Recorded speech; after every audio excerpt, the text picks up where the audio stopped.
Afternoon, Myanmar. I'm Dr. Helen Crawley, and I'm the International Medical Director for Membership and Networks for the Royal College of General Practitioners in the UK. I have indeed got regional responsibility for South and Southeast Asia, and in that role, I've had the absolute joy of visiting Myanmar on 7 occasions. Firstly, I would like to congratulate Myanmar on its recent successful and peaceful elections. We all look forward to continuing stability and progress. My role today is to briefly introduce Myanmar GP Society and to congratulate them on organising this, the third large webinar on COVID-19 in association with the Royal College of General Practitioners. As two organisations promoting excellence in family medicine, Myanmar GP Society and the Royal College of General Practitioners have been working in partnership for almost 8 years. With the global challenges of the COVID-19 pandemic, international partnerships and shared learning are more important than ever. We are at different stages of the COVID-19 crisis and our local contacts vary, but we do share many more common aims and challenges than we share differences. As healthcare workers, we all want the best for our patients, and it seems to me that there are many more commonalities than disparities. This webinar on the role of general practice on the COVID-19 pandemic is an opportunity to share those challenges and to share our learned experience and common learning and what the role of general practice is in the management of COVID-19. Jazut Bara. Thank you very much, Helen. I think Dr. Neo, if you could invite the next speaker, please. Yes, before we start the speaker event, so I will first thank you very much to RCGP and Siasani for organizing the second webinar, exchange experience between Myanmar GPs and UK GPs. So I think it is a difficult time for everyone under these new normal practice. So we are not accustomed to that. For that, online IT program are increasing, and we include one topic that how IT is influencing our CME or training programs. For that, I would like to first invite first speaker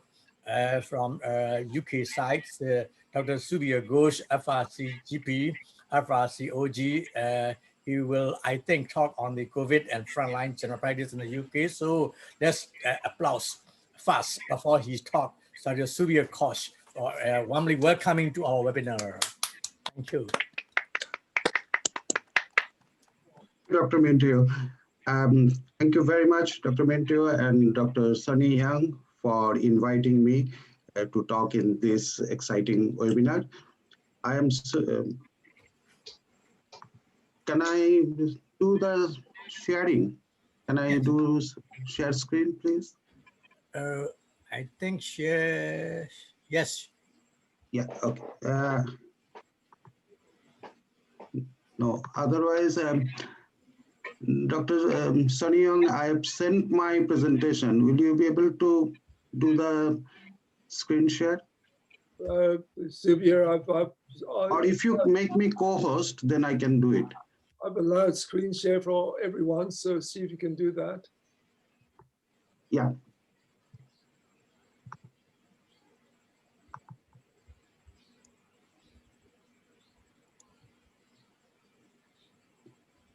I think, Minu, you need to stop screen sharing. No, stop share. Can I stop share? Okay, yes, Subir. Okay. That's good. Can you see my one? Yes. Yeah, okay. Yeah. Thank you. Yeah, Mingalabar, good morning and good afternoon. My name is Subir Ghosh. I'm a GP partner and GP trainer working at Mount Chambers Medical Practice in Braintree in East of England. Our practice is a teaching and training practice. So we teach medical students from Cambridge University and we train foundation year doctors and GP registrars. Braintree is a small town in East of England with a population of about 152,000. and we have got 13,000 patients registered with us, and a big number of patients registered with us are above 65 years age. About 16% of our patients are above 65 age, and we have got a high prevalence of patients with long-term condition and deprivation.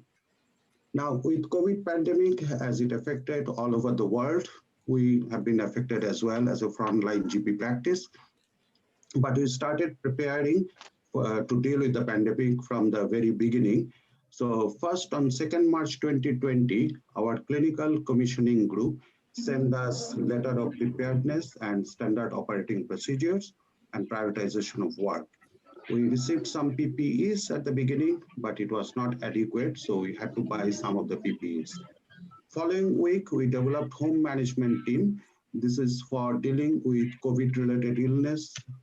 for the patients who are not suitable for or who were not willing to go to hospital. For them, we developed home treatment team with nurses and doctors and paramedics. We also developed COVID-19 assessment pathway. So to triage patients to decide whether they can be treated in the community or whether they need to go to hospital. We also had guideline for shielding staffs because many of the staffs had COVID-related illness or family members were ill. So we had guideline for shielding patient staffs and provision of laptop or remote working device so that they can work from home. From the very beginning, we realized that this COVID pandemic is going to make a lot of psychological impact, and there will be a lot of doctors, staffs, patients who will have stress and anxiety disorder. So our local CCG developed a psychological support service, mainly to deal with stress, burnout, post-traumatic stress disorder, bereavement, and that service is available 7 days a week from 8 a.m. to 8 p.m. So this is our COVID-19 assessment pathway, locality pathway. We are following this pathway to decide which patient can be treated in the community and which patient needs to go to hospital.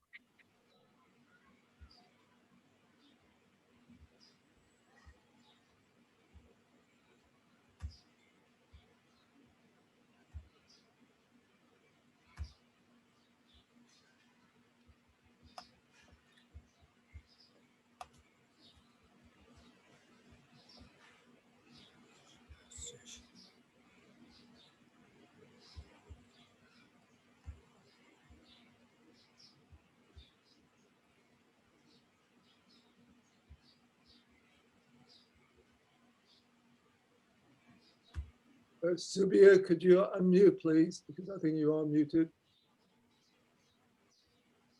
Can you hear me now? Yes. Yes. Could you go back for a few minutes? Yeah. All right.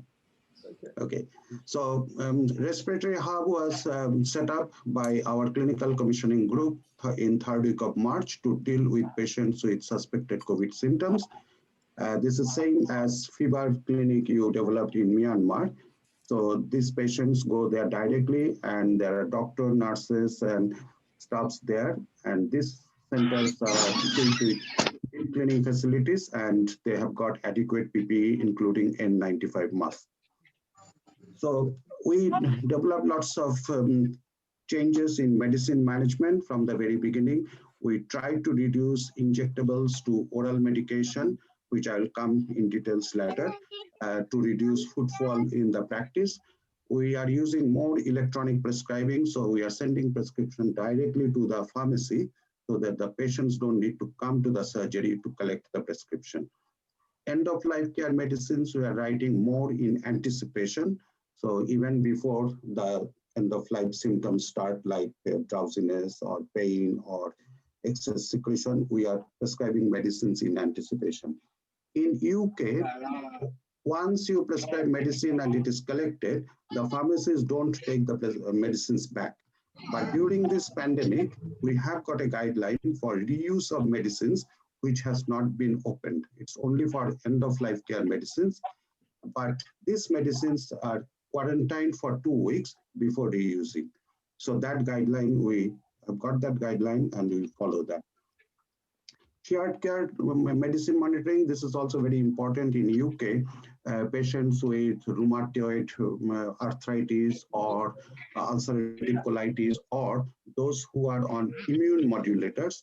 they are followed up by the GPs in primary care. So we do regular blood testing, like someone on methotrexate, we do 3-monthly full blood count and liver function test to make sure that there is no toxicity. Now, during this pandemic, we increased the interval and reduced the frequency of testing following evidence-based local guideline. So these are the guidelines we are following. So if someone needs follow-up blood test in 3 months, we have made it 4 months, but we have made sure that the safety is not compromised. So in practice, we stopped all routine face-to-face appointments. GPs and nurse practitioners are doing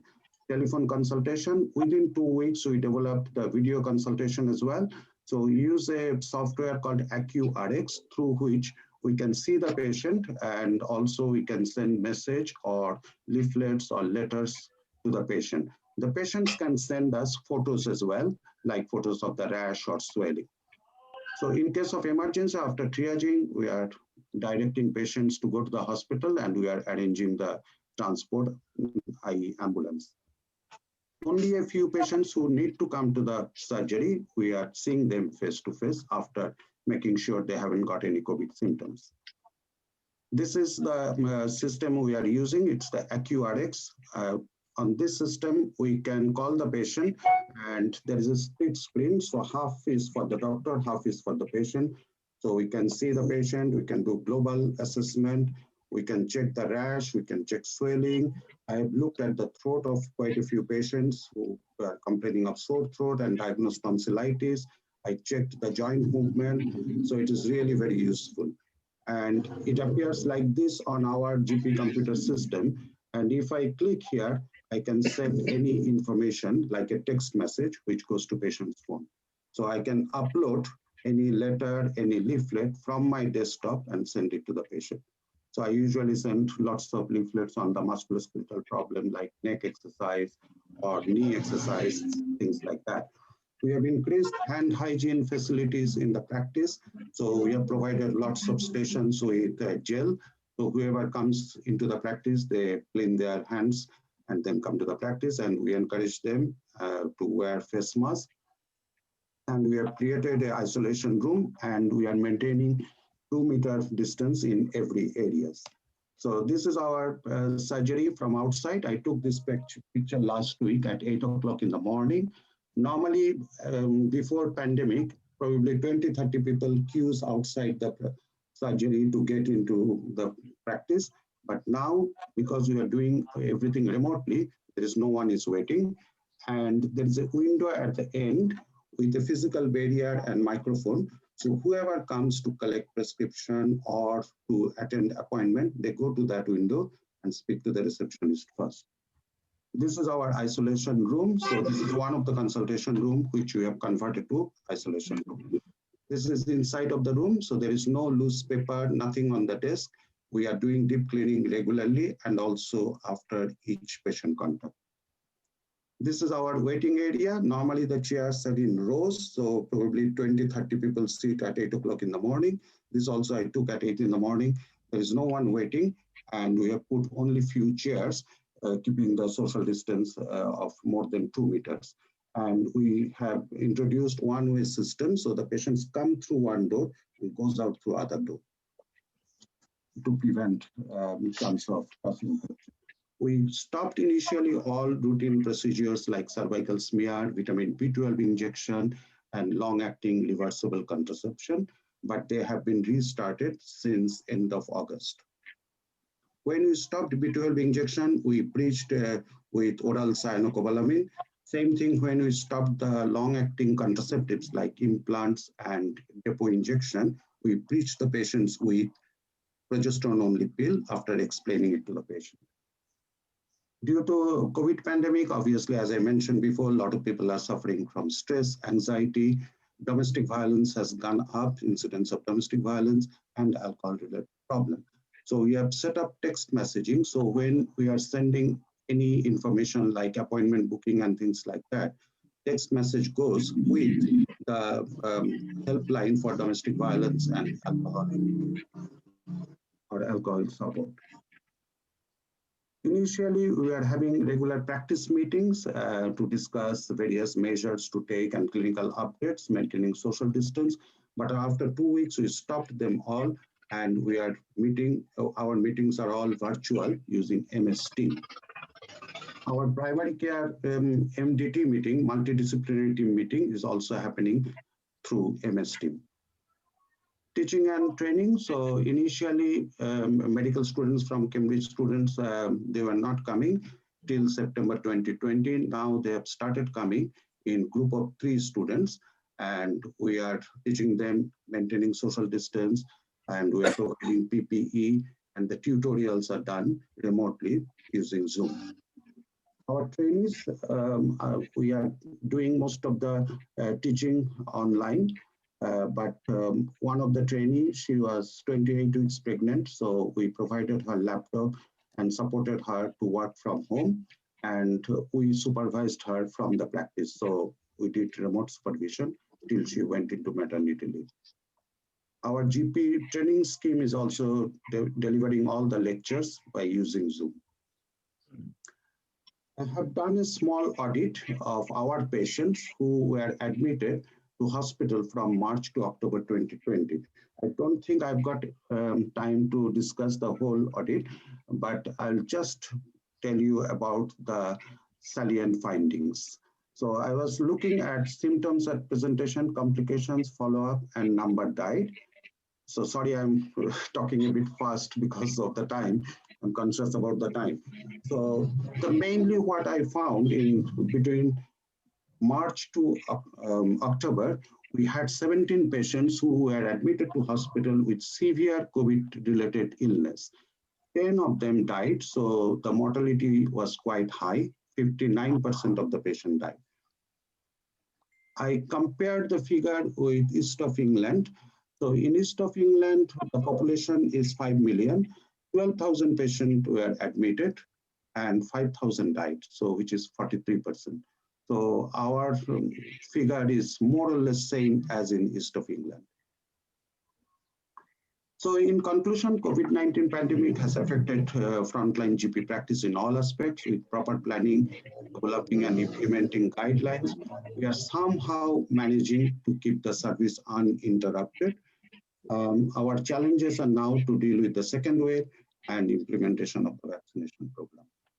If you are interested to have my audit, I can put it in the Dropbox so you can have a look. And also, if you want anyone wants to look at our audit of his COVID pathway or the management of medicines, I can put that in the Dropbox as well. Thank you very much.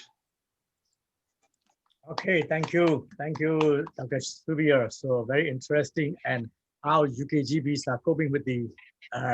COVID pandemic. And I found one point that you mentioned that you postponed some of the injection cyanocobalamin. We commonly used in every GP practice in Myanmar. So B12 injection as a placebo effect or any injection effect to every patient. So why you postpone injection cyanocobalamin and using the oral cyanocobalamin? Do you have any more like a B12 deficiency, anemia, or so you are coping with the oral change to the oral tablet? Please explain about that.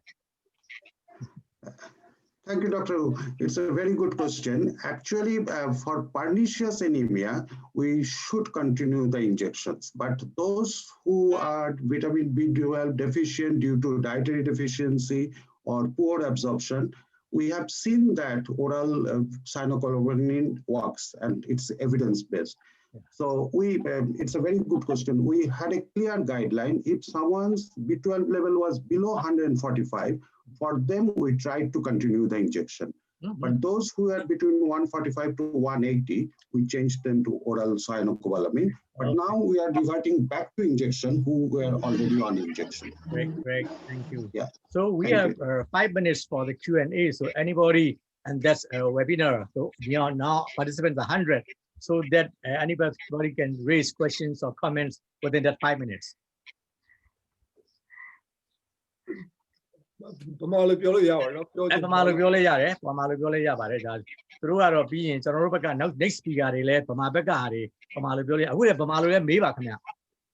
ဗမာလိုမေးလို့ရ ဟုတ်ဆရာသမီးဒေါက်တာတန်းတန်းဆွေပါ ဟုတ်ကဲ့ခင်ဗျမန္တလေးကတန်းဆိုရင်ဟုတ်ကဲ့ဟုတ်ပြီ ကျွန်တော်မေးရှင်တာအဲ့ကိုဗစ်မှာနေအဲ့ ATT လေးလို့ vaccine နေလို့သူက injection မထိုးဘူးဆိုတော့အဲ့ဒါလေးကြတော့ထိုးပြလိုက် Subir, the question is from GP from Mandalay. As you said that you are not doing any injections, would you still be injecting vaccines like flu vaccines or the? Yeah, thank you very much, Dr. Thanten. So it's a very good question. Yeah, we start our flu vaccination from end of September, October. So this suspension was done between March to August. From end of August, we have restarted giving the injections. And yes, flu vaccination we got in September, and we have vaccinated almost all our population, all our patients who needed flu vaccine. Yes, and we did catch up clinics on Saturday morning to administer all the flu vaccination. Okay, Thank you. And Subir, could you just touch up on? I think there's a lot of talk in the media everywhere about the COVID vaccines, and I understand that GP practices have had guidelines produced. Do you want to touch a bit on that?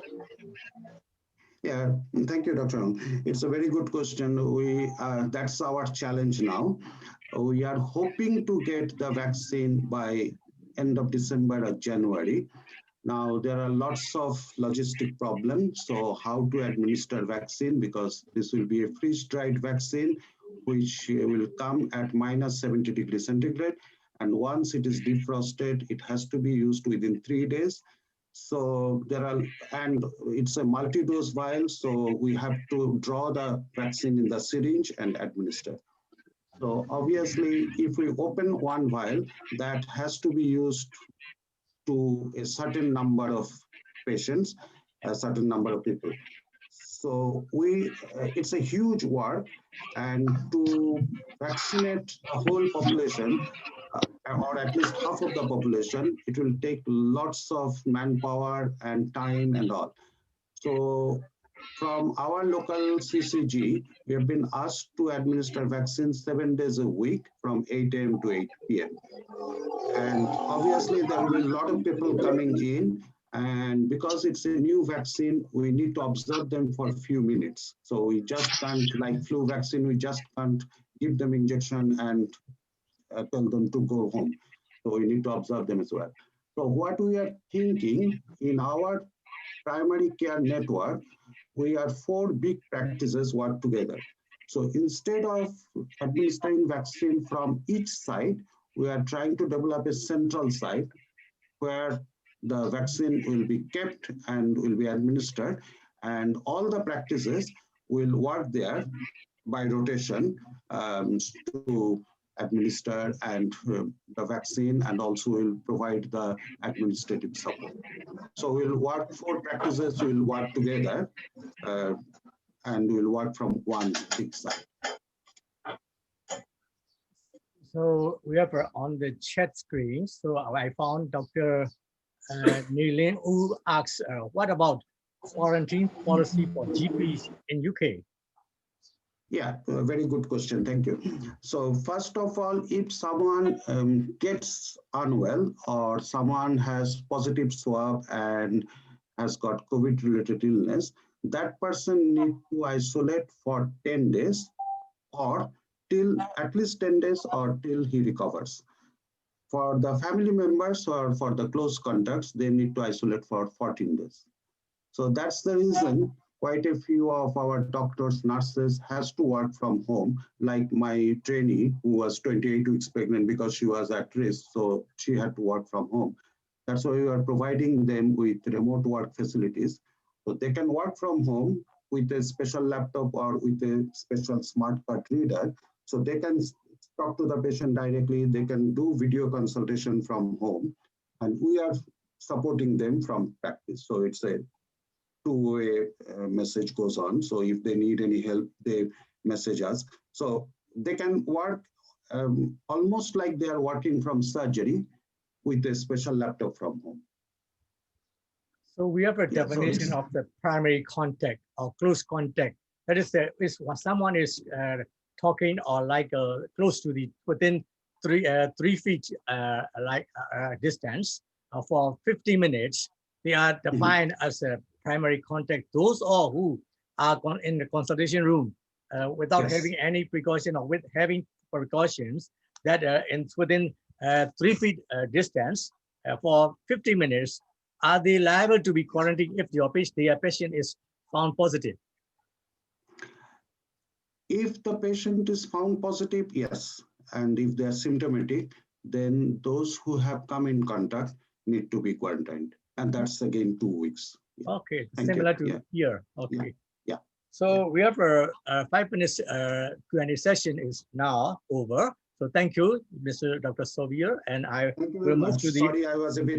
was talking a bit fast. Yes, But I was conscious okay. about the time. No. So from after UK speaker, so we have a Myanmar speakers can. So I will hand over to the Dr. Maechi from Mandalay. She will talk about how Mandalay GPs are coping with COVID-19 pandemic. So that especially on the safety measures. So I will invite Maechi to talk. After that, we have to skip a little, change our agenda. So I will allow Seatomindan to talk after Maechi because Seatomindan will have another duties to talk earlier. So that I will give time to the Seatomindan. So we now our turn to the Myanmar side. So Dr. Ag, please come and join us and share your. If you have a PowerPoint slides, please share here. Screen share.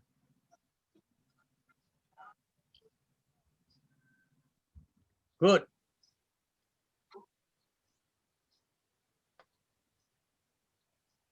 Introduce yourself.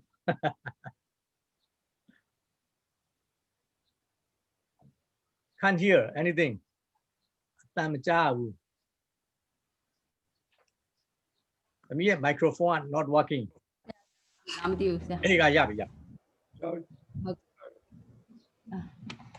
Dr. A.G. from Mandalay. Good afternoon, all my guests, our honorable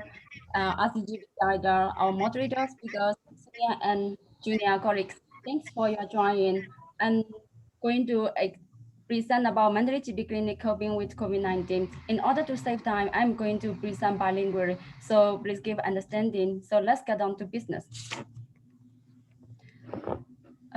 COVID ဖြစ်လာပြီးကြတဲ့ကျွန်တော်တို့ GP အတွက် challenges တော်တော်ဖြစ်ကြတာပေါ့နော် first wave တုန်းကတော့တိတ်ပြီးမတည်တာဘူးတချို့ GP တွေ temporary closure လုပ်ပြီးတော့ပြန်ဖွင့်ကြတယ်ဒါပေမဲ့ second wave မှာကျတော့ Mandalay က became the first serious place ဖြစ်လာတယ် since second wave most GP closed but still there are GP some group practice they are still running with level 2 prevention အဲ့တော့တချို့ဆရာတွေကလည်း quarantine အတွက်ကိုအဆင်သင့်ကိုပြင်ဆင်ထားပါတယ်ပြီးရင်တော်တော်များများအချိန်ကစိတ်ခမ်းမှာပဲနေပြီးတော့အိမ်ကိုတက်နိုင်တော့မပြန်ကြတော့တဲ့ဆရာတွေလည်းရှိပါတယ်။မန္တလေးမှာကတော့ total 4 fever clinic လောက်ထားပါတယ်။တချို့ GP level volunteer တွေလုပ်နေပါတယ်။အဲ့တော့ some reasons for closing clinic ဘာတွေရှိတယ်လဲ because of increasing cases home based clinic and investment costs increasing and some are restrained by family members and some to avoid health threat for family members and but the most important thing is unfair quarantine policyဘာလို့လဲဆိုရင် GP တယောက်က patient positive patient တယောက်ကိုကြည့်မိတိုင်း quarantine ဝင်နေရပါတယ်ပြီးခဲ့တဲ့လတုန်းကဆရာအောင်ပြည့်စိုးတို့ဦးဆောင်ပြီးတော့ foreign တစ်ခုလုပ်ထားပါတယ်အဲ့ဒါမှဆိုရင် quarantine ဝင်တဲ့ဆရာအများအပြားလည်းရှိပါတယ်သူတို့က prevention ဘယ်လိုပဲလုပ်လို့ contact time ဘယ်လောက်ပဲရှိအကုန်လုံးက quarantine ဝင်ရတော့ unfair ပေါ့နော်အဲ့ဒီအတွက်ရက်ကွက်ကကားတွေကလာခေါ်ပြီး quarantine အတွက်ဆိုရင်ရက်ကွက်ထမ်းမှဒီစေခန်းက discriminate လုပ်ခံရတယ် clinic image တော်တော်ထိခိုက်ပါတယ် and other reasons for opening clinic ဘာတွေရှိတယ်လဲကျွန်တော်တို့ကsorry အဲ့တော့ continue ကဆက်ပြီးတော့ပေးချင်လို့ GP တရားအနေနဲ့ prevention တခြားရေးလုပ်ထားပြီးတော့ဆက်ဖွင့်နေတဲ့စေခန်းတွေရှိပါတယ်တချို့ကကြ patient ကခဏခဏလာရှာလို့ patient location နဲ့ဆက်ဖွင့်ပြန်ပြီးတော့ဖွင့်ပေးကြပါတယ် income တွေလောက်တာရှိရယ်တချို့ကစေခန်းကိုငားထားတဲ့အတွက်ကြောင့်မလို့ rental cost တွေရှိနေတဲ့အတွက်ကြောင့်စေခန်းကိုဆက်ဖွင့်ပါတယ်တချို့ကလည်းကိုယ့်ရဲ့ community မှာ case နည်းတယ်ဆိုပြီးတော့ဆက်ဖွင့်ကြတယ် ပြီးအခုနောက်ပိုင်းကတော့ due policy အနေချင်းပြောင်းလဲသွားပါတယ်ဆရာတယောက်က positive patient နဲ့ swab ကနှခါ negative ဖြစ်လို့ရှိရင်တော့ clinic ကိုပြန်ထိုင်လို့ရပါတယ်လို့ပြန်ထွက်ပါတယ်နောက်တစ်ခုက group practice မှာ salary GP တွေရှိတယ်အဲ့ဒီအတွက်ဆက်ပြီးဖွင့်တာရှိပါတယ်အဲ့တော့တခုခုဖြစ်လာပြီးကျွန်တော်အခက်အခဲကြုံတိုင်းအမြဲတမ်းပဲ modification ပြန်လုပ်နေရပါတယ်ဒီတောင်မှအသားစီးတစ်ခုတွေ့လို့ရှိရင်ကိုယ်ပြီးတော့တွားရတာကိုအဲ့တော့ကျွန်တော် GP ကလည်းအရင်တိုင်းဆက်ပြီးတော့လှုပ်ဆောင်လို့မရတော့ပါဘူးအဲ့အတွက် adaptation တွေလုပ်ရတယ် modification လုပ်ရတယ်လိုအပ်ရင် invention လုပ်ရတယ်အဲ့တော့ဘယ်လို modify လုပ်ကြတယ်လဲဟိုတတိယချာလုပ်တယ် cleansing disinfection no injection ကျွန်တော်တက်လုံးထိုးရတဲ့ injection အခုကျတော့လူနာကိုစပြီးတော့ short ပေးလိုက်ပါတယ်ဒီချိန်ကစပြီးအကျဉ်းလုပ်တော့တာကောင်းပါတယ်ဒီစိတ်ခံကြတော့လဲ notification ပို့ထောင်ထားပါတယ် suspected case တွေဆိုရင်ချက်ချင်းလွှဲပါတယ် chronic patient အတွက်ဆက်ကြည့်ဖို့စိတ်ကမ်းမှာလည်းလူမပေါ်အောင် appointment system နဲ့တွားပါတယ် teleconsultation ဒီချို့ကအခုနောက်ပိုင်း internet kit ဖြစ်တဲ့အတွက်ကြောင့်မလို့ကျွန်တော် communication software အများကြီးရှိပါတယ်အဲ့ဒီအတွက်အဲ့ဒါကိုတုံးပြီးတော့ treatment consultation တွေ start လုပ်ပေးပါတယ်စိတ်ကမ်းတွေကတချို့စိတ်ကမ်းတွေကတချို့ patient ကိုပဲစိတ်ကမ်းမှာခေါ်ပြီးတော့ဆက်ကြည့်ပါတယ်နောက်တစ်ခုကအမျိုးတွေလာလို့ရှိရင်လည်းငြိမ်းလို့မရတာမျိုးလည်းရှိတာပေါ့အဲ့ဒီအတွက်လည်းကြည့်ပေးရပါတယ်တုံးတာ non touch infrared thermometer ကိုတုံးပါတယ်တချို့ကလည်းစိတ်ကမ်းကိုပိတ်ပြီးတော့ second business ကိုဆက်လုပ်ကြတယ်ဘယ်လိုပဲဖြစ်နေအသက်က session နေရတာဆိုတော့အလုပ်ကလုပ်နေအောင်မှာပဲဆိုတော့သူတို့ second business လုပ်နေကြတယ် safety measure တွေပဲလုပ်ထားတယ်လေမန်တကယ်ကတော့ကျွန်တော် GP အတွက် definite guideline မရှိဘူးဘယ်လောက်ထိအတိုင်းအတာထိလောက်ရမယ်ဆိုတာပြဋ္ဌာန်းထားတာမရှိတဲ့အတွက်ကြောင့်မလို့ပြီးရင်ဘယ်လောက် GP ကဘယ်လောက်ဖွင့်နေတာလဲမသိတဲ့အတွက်ကြောင့်မလို့ကျွန်တော် simple survey လေးတစ်ခုလုပ်နေပါတယ်ဒီ survey ကဒီနေ့ဆိုရင် day 5 survey with 36 GB response ပါအဲ့တော့ GB က 67% လောက်က GB ဆက်လုပ်နေကြပါတယ် more than 80% GB provide teleconsultation and less consultation time less examination suspected case are not allowed to enter the clinic more than 90% GB refer suspected cases to fever clinic အဲ့ survey အရာတော့ level 2 prevention full level 2နဲ့တွားနေတာကတော့ nearly 50% ရှိပါတယ် disinfectant တုံးတာကတော့ antiseptic solution alcohol sodium hypochlorite ဒါအများစုတုံးတာဟာပေါ့နော်တခြားဟာလည်းရှိပါတယ် nearly 80% of walking clinic shorten the clinic hours ဒါလေးက MOHS ပြဋ္ဌာန်းထားတဲ့ level of prevention level 3နဲ့ကြည့်နေတဲ့ GB ကတော့မရှိပါဘူး။များဖြင့် level 2 level 1အကုန်လုံးကတော့တနည်းမဟုတ်တနည်းတော့ precaution လုပ်ကြရပါပဲ။ဒီ full ဖြစ်မ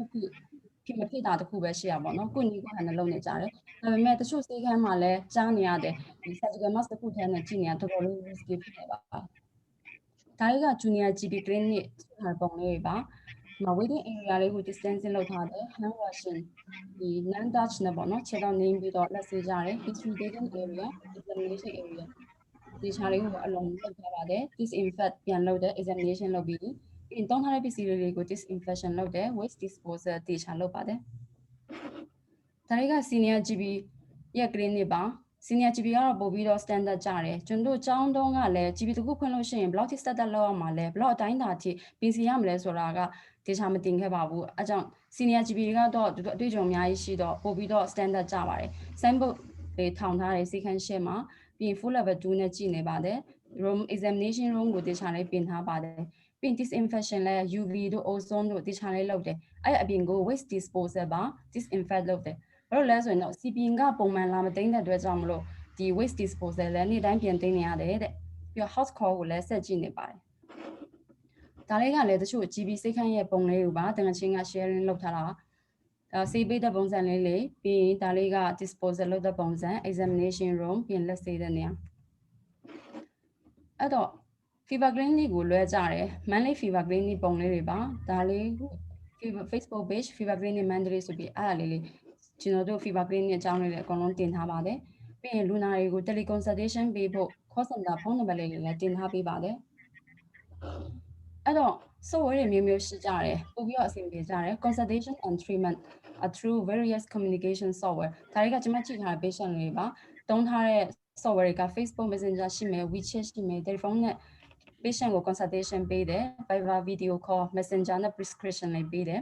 အဆရာ VJ ဆိုရင်တော့ Viber နဲ့ video call နဲ့လူနာကိုဆက်ပြီးတော့ကြည့်နေတယ်ပေါ့နော်အဲ့တော့ဒါလေးကကျွန်မလုပ်ထားတဲ့ survey ပါ champion လေး ongoing survey day 5 with 36 GB response ဒီမှာကြည့်လိုက်လို့ရှိရင် full level 2 prevention နဲ့ဆိုရင် 46.88% ရှိရအများစုကတော့surgical mask ကိုတုံးကြတယ် scrub suit surgical gown apron ဒါလေးကတော့အများစုသုံးကြတဲ့ disinfectant တွေပါ alcohol sodium hypochlorite antiseptic solution အဲ့တော့ဆရာဝန်ဘက်ကတော့ precaution တွေယူကြပြီလှုပ်ဆရာရှိတယ်လှုပ်ထားကြပြီအဲ့တော့ patient ကလည်းဘာတွေ feedback ပြန်လာကြတယ်လဲအမှန်တကယ်ကတော့ patient မှာလည်းသူတို့မှာ ambivalence condition တစ်ခုဖြစ်နေတယ်တခုခုဖြစ်လာလို့ရှိရင်လာရမှာလည်းကြောက်လာလဲလာချင်းအဲ့လိုဖြစ်နေကြတယ် quarantine ထိမှာကြောက်တယ်ဆေးရုံတွားမှာကြောက်တယ်ကိုတွားနေကြဆေးခန်းပဲပြချင်တယ်ဆေးခန်းမှာရောက်လာလို့ဆေးခန်းပိတ်ထားတယ်ဆိုရင်လည်းစိတ်တူပြီးပြန်သွားကြတယ်အခုနောက်ပိုင်းကတော့ consultation time ကို less than 10 minutes or less than 5 minutes ပဲပေးကြတဲ့ခါကျတော့ patient က unsatisfaction ဖြစ်ကြတယ်တချို့ patient ကကြတော့ဖုန်းဆက်ပြီးတော့ nausea ဖြစ်လို့ဆိုပြီးတော့ consultation လုပ်ပြီး stay home ပဲနေလိုက်တော့တယ်တခုခုဖြစ်လို့ရှိရင်ဆရာဝန်ဖုန်းဆက်ပြီးပါဆက်လို့ရမယ်လဲဆိုတာတိုင်ပင်တယ်ပေါ့နော် some patient prefer cleaning with less protective measure တိတ်ပြီးတော့ precaution လုပ်ထားတဲ့ဆေးရုံပဲပြချင်တဲ့လူနာလည်းရှိတယ်လို့ကြားရပါတယ်အဲ့တော့ COVID ဖြစ်တော့ဆေးခန်းကလည်းအရင်တိုင်းပုံမှန်လှုပ်ဆောင်လို့တော့မရဘူးဒါပေမဲ့ဆက်ပြီးတော့လည်း GB တယောက်အနေနဲ့ CPD ကတော့ဆက်သွားနေရတယ်ဆိုတော့တခြားနည်းတစ်မျိုးနဲ့ကျွန်တော်တို့က CPD ကိုလည်းဆက်သွားနေပါတယ်။မှာ webinar ကိုနဲ့ CPD ကိုလုပ်ကြတယ် online CME တွေတက်ကြတယ်တချို့ဆိုရင် certificate လည်းပေးတယ် in case discussion လည်းဆက်ပြီးတော့လုပ်နေတယ် training ကလည်းဥပမာ RCGP quality improvement ဆိုရင်ကျွန်တော်တို့ training ကိုဆက်ပေးနေပါတယ်တချို့ online teaching တွေရှိတယ် presentation တွေလည်းရှိနေပါတယ်အဲ့တော့အများတိုင်းတစ်ခုခုဘဝမှာတစ်ခုကြုံလို့ရှိရင်ကျွန်တော်သင်ခန်းစာတွေရသွားတော့ပေါ့နော်သင်ခန်းစာဒီ COVID ကလည်းဒီနေ့ဒီချိန်မှာကိုဒီမှာစကားပြောနိုင်တယ် presentation လုပ်နိုင်တယ်တော်တော်လေးကိုကံကောင်းတယ်လို့ကိုယ့်ကိုအောင်မြင်နေသေးတယ်အဲ့တော့ကျွန်တော်တို့ဒီမှာဒီ live အတွက်ကျွန်တော်ဗာသင်ခန်းစာရသွားလဲဆိုရင် tomorrow is uncertain စဉ်းစားကြလို့ရှိရင်ကိုမလောက်ရသေးတဲ့အလုပ်တွေအများကြီးရှိတယ်လှုပ်ချင်တာလည်းအများကြီးရှိသေးတဲ့အတွက်ကိုယ့်ဘဝကိုအရင်နှမျောမိတယ်ပေါ့နော် life is fragile health is wealth GB has its own mission in life. Family is precious. Prevention is better than cure. So thank you very much. Thank you.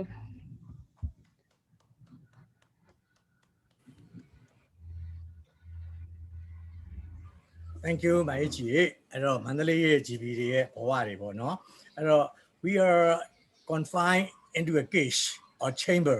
we are turning into the cage doctor or chamber doctor during the COVID when we are opening there's one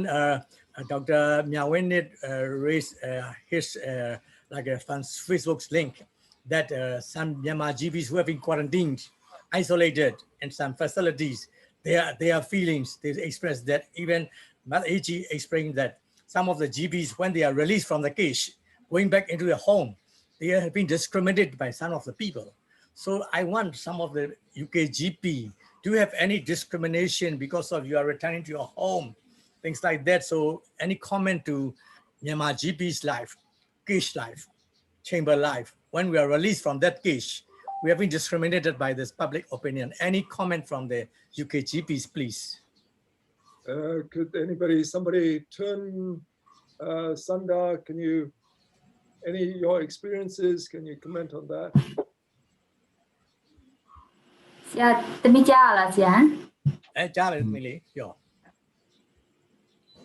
in UK, we're a little bit more fortunate because we had health board supplying us. I think I better phrase this in Burmese because this is mainly to share the information with Burmese doctors. Tomorrow, the UK Majaro, Asoya Pekatoroli, Pachua consultation, if you are like to be there, Kataro, online is simply by through a COVID subject, laptop, the Lujan solution, teaching out, online consultation platform. You know what, so you can be a Harry, a go long and a could be like there. အဲ့လိုမျိုးဆိုတော့တော်တော်လေးတော့အဆင်ပြေပါတယ်ဒါပေမဲ့လည်း virtual consultation လုပ်ရတဲ့အခါကျတော့ physical examination မလုပ်ရတဲ့ limitation တွေကတော့ရှိတာပဲပေါ့နောက်ပြီးတော့ virtual consultation လုပ်တဲ့လူက telephone ဆက်လိုက်တယ် message ပို့လိုက်တယ်တကယ်တမ်းကျတော့သူစမ်းကျင်တဲ့အချိန်ကျတော့စမ်းလို့မရတော့စေကမ်းမှာရှိနေတဲ့လူကိုစမ်းခိုင်းရတယ်အဲ့တော့တချို့နေရာတွေဆိုလို့ရှိရင်ဒီမျိုး working relationship မကောင်းတဲ့ team တွေကြားထဲမှာဆိုလို့ရှိရင်ဒီအိမ်ကလှုပ်တဲ့လူတွေကတိတ်မလုပ်ဘူးဆိုတာမျိုးဖြစ်တတ်တာပေါ့နော်အဲ့လိုမျိုးလေးတွေတော့ရှိရပဲပေါ့ဒါပေမဲ့လည်းအခြေအနေအရာအားလုံးအဆင်ပြေအောင်တော့ကြည့်လို့ကြတာပါပဲပေါ့လေတချို့လူနာတွေကလည်းဒီ virtual consultation ဖြစ်ရတဲ့အကြောင်းကိုဘယ်လိုမှနားမလည်နိုင်ဘူးဘာဖြစ်လို့စေကအောင်လာလို့မရတာလဲဒါမျိုးတွေလည်းရှိရပဲပေါ့နော်ဆရာဒါပေမဲ့တကယ်တော့ live ကြီးကအတူတူပါပဲမြန်မာ GP အခုလောက်ထားတာလဲ AG ပြရတာအရန် အရန်ကောင်းတာပဲတကယ်တမ်းကကျမတို့ဒီ UK မှာအစိုးရဘက်ကအဲ့လို virtual consultation တွေကိုအဆင်ပြေအောင်လုပ်ပေးတယ်ဆိုပေမဲ့စေကန်းဘက်ကကြတော့အားလုံးကိုအိတ်ထဲကစိုက်ရတာပဲဆိုတော့လေဒီချက်ကောင်းအောင်ကိုလည်းမလုပ်နိုင်ပါဘူးကျွန်တော်တို့ကလက်ရှိတော့ပေါ့နော်အစိုးရကပုဂ္ဂလိကဆရာဝန်တွေပုဂ္ဂလိကစေကန်းတွေကိုတွဲမယ်လို့ပါဇက်ကပဲပြောနေတာပေါ့နော်ယနေ့ဒီအကောင့်တွေပေါ်မလာဘူးကျွန်တော်တို့စေကန်းပိတ်ခဲ့တာပေါ့ first slide ပထမ wave တုန်းကတော့ကျွန်တော်တကြံတွင်လောက်ပဲပိတ်လိုက်ပြီးတော့ပြန်ဖွင့်တယ် second wave ကအရန်တက်လာတော့ကျွန်တော်တောက်လျှောက်ပိတ်တာပေါ့နော်နှစ်လနီးပါးပေါ့ရွေးကောက်ပွဲနေကြမှာကျွန်တော်ရွေးကောက်ပွဲလဲသွားပေးရင်ကျွန်တော်ရှေ့မှာမဲယုံရှိတာကိုစေကန်းလဲပြန်ဖွင့်နေဒီ full level 2 PPE ကိုအပြည့်ဝစ်ပြီးတော့ကျွန်တော်လှောင်ကြိုက်တဲ့ရောက်သွားတာပေါ့လူနာတွေကကျွန်တော်လှောင်ကြိုက်တွေကငှက်ကလေးလိုပဲကြည်တာခုနကပုံလေးတွေတွေ့တယ်လက်သေးထိုးပေးပြီးတော့ကျွန်တော်ကအထဲမှာ BB ကပ်တိုင်ခိုင်းရတယ်အဲ့တော့သူတို့ကကျွန်တော်အိမ်ပြန်သွားရင်ကျွန်တော်မိသားစုကကျွန်တော်ကိုကျွတ်နေတယ်ခရီးကမြေးတွေကလာပြီးတော့ချီမင်းရဲ့နေအကုန်ကျွန်တော်အကုန်လဲပြီးချောပြီးဆေးကမှအကုန်ထားခဲ့တယ်ကျွန်တော်ဆေးကြောပြီးတော့ရေပဲချိုးလာခဲ့ပြီးကပ်တွေအကုန်ထုတ်ပြီးပြီပေါ့နော်ဒါပေမဲ့မကင်ရဲသေးဘူးဗျအဲ့လိုဖြစ်တာပေါ့ကျွန်တော်တို့ကိုမိသားစုကလည်းဖယ်ကျင်လာတယ်တက်ွက်ထေးရလူကဒီလူကြီးဆေးကတော့ဖွင့်တာသူ့နာကန့်ရင်ဒုက္ခပဲဆိုတာမျိုးတွေမြင်လာလေးရှိတယ်ဒါကျွန်တော်တို့အဲ့တော့ဒီမှာကတော့ခုနကျွန်တော်ထင်တယ်ဆရာထွန်းမင်းတန်းက support တွေပြောပါလိမ့်မယ်အဲ့တော့ကျွန်တော်ဆရာကျေးဇူးတင်တယ်เนาะအချိန်လေးက9မိနစ်ရှိသေးတော့နောက်ထပ်2 question လောက်ကျွန်တော်မေးလို့ရပါသေးတယ်မအေးကြီးကိုမေးချင်မေးကြပါခင်ဗျ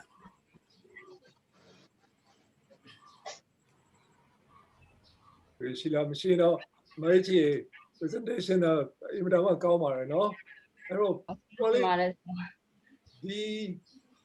မြန်မာ GP အနေနဲ့လုတ်တဲ့ကန်တဲ့အခြေအနေလေးတွေပြောင်းလာတာပေါ့ဒီ COVID နဲ့လေအဲ့တော့အဲ့ဒီကကောင်းတဲ့အပိုင်းလေးတွေလည်းရှိမှာပဲဒီလိုလုပ်တဲ့အတွက် telecommunication လုပ်လာတယ် injection ပေးတာနည်းလာတယ် consultation လုပ်တာဒီ teleconsultation နဲ့ကြတော့ကိုယ်ဝင်ငွေကိုလူနာတွေကပေးကြရလားမသိဘူးဟုတ် teleconsultation အများစုကတော့ free ပေါ့ဗျာကျွန်တော်တို့2019ဆိုတဲ့ hotline နဲ့ချိန်တာပေါ့အဲ့ဒါနဲ့တနိုင်ငံလုံးပေါ့ကျွန်တော်တို့ကအဲ့မှာနိုင်ငံမြို့ပေါင်းစုံကရွာပေါင်းစုံကစစ်တာကျွန်တော်ကအကုန်လုံးလူတွေအဲ့မှာ volunteer ပထမ200လောက်ကနေပြီးဆရာအောင်ပြီးစိုးဦးဆောင်ပြီးတော့ကျွန်တော် tele counseling and consultation ပေါ့နော် tele consultation က GB society ရဲ့တက် tele consultation group လုပ်ပြီးတော့မြို့နယ်အလိုက်ကျွန်တော်တို့ကပေးတာမြို့နယ်ပေါင်း90လောက်ကျွန်တော်ချက်တယ်တမြို့နယ်မှာ9ယောက်6ယောက်9ယောက်ပေါ့နော်အဲ့လိုတွေရှိလာတယ်ပသိမ်တို့ဘာလို့တောင်ဖြစ်လာတာပေါ့နော်အဲ့တော့ပတ်စံရမလားဆိုတော့တချို့တော့software သုံးနေပေါ့နော်application သုံးတဲ့ company တွေကကျွန်တော်တို့ချိန်ပြီးတော့ online on doctor လို့ဟာမျိုးတွေပေါ့ကျွန်တော်တို့ဒီထဲမှာကြော်ညာပြီးတော့ဝေးတယ်အဲ့ဒါကြတော့တို့က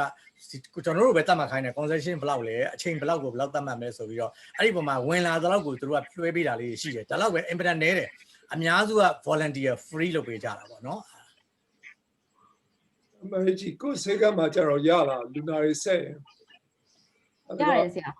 ဆရာအမှန်တကယ်ကတချို့လူနာတွေကလေသူတို့က KB တောင်းတဲ့ consultation fee ကိုပေးချင်ကြတယ်ဒါပေမဲ့ဆရာဒီချိန်ကိုဗစ်ကြတော့ဒီတိုးတွေကအကုန်လုံးဗုဒ္ဓဘာသာရယ်ဆိုတော့လေဒီမှာ volunteer နဲ့ပဲ free consultation လုပ်ပေးချင်တဲ့လူတွေကြီးပဲအခုတောင်မှတငချင်း physician တွေတောင်ပြောတယ် free consultation လုပ်ချင်လုပ်လို့ရတူကိုကြိုက်တာမေးချိတ်ပေးမယ်တူဖြည့်ရှင်းပြီးလို့ရှင်ကုလူနာကိုစက်ကြည့်ပေးတဲ့အကုန်လုံး free consultation ပဲဆရာဟုတ်ဘာလို့ကုတော့ရတာပေါ့ဟုတ်ကဲ့ဆရာ Thank you မအေးကြီးအရန်တော်တယ်ကျွန်တော် presentation လေးကအရန်ပြီးတော့အားလုံးအတွက်ကျွန်တော်တို့လေ့လာရတယ်အများကြီးသိသွားတာပါပုံမှာဒီအကြောင်းအဲ့တော့ next speaker I would like to invite ဆရာထွန်းမင်းတန်း I think RCGP FRCGP MFC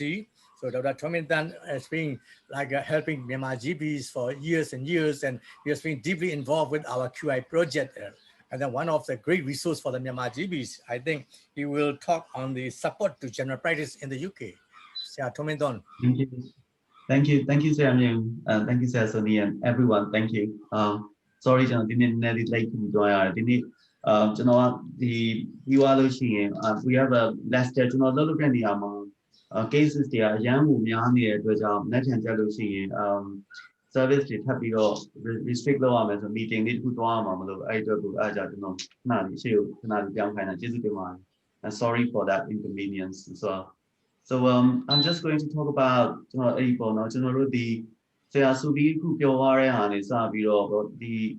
Lumio Sayasubira who general practice ma she's Mayani Biro Lumio Goveja Pari Pyongle Wale Goveja Noro Pari Blue Adaplo Layali as well Yola Bibi Bono. What I'm trying to speak is like Pyongle Killa where ကျွန်တော်နောက်ခန့်နေပြီးတော့ဘာတွေ support တွေရှိလဲပေါ့နော်ကျွန်တော်နောက်ကနေအညီပေးတဲ့ဟာတွေနောက်ကနေပြီးတော့အစိုးရဘက်က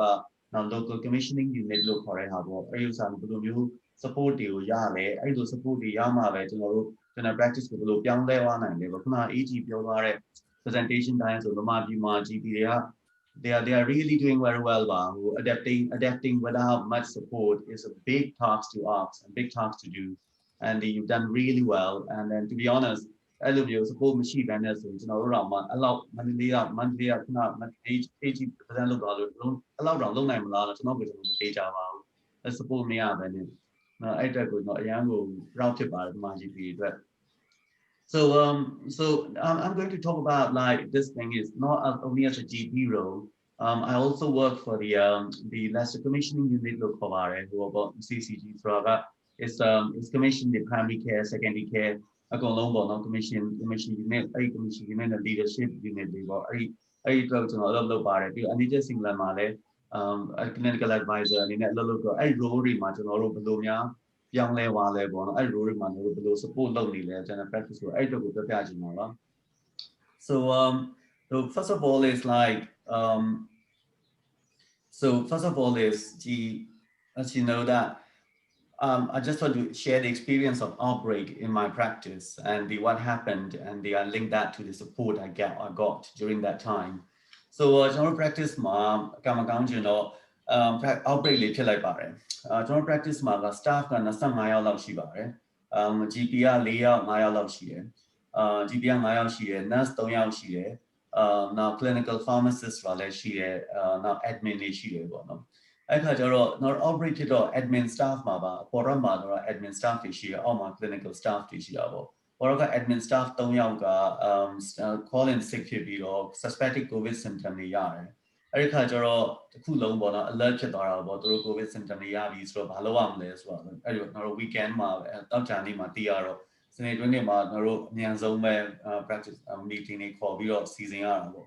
ပထမဆုံးကတော့ဆက်ပြီးတော့ဖွင့်လို့ရလားမရလား service ကိုပေါ့အဲ့ခါကျတော့အဲ့ဒီဘက်ကို assessment လုပ်ရတယ် GP နဲ့ contact ရှိလားအဲ့ staff တွေနဲ့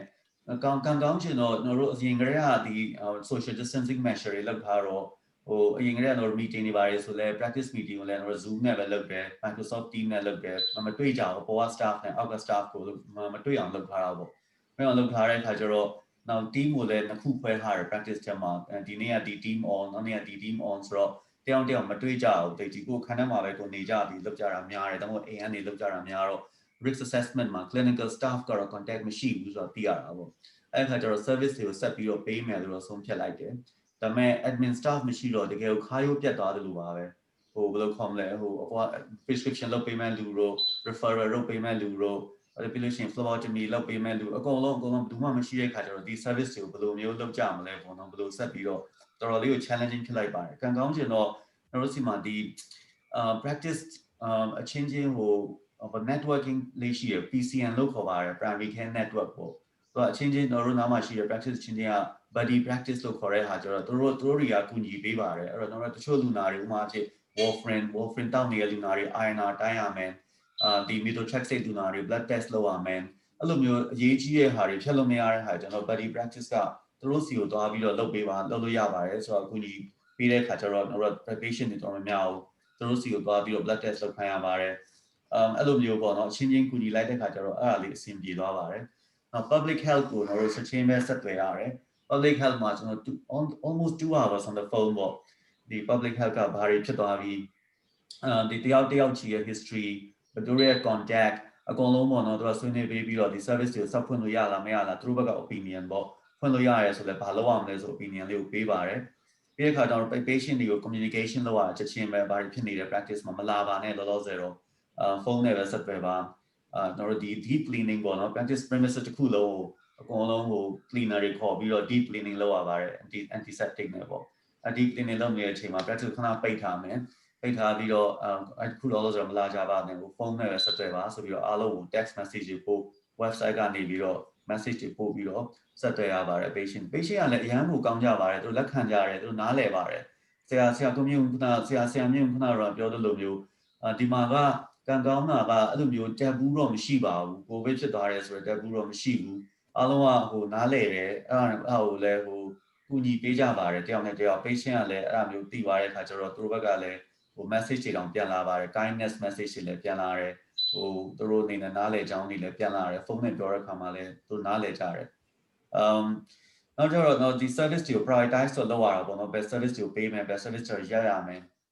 ကျွန်တော်တို့ဒီမှာ guideline တွေတော့ရှိပါတယ်ကျွန်တော်ထပ်ပြီးဆွေးနွေးပြပါမယ် RCGP က guideline တွေကတော့ traffic light system တွေနဲ့ခွဲထားတာပေါ့နော် green amber red ဆိုပြီးတော့အဲ့ green service တွေတော့ဆက်ပြီးတော့လုပ်မယ်ဥပမာ green service ကတော့ emergency service တွေပေါ့ဖုန်း acute call rate တော့ခေါ်တဲ့ဖုန်းတို့နောက်ကျတော့ childhood vaccination တို့နောက်ကျတော့ဒီနေ့တိုင်းကိုနေမကောင်းလို့တကယ်နေမကောင်းလို့ခေါ်တဲ့လူနာမျိုးတို့နောက်အဲ့လိုမျိုး diabetes အရင်ဆိုးနေတာတို့အဲ့လိုမျိုးလူနာမျိုးတွေဆိုတော့ဆက်ပြီးကြည့်မယ်ဒါပေမဲ့ဥပမာပြ contraception တို့နောက်ကျ injection တို့ကျန်တဲ့ဟာတွေအကုန်လုံးရပ်ပြင်မယ်ပေါ့နော်ခဏတော့ရပ်ပြန်ပြီးတော့ရပ်ရပါ April တော့လောက်ခဲ့တယ်လို့ပဲပြန်ပြီးတော့အဲ့ဘက်ကိုပြန်ရောက်သွားတာပေါ့အဲ့လောက်ထိကိုပြန်ရပ်လိုက်ရပါတယ် just for about 4-5 days home working တွေအရင်ကနေပြီးတော့လုပ်ပြီး national ည9အိမ်မှာဖုန်းအိမ်မှာပဲcomputer နဲ့ patient တွေကို video consultation တွေ service ကခုနဆရာဆိုပြီးပြောသွားလို့ပဲ software တွေသုံးပြီးတော့လုပ်ကြပါတယ်ပြီးတော့မှဖြည်းဖြည်း deep cleaning တွေအကုန်လုံးပြီးပြီဆိုမှ service တွေအကုန်လုံးတစ်ခုပြီးတစ်ခုပြန်ပြီး restore recover ပြန်လုပ်ရတာပေါ့တစ်ခုပဲအစားဖွင့်မယ်ဒီနေ့အကုန်လုံး safe ဖြစ်ပြီလားအရေးကြီးဆုံးချက်ကတော့အဲ့လိုမျိုး staff တွေကိုဒီလိုချိန်မျိုးမှာ staff ကျန်တဲ့ staff တွေကတော်တော်များအလုပ်ကိုပို့ပြီးတော့ယူလိုက်ရတာပေါ့ staff ကရန်နေသွားတဲ့ခါကျတော့အဲ့ခါကျတော့အားလုံးကအရေးကြီး it's very important to thank the staff to reward the staff ပေါ့နော်သူတို့အတွက်ကို bonus ပေးတာသူတို့အတွက်ကို reward လုပ်ရသူတို့ရဲ့ကူညီမှုကြောင့်လည်းကျွန်တော်တို့ဒီခက်ခဲကနေပြီးတော့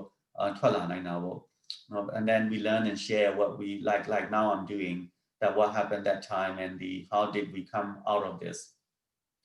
အဲ့ဒီတော့ outbreak လေးပါဘယ်လိုဖြစ်လိုက်လဲပေါ့နော် practice မှာအခုတိတ်မကြသေးပါဘူး3ပတ်လောက်ပဲရှိသေးတယ်အဲ့ဒါဖြစ်တာ3-4ပတ်လောက်တော့ရှိပါပြီပေါ့နော်အခုတော့အကုန်လုံးကောင်းနေပါပြီ staff တွေလည်းအကုန်လုံးပြန်လာပြီတေပြောက်လည်းမရှိပါဘူးစိတ်ုံတင်လိုက်ရတော့မရှိပါဘူးအဲ့တော့ကောင်းအောင်မမဲ့ဒါပေမဲ့တော်တော်လေးတော့ learning လေးရလိုက်တာပေါ့နော် so that's what's happening in our local area so going back ပေါ့နော်ကျွန်တော်တို့ရဲ့ဒီ primary care ကခုနကတော့ဆရာဆိုပြီးပြောသွားတယ်လို့ပဲဆရာမ AAT ပြောနေလို့ပဲပေါ့တကယ်ကို change တစ်ချိန်လုံးကို transform လုပ်ပါဆိုတဲ့ပုံစံမျိုးနဲ့ပဲအများကြီး challenge ဖြစ်နေတာပေါ့နော်ဒီ covid တစ်ခုလုံးမှာဒီလိုမျိုး transform လုပ်ဖို့ immediate challenges တွေကခုနဆရာဆိုပြီးပြောသွားရဲဆိုရင် keeping the service going အဲ့ဒါတော့ပထမဆုံး important ပေါ့နော်ဘယ်လိုမျိုးဆက်ပြီးတော့လုပ်ရမလဲ model of ဘယ်လို service delivery လုပ်မလဲဒီအခါကျတော့ဒီ safety of the staff နဲ့ PPE ပြဿနာတွေပြီးတော့ဒီ covid နဲ့ပြဿနာတွေလည်းခရက်ထီအောင် uncertainty ပါ condition and management ကမတေချာပထမပိုင်းမှာ normal လည်း guideline တွေမရှိခဲ့ပါဘူးပထမ2လ3လထိကတော့ပြီးရင်ဒီ normal မှာ vulnerable group ဆိုတာကတော့အသက်ကြီးတဲ့လူတွေပေါ့နော် care home တို့ house bound တို့အဲ့လို patient တွေကိုလည်းဘယ်လိုဆက်ပြီးတော့ service ပေးမလဲဆိုတဲ့ပြဿနာ challenges တွေနောက် funding တွေဒါတွေတော့ immediate challenges တွေပေါ့နော်အဲ့တော့ covid ဒီ general practice ကကြုံခဲ့ရတာပေါ့အဲ့လိုကြုံခဲ့ရတဲ့အချိန်မှာဒါလေးကိုကျွန်တော်ခဏပြောချင်တာကျွန်တော်တို့ရဲ့ဒီ structure လေးပေါ့နော်ဒီ support structure လေးပေါ့ဘယ်လိုမျိုးရှိလဲပေါ့ကျွန်တော်တို့အခုဒီအပြာလေးနဲ့ဒီအပြာရောင်လေးနဲ့ပြထားတဲ့ဟာအဓိကပြောချင်တာပါ NHS England ကတော့နေရာတိုင်းမှာ local NHS England တွေရှိပါတယ်I work for one of them locally and then after that အောက်မှာအပြာလေးထပ်ပြထားတာမှာ clinical commissioning group ဆိုတာရှိပါတယ် CCG ပေါ့နော်သူကတော့ commissioning ဒီ primary care ရော secondary care ရောအကုန်လုံး commission လုပ်တာပေါ့ funding ရောနောက် monitoring ရောလုပ်ပါတယ်အောက်မှာမှသူ primary care ကအဲ့အောက်မှာပေါ့နော်ပြီးလို့ရှိရင်ဒီဘက်မှာဆိုလို့ရှိရင် regulator တွေရှိတယ် CQC ဆိုတာကဒီ practice တွေ regular quality monitor လုပ်တဲ့ဟာရှိတယ်နောက် health watch ဆိုတာကျွန်တော် local council ပေါ့နော် local council local government ကနေပြီးတော့အဲ့ဒါကြောင့် patient group ပါ patient တွေ monitor လုပ်တာပေါ့နော်ဘယ်လိုသွားဒီ practice ကဘယ်လိုဖြစ်နေလဲဒီဘက်ကဘယ်လိုအားတွေအကုန်လုံးဆွေးနွေးရရှိပါတယ်ဆိုဒီ group တွေနှပြချင်တာကဘယ်လို support ဘယ်လိုမျိုး link လုပ်လိုက်လဲဘယ်လို covid မှာဒီ group တွေကဘယ်လို support လုပ်လဲဆိုတာသိစေချင်လို့ပါအဲ့ခါကျတော့ကျွန်တော် CCG ကနေတော့ဘာတွေလုပ်ရလဲဆို CCG ကနေ clinical commissioning group လို့ခေါ်တာပေါ့တော့အဲ့မှာကျတော့ CCG service တွေအကုန်လုံးရပ်လိုက်ပါတယ်ရပ်ကျန်တဲ့ဟာတွေအကုန်လုံး meeting တွေအကုန်လုံးရပ်ပြီးတော့ emergency covid cell ဆိုပြီးတော့ပြောင်းလိုက်တယ် emergency covid cell မှာကဘာတွေပါဘယ်သူတွေပါလဲဆိုတဲ့ခါကျတော့အလုံးလုံးနေတဲ့ GP တွေပါဟိုအလုံးလုံးနေတဲ့ GP တွေတကယ် hands on ခုလုံးနေတဲ့ GP တွေရောနောက် managers တွေနောက်ကျတော့ public lay members တွေလည်းပါပါတယ်သူတို့အားလုံးကိုဖွဲ့စည်းလိုက်ပြီးတော့ဒီလိုမျိုး cell တွေအကုန်လုံးခွဲလိုက်တာပေါ့ primary care cell ဆိုတာကတော့ GP တွေကိုပဲဒီနေ့တိုင်းလုပ်နေရလုပ်ပြီးကြည့်ပေးဖို့သူတို့ support လုပ်ဖို့နောက် care home cell တော့ end of life နဲ့နောက်ကျတော့လူနာတွေအဲ့လိုမျိုး end of life group ကတော့ဒီဘာပေါ့နော်ဒီ care home မှာဒီ covid ကြောင့်ပဲတည်တဲ့လူတွေဖြစ်ဖြစ်တခြား cancer ရောဂါနဲ့တည်နေတဲ့လူတွေသူတို့ရဲ့ support ကိုမရက်သွားအောင်သူတို့ဘယ်လိုလုပ်ပေးရမလဲဆိုတော့ ဆွေးနွေးဖို့ group data တွေ data ဆိုတာကျတော့ဒီ collect လုပ်ခဏ AG collect လုပ်တော့မျိုးပေါ့ survey တွေနောက်ဒီ prevalence တွေဘယ်လိုဖြစ်နေလဲဆိုတာကို data နဲ့ communicate လုပ်တဲ့ group နောက် testing group ပေါ့ covid testing လုပ်ဖို့အတွက်ဘာတွေဖြစ်နေလဲအခုချိန်မှာ update တွေပေးဖို့အတွက် group ရယ်နောက် restoration and recovery cell အဲ့လို cell တွေအကုန်လုံးခွဲလိုက်တာပေါ့နော် CCG ရဲ့ channel အလုပ်တွေအကုန်လုံးရပ်သွားပြီးတော့ NHS စင်္ဂလန်မှာရော CCG မှာဒီလိုမျိုး cell တွေခွဲပြီးတော့ primary care ကို support လုပ်ဖို့ဆိုပြီးတော့ဖွဲ့စည်းလိုက်ပါတယ်အဲ့ခါကျတော့အဲ့ဒီကနေပြီးတော့မှတစ်စင်သူကဘာတွေလုပ်လိုက်လဲဆိုတော့ hot hub ပေါ့ခုနဆရာတို့ပြောလို့မျိုးဟော fever clinic လို့ခေါ်တဲ့ဟာပေါ့ hot hub ကျွန်တော်တို့နေရာမှာဆိုရင် hot hub ကLeicester City မှာ3ခုcounty မှာ4ခုဆို9ခုပေါ့နော်ဒီ LLR ဆိုတာကျတော့ city နဲ့ county နဲ့ဖွဲ့ထားတော့ Leicester share ပေါ့အဲ့မှာတော့9ခုပေါ့ clinic ဖွင့်လိုက်ပါတယ် hot hub ကျွန်တော်အဲ့ဒါခုန AG လို့ပြောလို့ပေါ့နော်ဒီ we can only do that because of the support from the CCG and local government ပေါ့ဒီဒါကြောင့်မလို့ GP တွေလိုက်လာပြီးတော့လှုပ်ကြပါတယ်ဒါပေမဲ့နောက်ကနေပြီးတော့ဖွဲ့စည်းပေးတာအကုန်လုံးကဒီ support တွေအရောင်းကောင်းလိုက်ပါတယ်နောက် PPE delivery ပေါ့နော်အဲ့နေရာတိုင်းမှာရောက်ဖို့ခုနဆရာစုပြီးပြောရလို့မျိုး digital consultation ကတော့အရန်ကိုတွင်ချေအောင် support လုပ်လိုက်ပါတယ်ဟိုပြောချင်တာကတော့ဒီ positive out of negative ပေါ့လေဟို digital transformation in the NHS ကတော့လေဟို10နှစ်စာလောက်ကလေဟိုပြီးခဲ့တဲ့6လအတွင်းမှာဖြစ်သွားတာ10နှစ်လောက်မှမဖြစ်နိုင်တဲ့ဟာကအဲ့လိုမျိုးပေါ့နော် we advance so much in digital consultation ပေါ့နော်ဟိုတဲ့ digital consultation not only GP practice မှာလည်းမဟုတ်ပါဘူးအလုပ်တွေမှာရောဒီ home working အလုပ်တွေမှာရောဒီ Zoom နဲ့ပတ်သက်တဲ့ technology တွေနောက်ဒီခုနဆရာဆိုပြီးပြောတဲ့ AQRX ဆိုတာက one of the software technology တွေနောက်ပြီးတော့ care home တွေမှာရောပဲကျွန်တော်တို့ကဒီ tablet တွေပို့ပြီးတော့အားလုံးက free of charge ပေါ့ tablet တွေကိုပို့ပေးထားတယ် patient တွေက patient carer တွေကအဲဒီ tablet တွေကနေတစ်ဆင့် video call တွေခေါ်လို့ရအောင်လို့ဆရာအနေနဲ့ video call ပြောလို့ရအောင်ဆိုပြီးတော့သူတို့စီအားလုံးကိုဒီ iPad တွေပို့ပေးတယ်ပြီးတော့သူတို့အားလုံးတော့ set monitor တွေပို့ပေးတယ် set monitor တွေဆိုတာဒီ high risk patient တွေပေါ့နော် COPD patient တို့နောက် high risk care home မှာလုပ်နေတဲ့လူ care home patient တို့ပါဆို set monitor တွေ free of charge ပို့ပေးတယ် thermometer တွေ free of charge ပို့ပေးတယ်အိမ်မှာအကုန်လုံးထားပေးတဲ့အခါကျတော့ GP တွေ video consultation လုပ်တဲ့အခါကျရင်လွယ်သွားတာပေါ့ telephone consultation လုပ်တဲ့အခါကျရင်သူတို့ thermometer သူတို့ temperature သိကျင်နေဆိုရင်သူတို့အဲ့မှာသူတို့အိမ်မှာ equipment ရရှိပြီးသားအဲ့ဆိုသူတို့တိုင်းလို့ရတယ်ပြောလို့ရတယ်ဘာတွေသူတို့ temperature ပါလဲ oxygen saturation ပါလဲပေါ့နော်အဲ့လိုနောက်ခံနေဒါတွေကိုပို့ပေးထားတဲ့အတွက်ကြောင့် GP consultation ကလွယ်သွားတာပေါ့ video consultation လုပ်ရမှာရန်လွယ်သွားပါတယ်နောက် home visiting service ကိုတတ် set up လုပ်ပေးထားပါတယ်ကျွန်တော်တို့စီမှာကဟို BAME staff တွေတော်တော်များပါတယ်ဟို Leicester is one of the metropolitan city ပေါ့ metropolitan cities so a lot of them are foreigners ဆရာဝန်တွေကတော်တော်များကျွန်တော်လူမျိုးပဲ foreigners တွေ Asian doctors တွေအများများပါတယ်အဲ့ခါကျတော့ဒီ covid မှာကဒီ South Asian doctors တွေ high risk ပိုဖြစ်တယ်ဆိုတဲ့အခါကျတော့တော့ဒုက္ခတော့ရောက်ကြတာပေါ့တော်တော်များ GP တွေက face to face လုံးဝမလုပ်နိုင်ကြပါဘူးလုပ်နိုင်ကြတဲ့အခါကျတော့တို့ဒီ online ကိုအားကိုးရတယ် home visiting ကတော့တတ် service တစ်ခုဖွင့်ပေးပါတယ်တတ်ဟို organization တစ်ခုကိုခေါ်ပြီးတော့ private organization တစ်ခုက contract လုပ်လိုက်တာပေါ့ contract လုပ်ပြီးတော့တို့က specialist nurse တွေကိုတုံးပါတယ်အဲ့မှာတို့က care home တွေတွားဖို့လို့ home servicing တွားဖို့လို့တို့ကအကူအညီပေးပါတယ် GP ကိုနောက်ကျွန်တော်တို့စီမှာဒီအရန်ကောင်းတဲ့တစ်ချက်က shielding ဆိုတာရှိပါတယ် shielding support ကတော့ဘာလို့ လဲဆိုတော့ဒီcentral data တွေရှိတယ် patient တွေရဲ့ data က centrally available ဖြစ်တယ်ကျွန်တော်ဘာလို့ လဲဆိုတော့ကျွန်တော်အဲ့မှာ computer မှာထိုင်ပြီးတော့ဒီ practice 50လောက်မှာဒီ patient တွေရဲ့ list တွေပေါ့နော် high risk patient တွေကဘယ်သူတွေလဲဆိုတော့ကျွန်တော်ကြည့်လို့ရတယ်ကြည့်လို့ရဒီတမျိုးလုံးရဲ့ patient ကိုကျွန်တော်ကြည့်လို့ရတယ် computer ကနေပြီးတော့အဲ့မှာ high risk patient တွေကိုကျွန်တော်တို့နေရာနေပြီးတော့ centrally စာတွေပို့ပါတယ်အဲ့ဟိုသူတို့ဘာလို့ရမလဲဒီစေကနေမသွားဘူးဘယ်ဥမာတခြားနေရာတွေဘယ်နေရာမသွားရဘူးဘာလို့လေးရလဲစေကမှာဆိုဆရာအောင်ခေါ်ရင်သွားလို့ရတယ်ဆရာအောင်မခေါ်ရင်မသွားရဘူးပြီးလို့ရှိရင်အပြင်မထွက်ဘူးအကုန်လုံးပေါ့နော်သူ regulation တွေ shielding ဆိုပြီးတော့သူတို့ကအရန်ကို high risk patient တွေပေါ့သူတို့ကဖြစ်လို့ရှိရင်စိတ်ယုံတင်တီးရောက်သွားနိုင်တဲ့လူနာမျိုးတွေပေါ့အဲ့လိုမျိုးလဲ shielding support ကိုတော်တော်များပေးလိုက်တဲ့ခါကျတော့ခုန AG ပြောလို့ prevention is better than cure ဆိုတာဒီကဲမှန်ပါတယ်ဆိုတော့အဲ့ shielding patient တွေကိုလုပ်နိုင်လို့ဒါကျွန်တော်တို့ရဲ့ mortality rate ကနောက်မလို့ရှိရင်ဒီထက်အများကြီးများသွားမှာပါ through shielding on me and the patient is you the contact may like the COVID contact machine like the high risk patient here to dolio that's one of the good service we did. And testing cell we are doing that time at the testing the drug in the Gari cow below the children also less time also extended outbreak to the Hajaro. The city center must in 9 of the cow below test of bar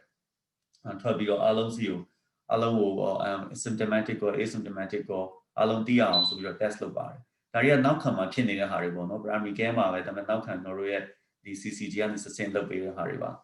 Now, the Kuara Norma Yangang the communication neighbor, the sit rep look for it or situation reporting bono around the Tobago or sit rep look for like double. The nascent reporting sheet from the practice to CCG and from the CCG to practices for nascent reporting sheet. I'm at the Kuku Padavi to general outbreak, not practice my outbreak here. I don't know situation reporting at the Nilo I knew it, Chachima phone gory lare. I knew it all on the wire, to know my parikin in the practice, my Bakuni Lunile. Along support the phone call lare, PPE report be out lare, along Banaka, lower Puni, Coloma, and reporting on the same Yavares. No, I love your communication channel rate, low bait havare, with her dependent upon Luya, the sharp practice Ware, Lunari Sile to Yaware, etc. Reporting has been very useful during this pandemic. Pero, what went well, what went well, clinical leadership the clinic the GP front line GP leader step up step up not only for their practice but just for the wider group and the wider population for the whole city. There are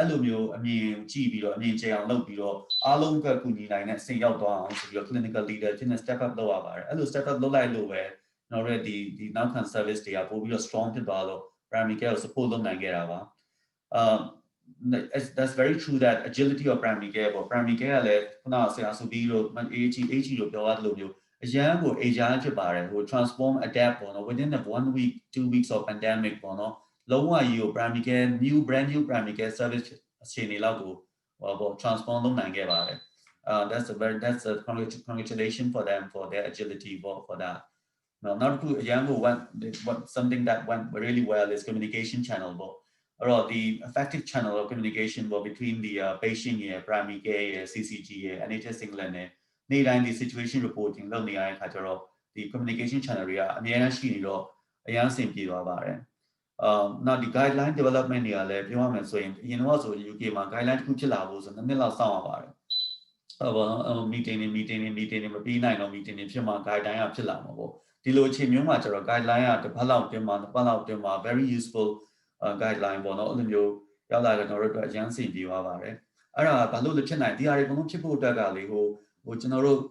routine working bureaucracy committee the committee the other approved COVID area decision making power throughout the crisis response that's one of the learning point the restoration the bureaucracy of the bureaucracy research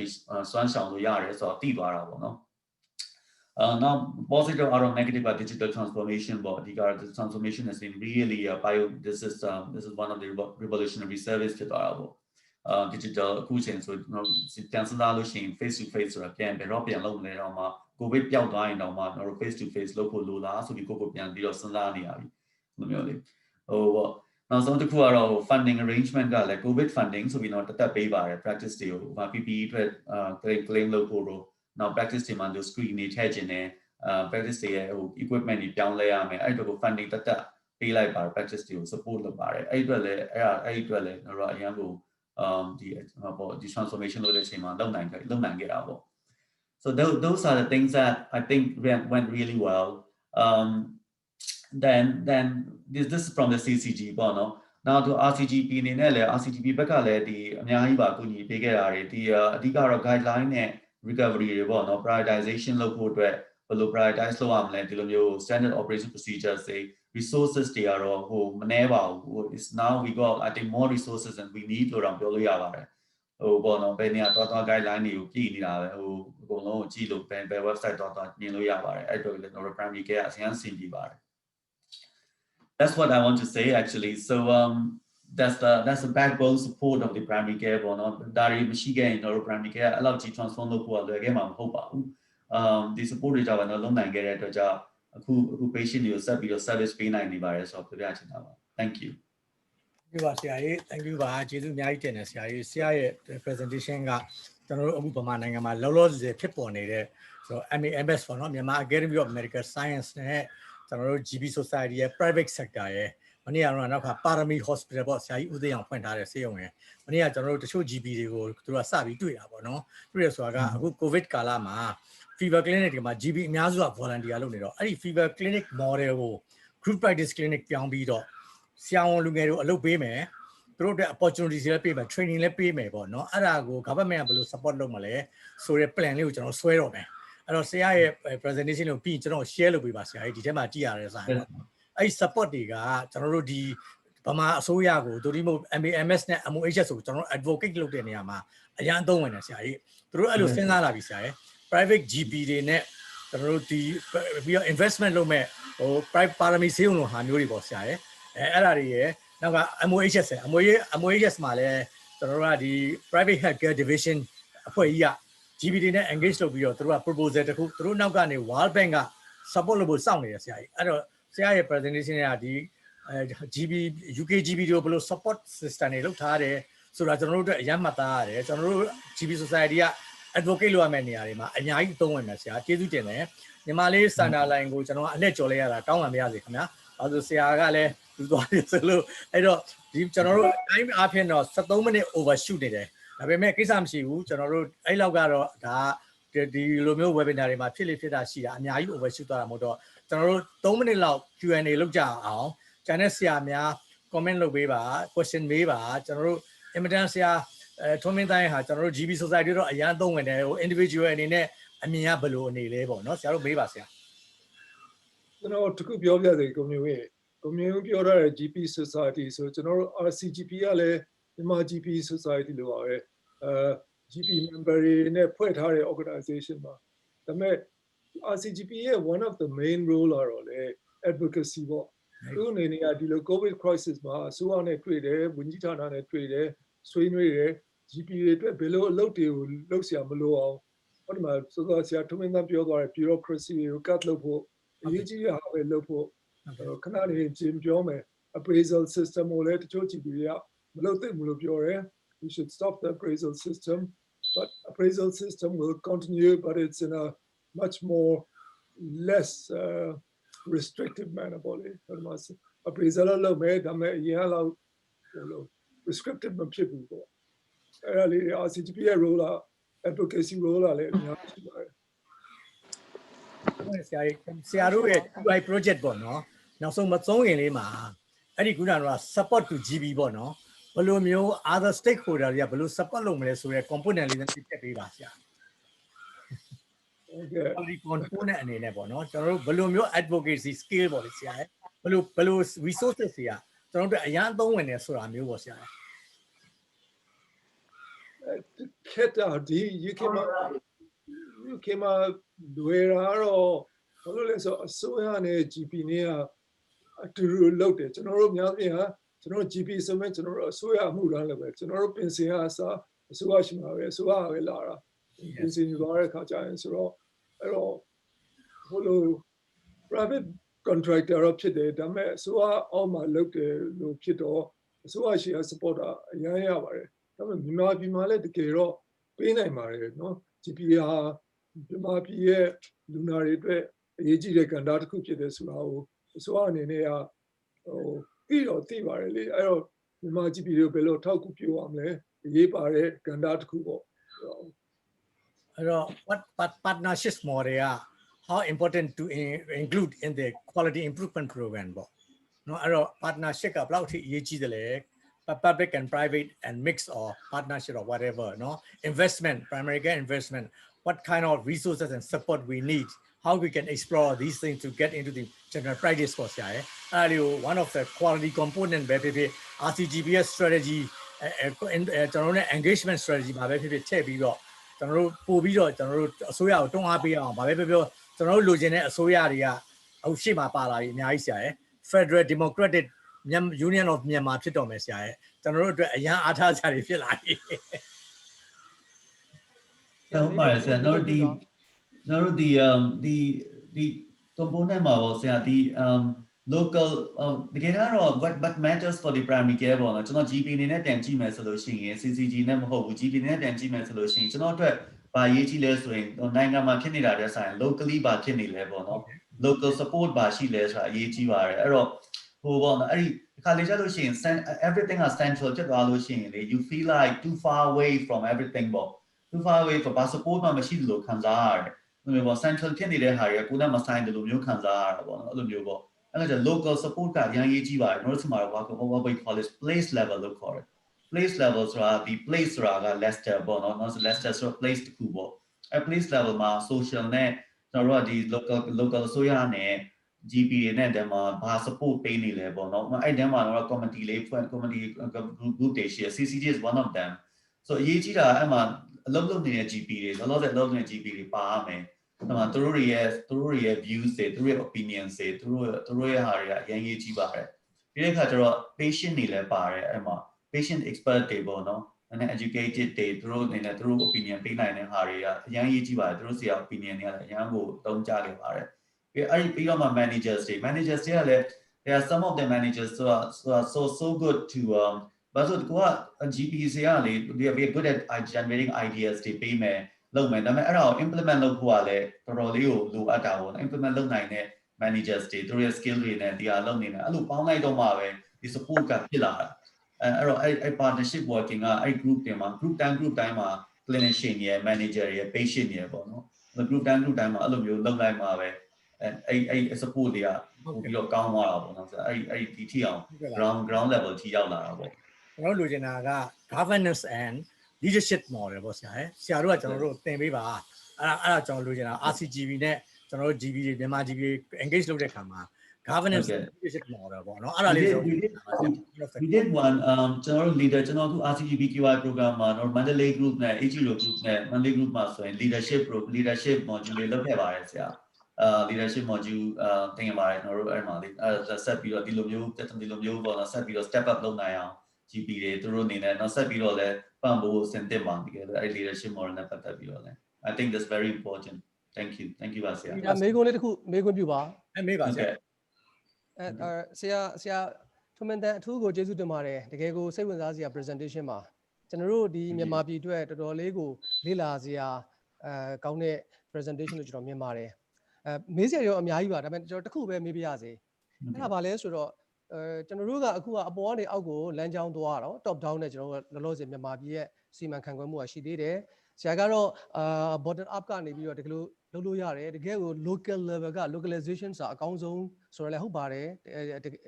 ကျွန်တော်တကယ်ကိုထောက်ခံပါတယ်အဲ့ဒီမှာတစ်ချက်ကဆရာ sharing support service ဆိုပြီးတော့ဆရာပြောတဲ့ message ပေါ့နော်အဲ့ဒီမှာတကယ်ကို data တွေကိုကြည့်လို့ရတယ် high risk တွေကိုဆရာကြည့်လို့ရပြီးတော့ information တွေကို disseminate လုပ်လို့ရတယ်တကယ်ကို patient center approach နဲ့သွားလို့ရတယ်ပေါ့နော်အဲ့ဒီ data service ကိုဘယ်သူကကြည့်ခွင့်ရတာလဲဆရာအားလုံးကကြည့်ခွင့်ရတာလားဒို့ဒီမဟုတ်ဆရာတို့ champion or lead ကပဲကြည့်ခွင့်ရတာလားဆိုတာသိပြရစီကျေးဇူးတင်ပါတယ်ဆရာကဲကျွန်တော်တို့စိတ်မှာကဟောပေါ့ဒီပြီးခဲ့တဲ့ few years ပေါ့နော် few years ကဒီ center centralization ပေါ့နော် spine လို့ခေါ်တာပေါ့နော် NHS spine လို့ခေါ်တဲ့ service ရှိပါတယ် NHS spine မှာကကျွန်တော်တို့ဒီ practice တွေကနေပြီးတော့ဒီ coded လောက်ထားတဲ့ယောဂတွေပေါ့နော်ဥပမာဒီ COPD severe COPD တို့ cancer တို့ patient on the chemotherapy တို့ on the အဲ့လိုမျိုး coded လောက်ထားတဲ့ဟာတွေ centrally တင်ထားတဲ့အခါကျတော့ကြီးခွင့်ရတဲ့လူပါပဲအားလုံးမကြည့်နိုင်ပါဘူးဟိုသူတို့ကြီးခွင့်ရတဲ့လူ data protection နဲ့ data protection guideline နဲ့သူတို့permit ရထားတဲ့လူပေါ့နော်ကျွန်တော်တို့က one of the clinical lead for the area ဆိုတော့အဲ့ permission လေးရှိတဲ့အခါကျတော့ကြည့်မယ်ဆိုရင်အဲ့ဒါကြီးကြည့်လို့ရပါတယ်အဲ့ permit ရထားတဲ့လူပဲကြည့်နိုင်တာပါအဲ့လိုကြည့်ပြီးတဲ့အခါကျတော့ data အများအားတော့လည်းမမှန်ပါဘူးဘာကြောင့်လဲဆိုတော့ဟိုအများအား update လုပ်နေရတာပေါ့ GP practice ကပဲ update လုပ်ပေးရတာပါဒီ data တွေကိုသူတို့ update လုပ်တာကောင်းလေ data မှန်လေပဲပေါ့နော်အဲ့ဒါဆိုလို့ရှိရင်တချို့က update အားမလုပ်ထားဘူးဆိုလဲ letter မပို့ခင်မှာလူနာစီကိုမပို့ခင်မှာ GP နဲ့ဆွေးနွေးရပါတယ်ဒီလူနာစီကိုဒီ letter ပို့လို့ရပြီလားဒီလူနာတိုင်းရှိရတာတေချာလားပေါ့နော်တေချာရဲဆိုဒီ letter ပို့လိုက်ပါဆိုပြီးတော့တို့စီကိုတို့နဲ့တဆင့်ပြန်ပြီးဆက်သွယ်ပါတယ်အဲ့တော့ဆရာကြီးကျွန်တော်တို့ဟိုနေကျေးဇူးအများကြီးတင်တယ် time ကကျွန်တော်တို့22 minutes လောက် overshoot ဖြစ်သွားတယ်အဲ့တော့ကျန်တဲ့ audience တွေကျွန်တော်ဟိုနေတောင်းပန်ပါတယ်နောက်တစ်ခုကဆရာဂျမာလေးဟိုကျွန်တော် participant ကဟို100ပဲ limit လုပ်ထားတာတွေ့နေတယ်တယောက်ပြီးတယောက်ကျွန်တော်တို့ဝင်တောင်းနေတယ်တောင်းနေတော့အဲ့လူဝင်လို့မရဖြစ်နေအဲ့တော့ဆရာဒါတရားတော့ဆရာကျွန်တော်ကြံတဲ့လူတွေနောက်ပိုင်းကျတောင်းမှကျွန်တော်တယောက်ပြီးတယောက်ဝင်တော့အဲ့100မှာပဲတယောက်ထွက်သွားမှတယောက်ကဝင်လို့ရတာလေကျွန်တော်တွေ့နေရတယ်ကျွန်တော်တို့ဒီ participant list ကို100 limit လုပ်ထားတဲ့အချိန်ကျွန်တော်တို့တောင်ငူကလူတွေကပြောတာ unlimited လို့ကျွန်တော်ပြောထားတော့လူတွေအများကြီးဝင်နေတဲ့အပြင်မှာစောင့်နေရတော့တွေ့ရတယ်ဆရာကြီးအဲ့တော့ကျွန်တော်ဒီမှာတော့ record လုပ်ထားပါတယ်နောက်တော့ကျွန်တော်ပြန်တင်ဖို့ကြိုးစားပါမယ်အဲ့တော့ဘာပဲပြောဆရာတို့ယနေ့2ယောက်ပေါ့เนาะ UK က speaker 2ယောက်အရန်ကျေးဇူးတင်တယ်နောက်အင်မတန်စိတ်ဝင်စားမဲ့ speaker 2ယောက်လည်းစောင့်နေသေးတယ်ချောလှလှလေးတွေလည်းပါတယ်အဲ့တော့ကျွန်တော်ဗမာပြည်ဘက်ကိုပြန်ယူကြအောင်ဆရာအောင်ပြည်စိုးလေးကြီးနည်းနည်းလေးတော့နောက်ကျတယ်ဆရာကလည်း RCGP International ကိုဗမာပြည်မှာကျွန်တော်ထင်တယ်အစောဆုံးရတဲ့လူငယ်တွေကဆရာအောင်လေးပေါ့နော်လူဟိုနေကျွန်တော်တို့ဒီ Edinburgh ရဲ့ကျွန်တော်တို့ဒီ Master Family Medicine လည်းသူတက်နေတာပေါ့နော်ဆရာအောင်ပြည်စိုးကြီးဆရာကဟို teleconsultation တွေရော telehealth တွေရော office care တွေရောလုပ်နေတယ်အဲ့တော့ဆရာ screen လေး share ပြီးတော့ဝင်ပေးပါအောင်ဆရာကိုဆရာလည်းအရင်ဆုံးအများသိပါအောင်မိတ်ဆက်ပေးပါအောင်ဆရာကြီးမင်္ဂလာပါဆရာကျေးဇူးတင်ပါတယ်ကျွန်တော် screen လေး share လိုက်ပါပြီမြင်ရလားမသိခင်ဗျာ screen share ထားမြင်ရပါလားခင်ဗျာမြင်ပါတယ်ခင်ဗျာ okay Mr. Beatrice, let me talk in Burmese because a lot of audience are Burmese, and I hope that the other colleagues from the UK will understand for my talking in Burmese. So, January on Bisuba, Lashiaro GP Society Ma, Executive Committee member Nine, when we volunteer only by the Pakale. Yan Dr. Society Malaysian President in the Town Bureau, doing some Yane look to alone Shibare. General Gorangaro GP Bar, GP educator in Legend of Southern Jara is the Shinibare. So General Dini Sunibi Magaro, telehealth versus home based care during the Myanmar COVID crisis. Bono, 8 topics in the better value, Pure Bimava. So Genoga Piambiro Lila like a Kajaro, the Garo. Telemedicine, telehealth, teleconsultation, COVID Jesus and general, Yeni Gabi Bono, Yeni Gabi, General Tileti Nijabi, low Nijabi Bono, telemedicine, Secure, telehealth, Lubuline, no Jama, if you telehealth advice about Pare, consultation over general, or we must share lunar lobbies, right? I 2 Biosia, Luro, General Mimai. Let's see Mimabima. သွားနေတဲ့ပုံစံကတော့ individual doctors ပေါ့ရှေ့မှာဆရာကြီးဆရာမကြီးလည်းပြောသွားတဲ့အထက်မှာရှိနေတယ်ပေါ့လေ individual doctors ကကျွန်တော်တို့ကဒီဆရာဝန်တွေကလူနာတွေကိုဒီ tele health service တွေပေးတဲ့အခါမှာအခုကအစုံမော့ဖုန်းအပြင်ကို Facebook Messenger တွေကလည်းပေးတယ် Viber ကလည်းကျွန်တော်တို့ကသွားနေရှိပေါ့နော်နောက်ဒါပြင်တော့ WhatsApp တွေ WeChat တွေလည်းကျွန်တော်တို့ကသက်ဆိုင်ရပေါ့နော်သူရဲ့ network like community like သူတို့သုံးတာများတဲ့ဟာတွေရှိနေတယ်အဲ့ channel တွေကတော့ secure ဖြစ်တယ်လားဒါကျွန်တော်စဉ်းစားကြရှိပါတယ်အဆင်ပြေဒါပေမဲ့လည်းအခုချိန်ကြီးကတော့ပြည်သူတွေနဲ့အဆင်ပြေနေတော့ပေါ့တစ်ဖက်ကကျတော့ကျွန်တော်တို့ကတကယ်ကိုပိုပြီး secure ဖြစ်တဲ့ဒီ private platform တွေလေအဲ့ဒါကြီးလည်းကျွန်တော်တို့ကပေါ်လာတာတွေ့တယ်ပေါ့နော်အဲ့ဒါကြီးလည်းကျွန်တော်ပေါ်လာတွေ့ပါတယ်အဲ့တော့အဲ့ခါကျတော့ကျွန်တော်တို့ကဟိုပါပေါ့လေပို့ပြီးတော့စိတ်ချရပါပေါ့ groups of doctors ကလည်းကျွန်တော်တို့က groups of doctors ကအနေနဲ့လည်းလုပ်ပြီးနေတာရှိတယ်အဲ့တော့အခုဆိုရင်ဒီမြန်မာမှာဆို high ကာပေါ့နော် health information communication advice ဆိုပြီးတော့ University of Medicine 2ကဆရာဝန်နဲ့စစ်ကြောင်းသားများစုစည်းထားပြီးတော့ကျွန်တော်တို့ဒါ volunteer on telehealth service ရှိနေတယ်ဆရာမြန်မာနိုင်ငံဆရာဝန်တင် GP Society ကနေလည်းဥဆောင်ထားပြီးတော့တက်ဆိုင်ရာမြို့နယ်အလိုက်GP ဆရာဝန်တွေကနေပြောပေးနေတဲ့ teleconsultation service ကလည်းအများကြီးရှိနေတာတွေ့နေပါလိမ့်မယ်ဒါအပြင် fever clinic တွေကလည်းကျွန်တော်တို့ကဒီ hotline တွေဖွင့်ထားပြီးသူတို့ပေးနေရရှိတယ်ဗျ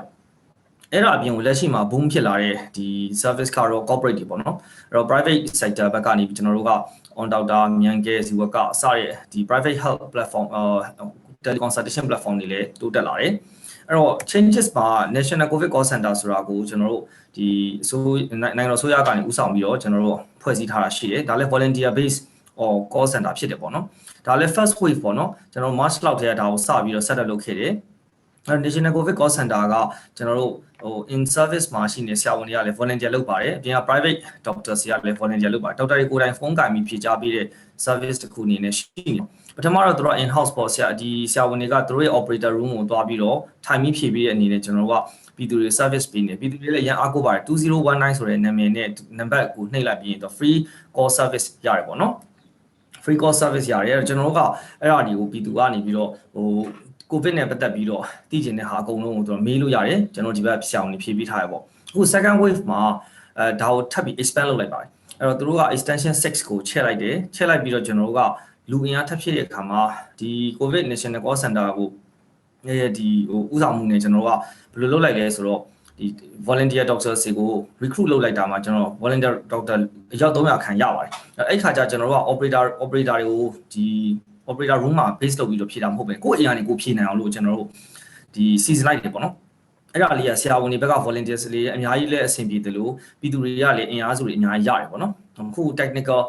support တွေနဲ့တွားနေတဲ့ခါကျတော့ကျွန်တော်တို့အားနည်းချက်တွေတချို့ရှိနေပေမဲ့လည်း2019အတွက်ကိုလှမ်းပြီးဖုန်းဆက်လိုက်တယ်ဆိုရင်မြန်မာနိုင်ငံမှာရှိရမိသူမျိုးဆိုကျွန်တော်တို့ဆရာဝန်နဲ့ဓာတ်ရိုက်တွေ့ဆုံစကားပြောခွင့်တခုရနိုင်တဲ့ဒီသိကျင်နိုင်အားလုံးမီးနိုင်တဲ့မရှင်းလင်းတာကိုဗစ်နဲ့ပတ်သက်တာအားလုံးမီးနိုင်တဲ့အနေအထားမျိုးတွေရှိနေတယ်ပေါ့နော်ဆိုတော့ဒါလက်ရှိမှာကျွန်တော်လေပတ်နေတဲ့ပုံစံလေးပေါ့လေအဲ့တော့ပြောမယ်ဆိုရင်တော့ telehealth service ကကျွန်တော် benefits တွေအများကြီးပဲရှိတယ်အဲ့တော့ဟိုကတဘူးရေဟိုကရယ်ဟုတ်ကဲ့ပါ sorry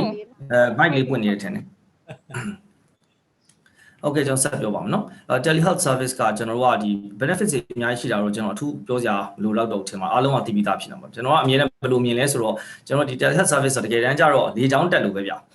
ဒီတော့ဘုံတွေကျဲပြတာဆိုတော့ပြည်သူတွေကြားထဲမှာရှိနေကိုဗစ်ပြဿနာတွေကိုတော့ဘုံကျဲဖြေရှင်းတာပေါ့အဲ့တော့ဘုံကျဲဖြေရှင်းလိုက်တယ်ဆိုတဲ့အတိုင်းကျွန်တော်တို့ကမမြင်ရဘူးဗျာအထဲမှာထိကျင်လဲထိကျင်တဲ့လူတွေထိမထိကျင်တဲ့လူတွေမထိတော့ဖြစ်တယ်ဆိုတော့ဒါတော့အားနည်းချက်တွေရှိတယ်လို့ကျွန်တော်တော့တတိထားမိတာလက်ရှိလုံနေလက်တွေ့လုံနေကြရဲဆရာမအကုန်လုံးကလည်းပါဝင်ပြီးဒါ teleconsultation လုပ်နေကြတဲ့လူဖြစ်တဲ့အတွက်ဒါလည်းကျွန်တော်တို့နားလည်နိုင်တဲ့အနေအထားရှိဆိုတော့တချို့ situation မှာ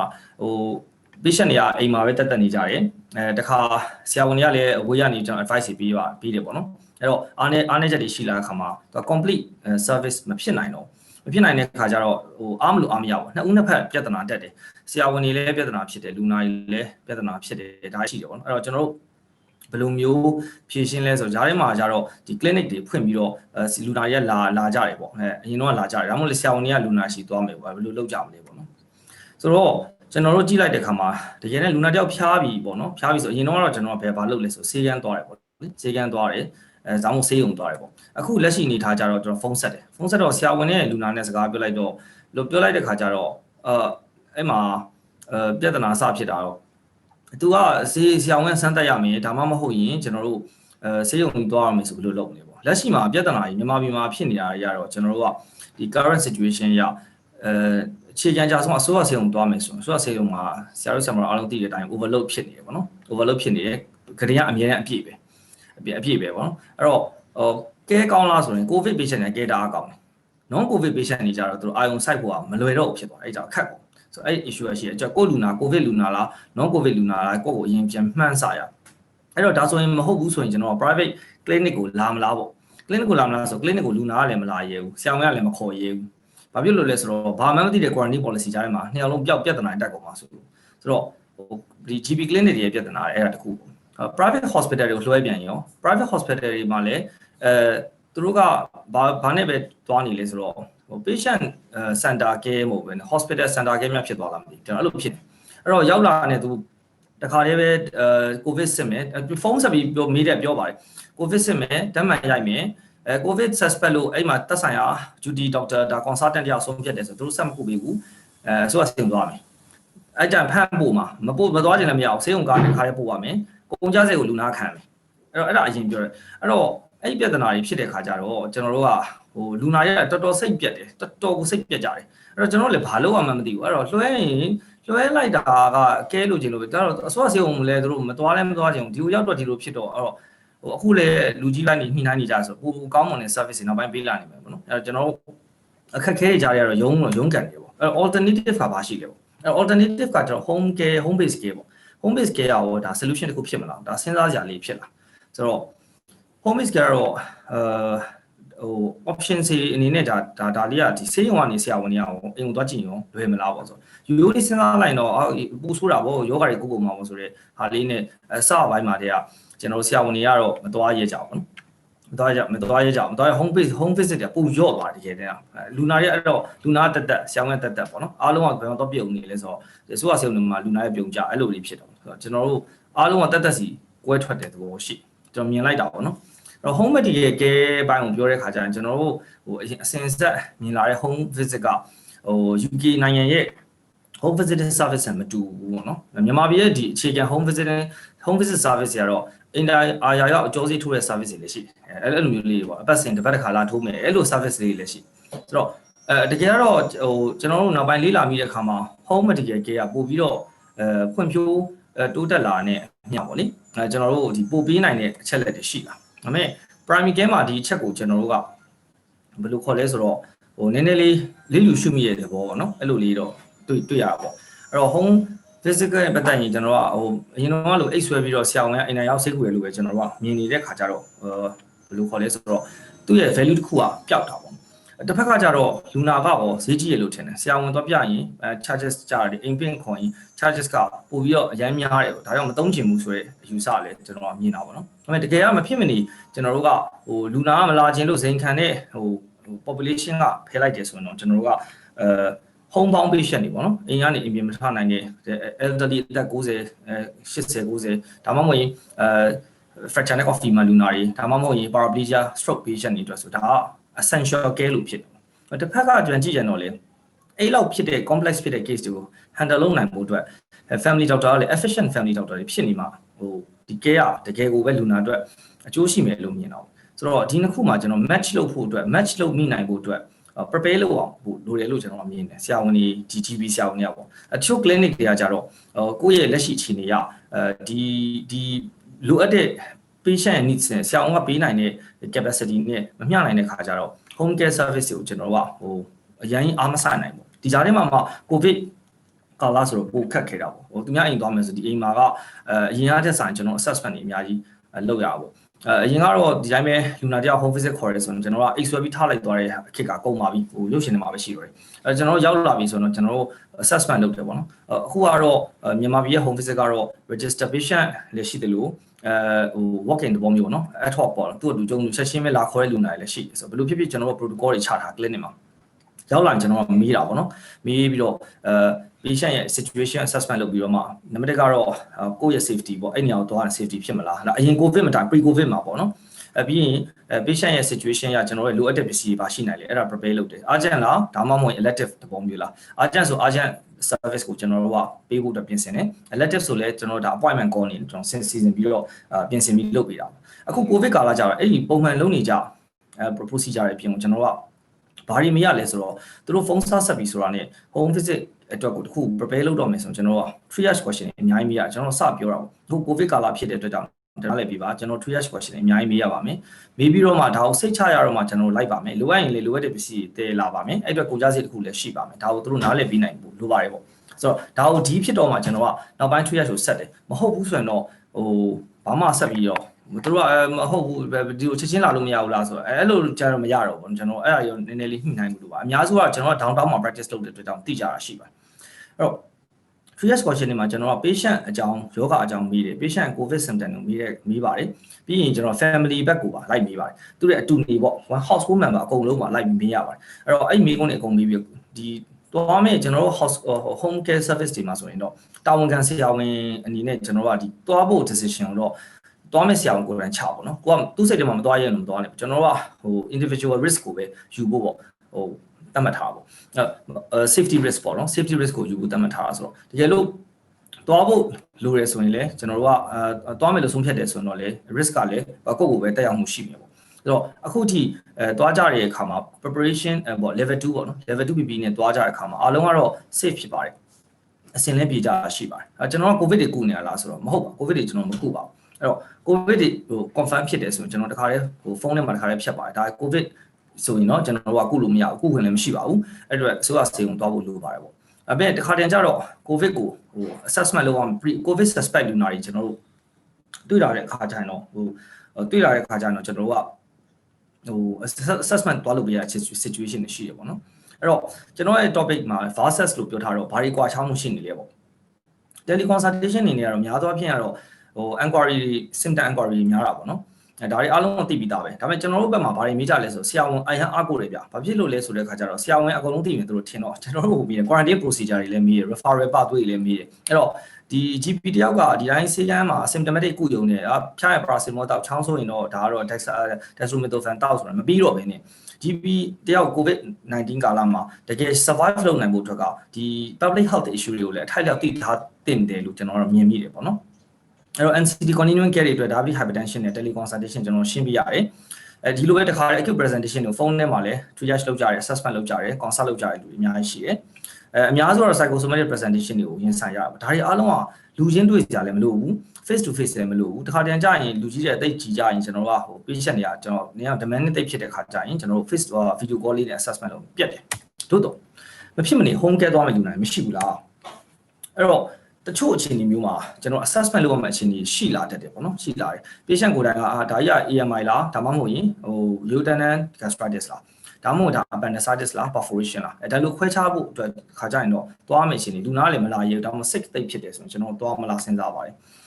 procedural visit တွေကတော့ဒါအရင်အစဉ်အဆက်ရှိထားပြီးသားတခြားဆရာတို့ UK မှာတော့လည်းဘယ်လိုလောက်ကြလဲတော့မသိဘူးเนาะမြန်မာပြည်မှာကျတော့ nursing service ကအားနေတယ်အဲ့တော့ကျွန်တော်တို့အနေနဲ့ GP ရပဲဒီဘိုင်းတွေတောင်းယူထားတယ်လို့ဖြစ်နေတယ် post stroke တွေဆိုရင်တကယ် acute condition လည်းမရှိတော့ဘူးဆိုရင်ဒါ home care ကိုကျွန်တော်တို့တော်တော် complex ဖြစ်တဲ့ case တွေတွေ့ရပါတယ်အဲ့လိုပဲ Jerry လူနာတွေအများကြီးကျွန်တော်တွေ့ရပါတယ် anorexia နဲ့ weakness နဲ့လာတဲ့လူနာတွေကျွန်တော်တို့ဟိုဖြည့်ရှင်းပြရတယ်ဒါကြတော့ဖုန်းထဲမှာဆိုရင်လူကြီးတွေရဲ့symptoms တွေက vague ဒါဖြစ်တယ်ဆရာတို့ဆရာမအားလုံးသိတဲ့အတိုင်း vague ဖြစ်တော့ကျွန်တော်တို့ကစိတ်မချပါဘူးနောက်တစ်ခုကတော့ end of life တွေပေါ့နော်ဒီဘိုင်းတွေမှာဒီနေ့ဘိုင်းတွေမှာကျွန်တော်တို့ဒီအားလုံးခါကြတော့လေ PD ပေါ့ဗျာစိတ်ချမ်းသာပေါ့အဆုံးသက်ဒီမှာသူဆေးရုံလည်းမသွားချင်တော့သွားဖို့လည်းမလိုတော့လို့ထင်တယ် non case malignancy တွေကိုကျွန်တော်တို့မိသားစုပေါ်လူနာကိုတက်တာနဲ့သူတို့ရဲ့ဘဝအဆုံးသက်ခီးကိုကူညီပေးလိုက်နိုင်တဲ့ဟာတွေအများကြီးရှိပါတယ်နောက်ပိုင်းမှာခေတ်စားလာတာတော့ကျွန်တော် hospital at home management တွေပေါ့နော်အဲ့တော့တချို့ case တွေ selected case တွေပေါ့ case တိုင်းတော့ကျွန်တော်လုပ်လို့မရပါဘူးဒါပေမဲ့ selected case တွေဒါနမူနာကျွန်တော်3-4ခုရေးထားတာပါ aspiration pneumonia တွေ urosepsis တွေ cellulitis တွေကိုကျွန်တော်တို့ hospital လိုပဲအိမ်မှာကုတယ်ဒါလို့ကျွန်တော်တို့ကုနိုင်ဒါလွယ်လားလို့လုတ်ခွင့်ရှိလားလုတ်လို့ရလားဆိုတော့အဲ့တော့ကျွန်တော်တို့ hospital လူနာကြောင့် hospital တက်ဘာတွေလိုအပ်လဲဘာတွေလိုပေးနိုင်တယ်လဲပေါ့နော်ဒီဟာကိုကျွန်တော် assessment ပြန်လုပ်တယ်အဲ့နံပါတ်1က patient ကိုကျွန်တော်တို့ကဘာလုပ်လဲဆိုတော့အများတန်း refer လုပ်ပါတယ် first time သူက refer ကို deny လုပ်တယ်ဆိုရင်ကျွန်တော်တို့က deny လုပ်တယ်ဆိုရင် refer deny လုပ်တဲ့အကြောင်းမှာကျွန်တော် counseling လုပ်ပါတယ်ဘယ်လိုမှလက်မခံတော့တဲ့အချိန်မျိုးမှာတော့ HH management ကိုကျွန်တော်လုပ်ပါတယ်တမ်းပြီး HH management တမ်းမလုပ်ပါဘူး HH ကဒီတိုင်းလေးပဲဟိုကိုကုတိုက်တာနဲ့တန်းကုတာမျိုးဆိုရင်တော့ကျွန်တော် conflict တွေဖြစ်နိုင်တယ်ဒါကျွန်တော်တို့တက်ဆုံးဖြတ်ချက်တွေအဲ့လိုသွားပါတယ်နောက်ပိုင်းမှာ minor operation တွေအထိကျွန်တော်လုပ်ရတာရှိတယ် covid ကာလမှာဟိုအရင်လည်း risky တာဖြစ်ပါတယ်ဘယ်လိုဖြစ်လဲဆိုတဲ့ခါကျတော့ထုံးစံတိုင်း patient တွေမသွားရတဲ့ပြဿနာကျွန်တော်ရှင်းရတာပေါ့နော်အခုရင်ဆိုင်လာရတာတော့ဒီရက်ပိုင်းဒီမှာကျွန်တော် post discharge covid patient တွေပေါ့နော်ဆေးရုံကနေဆင်းလာပြီဆိုတဲ့လူနာရင်ဆိုင်ကျွန်တော်တို့အတွက် risk ကပိုများလာပါတယ် swab က negative တချို့လူနာ swab negative နဲ့ပြန်ဆင်းလာတယ်ပြီးတော့တွားကြည့်တော့မှဘာဖြစ်လဲဆိုတော့ positive suspect ဖြစ်နေတယ်အဲ့လိုလေးတွေတွေ့ပါတယ်တချို့ကြတော့အတက်တော့ swab positive တဲ့အဆင်းမှာ swab မယူထားဘဲနဲ့ပြန်ဆင်းလာတယ်အခုဒီဟို critically ill ဖြစ်နေလူနာတွေလည်းတွေ့ပါတယ်ဆိုတော့ဒါတွေကတော့ရင်ဆိုင်ရတဲ့ situation ပေါ့နော်အဲ့တော့ home based care တော့ neglect လုပ်လို့မရတဲ့ situation မှာဒီ situation မှာလည်း teleconsultation လို့ပဲပို့ပြီးတော့လူနာတွေက demanding ပို့ဖြစ်လာကြတာတွေ့ရပါတယ်ပေါ့အဲ့တော့အဆုံးသတ်နေရတော့ကျွန်တော်မြင်ပေါ့နော် if the patient can achieve a care enough for teleconsultation home visit is not necessary ကျွန်တော်အတင်းသွားစရာမလိုပါဘူးလူနာအတွက်လည်းမကောင်းကျွန်တော်တို့လည်းမကောင်းပါဘူးတစ်ဖက်ကတော့ if a home visit is necessary it is worth for patients ပါကျွန်တော်အဲ့လိုမြင်ပါတယ်အားလုံးကျေးဇူးတင်ပါတယ်ခင်ဗျာ thank you ပါဆရာဆရာအောင်ဆိုရင်ဆရာရဲ့ condition လေးကစိတ်ဝင်စားဖို့လည်းကောင်းတယ်အဲ့တော့ကျွန်တော်တို့အချိန်အသိအများကြီးတော့ဟိုဆရာတို့10 minutes presentation ပြီးတော့5 minute တော့ Q&A ပေးရမှာပေါ့နော်အဲ့ဒီနေရာမှာခက်စောစောကကျွန်တော်တို့ဒီ chat box မှာဝင်လာတဲ့မေးခွန်းလေးနှစ်ခုကိုကျွန်တော်နည်းနည်းလေးရှင်းစင်တယ်တစ်ခုကတော့ဆရာဟိမန်ထွန်းဆိုတဲ့ဆရာတယောက်က can you elaborate about COVID cells so who are in this group and what are their functions or COVID virus cell မဟုတ်ပါ particle ပါ virus ဆိုတာ particle ကျွန်တော်တို့ကအထဲမှာ nucleic acid ကိုကျွန်တော်တို့ကအပေါ်ကနေပြီးတော့ spike protein တွေနဲ့အဲ့တော့ကျွန်တော်တို့ capsule လေးနဲ့ပေါ့နော် encapsulated particle ပေါ့နော်အဲ့ဒါလေးကိုကျွန်တော်တို့ဒါကြောင့်လဲကျွန်တော်တို့အထဲမှာ genetic sequence တွေကပြောင်းသွားတာဒါမှမဟုတ် mutation လုပ်တယ်လို့ပြောတယ် cell တွေကိုဝင်မှကျွန်တော်တို့ bacterial cell လို့ကျွန်တော်က cell membrane တို့ mitochondria တို့ cytoplasm တို့ရှိတာမျိုးမဟုတ်ဘူး virus က cell မို့ဒါမှမဟုတ်အပြင်မှာ life မရှိဘူးတော့ပြောတဲ့လူတွေရှိတယ် particle ပေါ့သူတို့ကအထဲမှာအပြင်သူ့အတူသိသွားတယ်ပေါ့နော် cell တစ်ခုတည်းဝင်လိုက်တော့မှသာသူက duplicate တွေဖြစ်တာဒါဆရာတယောက်မေးတာကျွန်တော်နားလေဆိုတော့ရှင်းပြတာပေါ့နော်အဲ့တော့ဒီထဲမှာကျွန်တော်လည်းနားလေတဲ့လူတွေရှိမှာပေါ့နော် duplicate တွေဖြစ်တော့အဲ့မှာလုံရင်းလုံနဲ့အချိန်ကြာလာတဲ့ခါကျတော့ genetic sequence တွေပြောင်းသွားတော့အရင်တော့က D614G ဆိုတာကိုကျွန်တော်တို့ပြောလိုက်သေးတယ်လေဒီ genetic sequence တွေကပြောင်းသွားကြအောင် transmission ကဆယ်စားတက်သွားပါတယ်လို့ဘာလို့ဖြစ်တာပေါ့နော်အဲ့တော့ဒါကဆရာကမေးတဲ့မိန်းကို COVID cells ထဲမှာဘယ်လိုတွေပါတယ်ဆိုတော့ကျွန်တော်ပြောတာဒါ particle လေးဖြစ်ပါတယ် live မဟုတ်ပါဘူး cell တွေဝင်ပြီး infiltrate လုပ်မှ attack လုပ်မှသာလဲ duplication တွေဖြစ် Hello ကိုဆရာပြောလို့ရလားမသိခင်ဗျာဆရာကကျွန်တော် COVID cell ဆိုတာလေအဲ့ဒါကိုပြောတာမဟုတ်ခင်ဗျာအခုနဟိုဆရာ present လုပ်ရတယ်ထဲမှာလေဒီ UK မှာသူတို့ COVID cell က bureaucracy ကိုဖျက်တယ်လို့ပြောတော့လေအဲ့ဒီ group ကိုပြောချင်တာအဲ့ဒီ group ရဲ့ meaning လေးကိုမေးတာပါခင်ဗျာဟိုအဓိပ္ပာယ်နည်းနည်းလွဲနေမှာဆိုလို့ပါ disease တို့ cell တို့ပြောတာမဟုတ်ခင်ဗျာအဲ့ COVID သူတို့ရဲ့ group ထဲမှာဘယ်သူတွေပါလဲပြီးတော့ဒီ bureaucracy ကိုဘယ်လိုဖျက်ပေးခဲ့လဲပေါ့နော်အဲ့ဒါလေးကိုလေ့လာချင်လို့ပါကျေးဇူးအများကြီးတင်ပါတယ်နော်ဆရာဟုတ်ကဲ့ပါဟုတ်အဲ့ဒါလေးတစ်ခုပေါ့နော်standard ကူမှာမေးတာတစ်ခုကကျွန်တော်မြန်မာ GP တွေရဲ့ SOP ပေါ့နော်ကျွန်တော်တို့ဒါတွေကရေးထားပြီးသားဗျကျွန်တော်တို့ first wave တွေကကျမ်းမာရေးဝန်ကြီးဌာနတွေတင်တယ်သူတို့ဘက်ကကျွန်တော်တို့ response မလုပ်ဘူးအခုတော့နည်းနည်းလေးလှုပ်လာတယ်ပေါ့ဗျာလှုပ်လာဆိုတာကကျွန်တော်တို့ဒီ quality improvement project ကို Rangoon General Hospital reinvigorating project ပေါ့ UK based တခုက support လုပ်နေတော့အဲ့ဒီကဆရာနဲ့အခုကျွန်တော်တို့ UK quality improvement program Facebook ကိုကျွန်တော်နိုင်ငံတော်အတိုင်ပင်ခံပုဂ္ဂိုလ်ကတက်ကြည့်ပြီးသွားပြီလို့ကျွန်တော်ယူဆတယ်ကြည့်ပြီးတော့သူတို့ကဘယ်လိုလဲဆိုရှင်ကျွန်တော် private GP တွေပါဝင်ဖို့ဆိုတဲ့အနေအထားလေးပါလာတော့လွန်ခဲ့တဲ့2ရက်လောက်အတွင်းကပဲတို့နည်းနည်းအတန်ပြီးလာတယ်ဒါမှမဟုတ် MBMS ကကျွန်တော်တို့ချိတ်တယ်နောက်ကကျရင်ခုနဟိုနေလှိုင်းအနေကျွန်တော်တို့ဒီပါရမီဆေးုံကြီးကဝင်လာတယ်ဝင်လာပြီးတော့ကျွန်တော်တို့ရှေ့ပြီးတော့ဘယ်လို invest လုပ်ကြမလဲပေါ့နော်အဲ့လို business model နဲ့တွားမယ်ပုံစံမျိုးလေးရှိလာတာပေါ့နော်အဲ့တော့ SOB ဒီကျွန်တော်တို့ GB Society အမြင်နဲ့တော့လုတ်ကားပြီးသွားပြီသူတို့ထပ်မံ contact လုပ်လာရင်ကျွန်တော်တို့နဲ့ညှိပြီးတော့ကျွန်တော် guideline တွေကိုပြင်ပါမယ်အဲ့တော့ခုနပြောတဲ့ဟို cell လေးကိုဆရာထွန်းမင်းတန်းရှိသေးလားမသိဘူး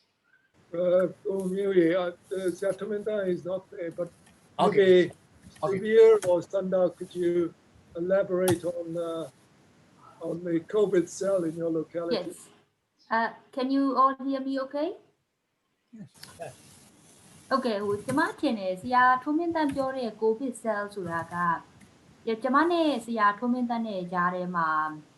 နည်းနည်းလေး꿰တာကသူတို့ကအင်္ဂလန်ဆိုတဲ့အခါကျတော့သူတို့မှာ NHS အင်္ဂလန်ရှိတယ် NHS အင်္ဂလန်ကတစ်မျိုးပေါ့နော်ကျမတို့ကကျတော့ Wales ဆိုတော့ကျမတို့က NHS Wales အဲ့ခါကျတော့ကျမတို့ကတစ်မျိုးပေါ့ခုနသူပြောသွားတဲ့ဟာတွေထဲမှာ NHS အင်္ဂလန်က NHS Wales ကတော့နည်းနည်းလေးပို့ပြီးတော့ organize ဖြစ်တယ် support ကလည်း NHS အင်္ဂလန်ကပိုကောင်းပုံရတယ်ကျမတို့စီမှာကြတော့သူတို့ရဲ့ COVID cell ဆိုတာကကျမတို့ရဲ့ COVID hub ဆိုတာနဲ့တူလိမ့်မယ်ကျမတို့ပထမ first wave မှာတော့ကဆရာခုနကတော့နေတဲ့ဒီ COVID ကြောင့်မို့လို့ discrimination တွေရှိသလားဆိုတာ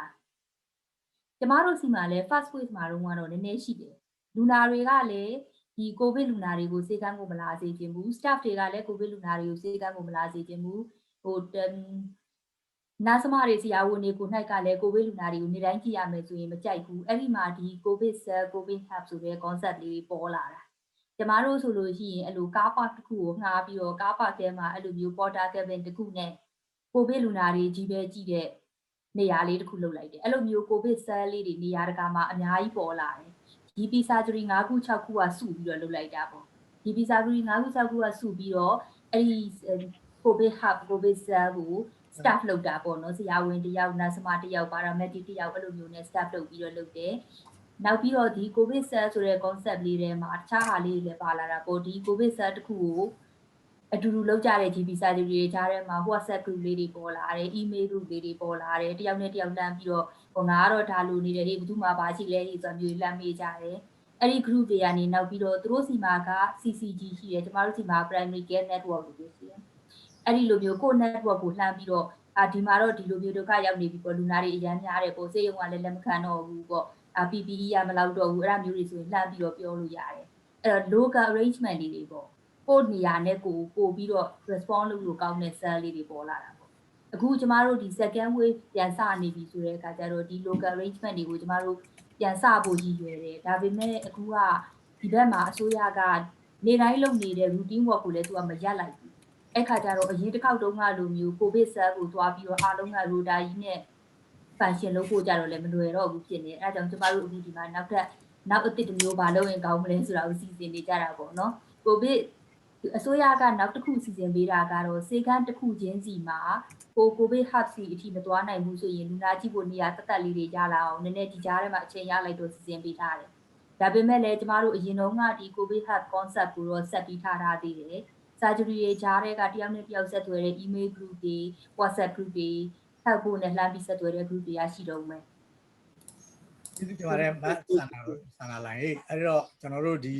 ဆရာဟိမင်းတုံးလည်းကျင်းသားလိမ့်မယ်ထင်တယ်သူမိကုန်းလေးကိုမဆန္ဒကဝင်ဖြည့်ပေးသွားတာเนาะအဲ့တော့ဆရာအောင်ပြီးဆိုရဲ့presentation လေးကိုကျွန်တော်တို့ဒီ2ယောက်3ယောက်လောက်နည်းနည်း question ပဲဖြစ်ဖြစ် comment လေးပဲဖြစ်ဖြစ်ပါအောင်ခင်ဗျာကျွန်တော်တခုပြောရစီတမျိုး GP Society မြန်မာ GP Society ကိုဟိုလိုလက်ကုပ်တီးကြတော့ပါအခုလိုခေါင်းဆောင်လုပ်ပြီးတော့ဒီဗမာပြည်တွေလုံးမှာဖြတ်ပြီးတော့ဒီ daily health လူနာတွေရအောင်လို့လုပ်ပြီးတဲ့အတွက်အများကြီးအားကြပါတယ်မြန်မာ GP Society ကဒီရက်ပို့ပြီးတော့အားသာလာမယ်လို့ယူဆပါတယ်ပြီးတော့လည်း volunteer လုပ်တဲ့မြန်မာဆရာဝန်တွေကိုလည်းအင်တာမလေးစားပါတယ်ဒီလိုတောင်းယူပြီးကိုကျိုးဆုံးပြီးလုပ်ပြီးတော့ကျေးဇူးတင်ပါတယ်ဆရာကြီးဆရာအောင်ပြီးဆိုဆရာကိုမြူဟိုကျမဆရာကိုအောင်ပြီးဆိုအတွက်နည်းနည်းလေး comment ပြောပေးလို့ရမလားရတာပေါ့ဆရာအောင်ပြီးဆိုအခုလုပ်ချင်တဲ့ hospital to home လို့ situation တွေကကျမအခုဒီမှာ UK မှာလုပ်နေတဲ့အရာပေါ့နော်ကျမက elderly care ကို specialize လုပ်တယ်ဆိုတော့ကျမ care home တွေကိုတာဝန်ယူတယ်ပြီးတော့ဆေးရုံကိုမသွားနိုင်တော့လောက်အောင်အဲ့လိုမျိုး quality of life မကောင်းတော့ဘူးဆေးရုံသွားဖို့ ventilator တွေဘာတွေတင်ဖို့ ICU ရဲသွားဖို့အတွက်မကောင်းဘူးမဖြစ်တင်ဘူး appropriate မဖြစ်ဘူးဆိုတဲ့လူနာမျိုးတွေဆိုရင်ကျမတို့ community ထဲမှာကျမနဲ့ acute response team ဆိုတဲ့ team တစ်ခုပေါင်းပြီးတော့ခုပေးကြတယ်အဲ့ဒီ acute response team က mainly ကတော့သူက advanced nurse practitioner တွေ paramedic တွေနဲ့ဖွဲ့ထားတာပေါ့သူက nurse မတွေပါတယ် paramedic တွေပါတယ်အဲ့တော့ကျမက